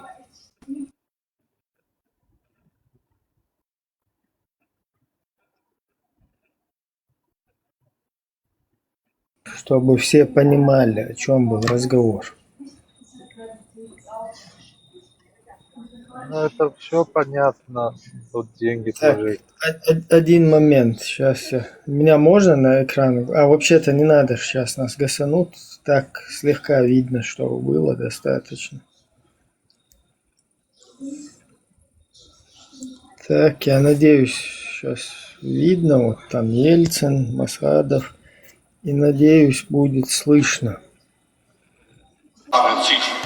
Не одна цифра, а Слава Ильич, значит, в 6 раз меньше. Ой, ну да, меньше эта цифра. Откуда, как эти денежные потоки идут? У нас механизм просто не выработан. Эти деньги куда-то черт зайдут.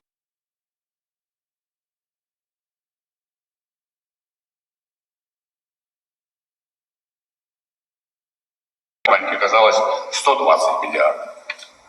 Куда остальные деньги ушли? Черт его знает. Вот и надо с этим делом, конечно, капитально разобраться. Конечно. Ну, короче, вот. Ну, короче, как-то так, да, вот это. Вся вот эта исламистская движуха, она поэтому у нас, короче,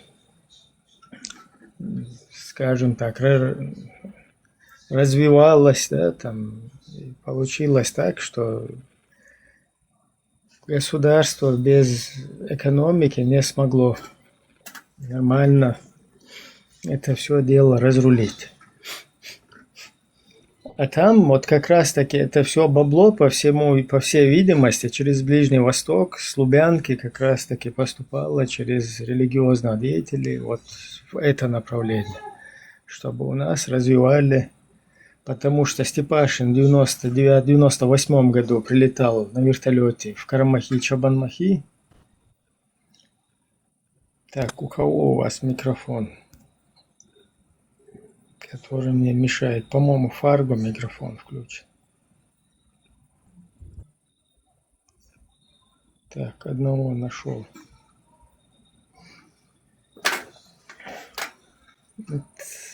И уже с темы сбился. Ну, одним словом, вот эти бабки, они поступали наоборот, с другой стороны. И получилось так, что...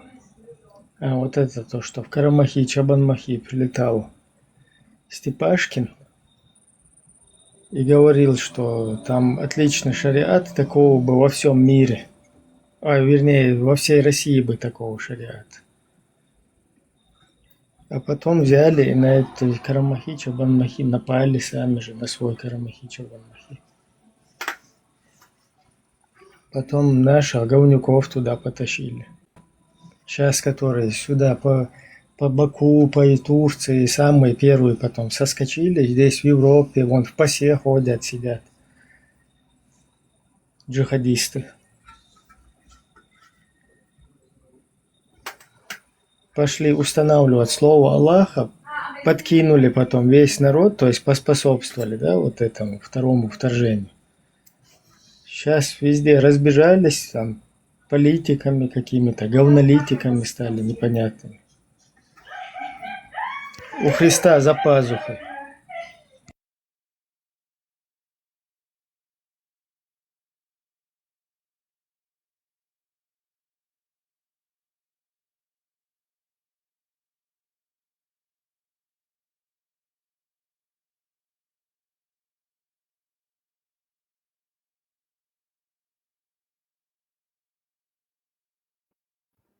Это все хорошо проработано на Лубянке, это процесс, это проект.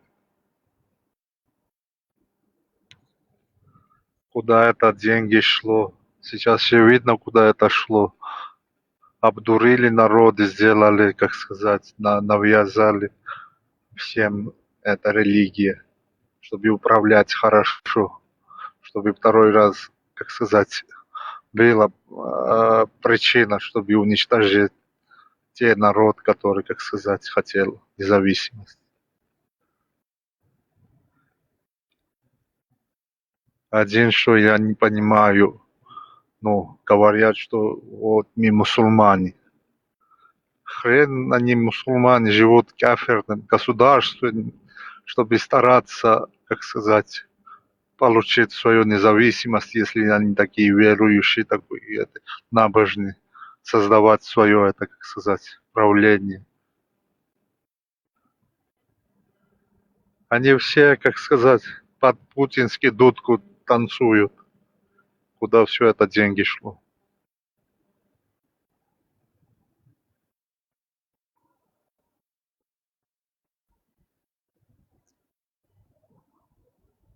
Просто вот это религиозное дело очень злую шутку сыграло с нами. Просто вот люди вот до сих пор, 4 года уже, как мы начали вот это информационное дело, вот Пармат в частности. К сожалению, это такая бомба, которая может через век, как сказать. Да, вот полностью разжевываем, да, вот раскладываем, там, приводим все доводы, короче, я не знаю, все какие-то там далиль или как это, полностью. Парма тот сейчас в частности вообще четко все там раскладывает это все, да, если там поначалу немного агрессивно это было, сейчас уже профессионально, можно сказать.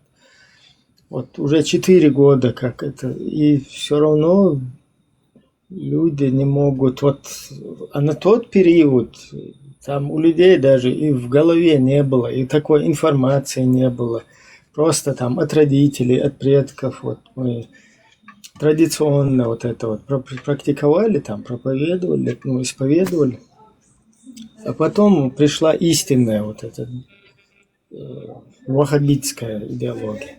И там получилось так, что как бы никто не да, поначалу там все это противодействовали этому, но там у нас некая игра вот плохого и хорошего полицейского вышла.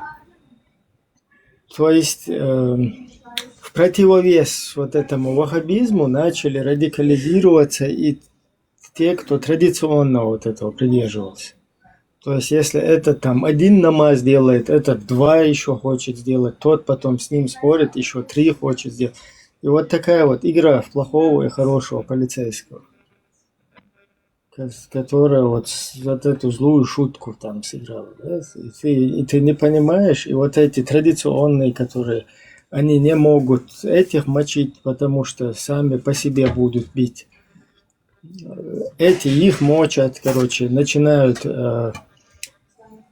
всякие наши вот эти предания, там, святых и так далее, вот это ставить под сомнение, надсмеиваться над этим. А те в обратку не могут то же самое делать, например, про альбураков там рассказывают, которые на 7-е небо летают. Почему? Потому что вот эта традиционная идеология, она на фундаменте вот этой истинной идеологии построена. И получилось так, что ну, как бы игра в одни ворота. эта сторона может критиковать там традиционный ислам, может его засмеивать там и все, а эти в ответку не могут, потому что как бы себе в ногу начинают стрелять. Это да, это 100%. Начиная от, как сказать, царской России, э, эта гнилая, как сказать, политика всегда вела, и они работали до сих пор. У них прописано, как управлять, как что делать. Тем более таких малых народов, как мы есть, кавказские народы, тем более эмоционально. Ну, самая, это, как сказать, болезненная тема – это религия. Внутри всегда найдут таких, которые, как сказать, будет мутить воду, из-за этого они будут ловить рыбу.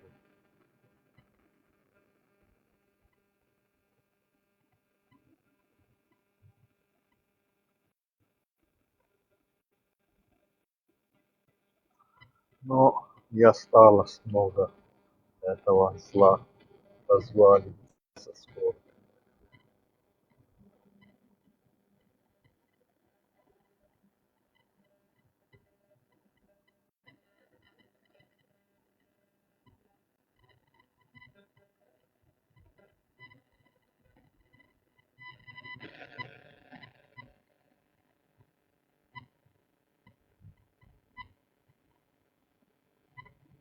Смотря того, что как-то выбрались из пасти этого зла на России.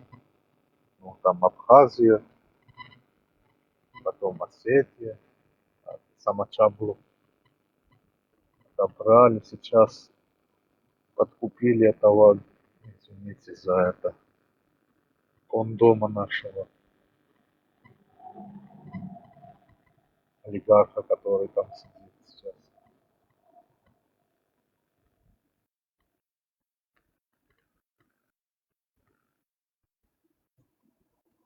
Ну, как ваш президент говорил, на Украине зайдет ихнее солнце.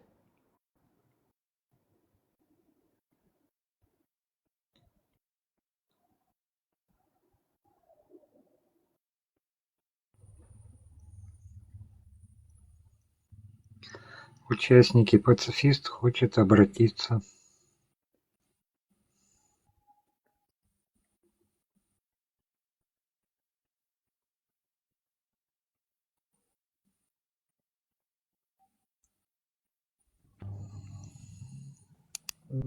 Говорите, пацифист.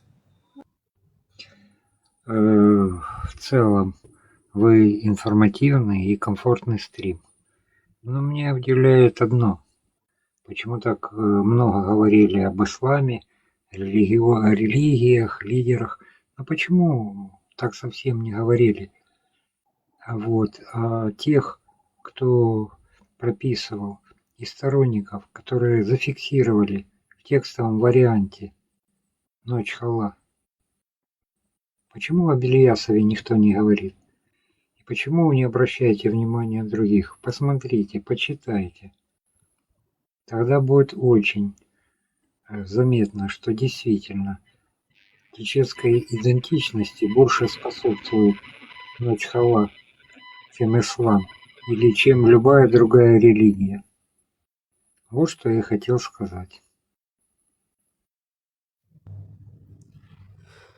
Ну, люди нужны для этого, чтобы люди занимались, бросали все, все свои дела и занимались именно вот этим. Ну, не только этим, много чем. Оно будет потихоньку, потихоньку. Время, я думаю, что нужно.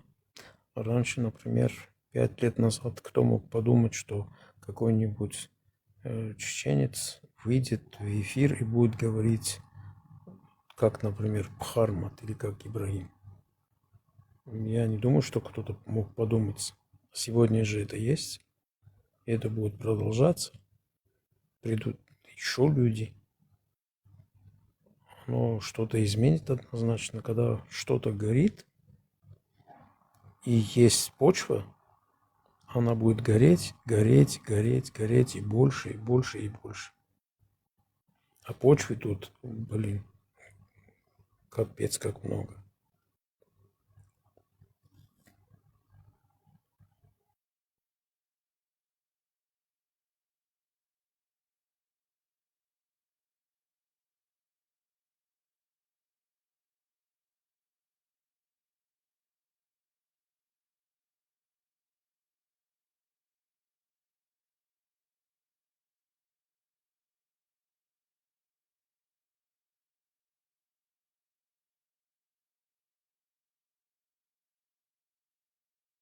Фарго, ты здесь?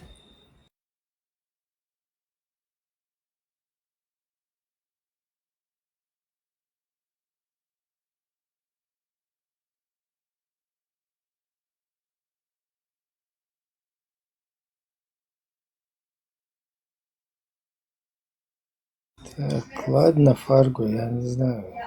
Эфир дальше вы ведете, не ведете, но я чуть-чуть на отдых. На боковую. Иду. Всем спокойной ночи, всем всего хорошего. Всех огромная благодарность там за подарки, за лайки, за участие, за позитивные комменты. Короче. Я тоже всех адекил, Машу, оставайтесь свободными. Я не знаю, админ, если ты вырубаешь, вырубай, нет, я пошел. Короче, на боковую. Участники, я с благодарностью к вам хочу пожелать, чтобы вы больше объясняли и популяризировали Ночь Хала, за что выступаете, и поменьше говорили все-таки против чего. Этим будет ясно предложение и выбор. Ну, если слово «кризис», может быть, говорит конкретно, а какой кризис, насколько он кризисный, или предложить другое слово, которое можно заменить. Вот это интересно, это конкретный предметный разговор. И да, спасибо, что у вас есть плакат, слоган. Это У нас интересно. тема вот Нохчала и ислам. То есть мы хотим сопоставить. Вот. В том-то и дело, что мы Ибрагим, но чеченский самобыт, да, вот чеченский самобыт и вот исламская, там, арабская вот эта идеология. Да, но согласитесь, по времени и по объему говорили меньше о Ночь Хала, чем об исламе. Так или нет? Вот поэтому. Ну, сегодня, да, у нас не совсем по теме получилось. Но, наверное, вчера или когда это, позавчера, намного как раз-таки в этом русле больше протекал эфир. Видимо, админ как раз хотел, чтобы эту тему снова... Ну, это как бы еще эту тему еще и еще и еще надо поднимать.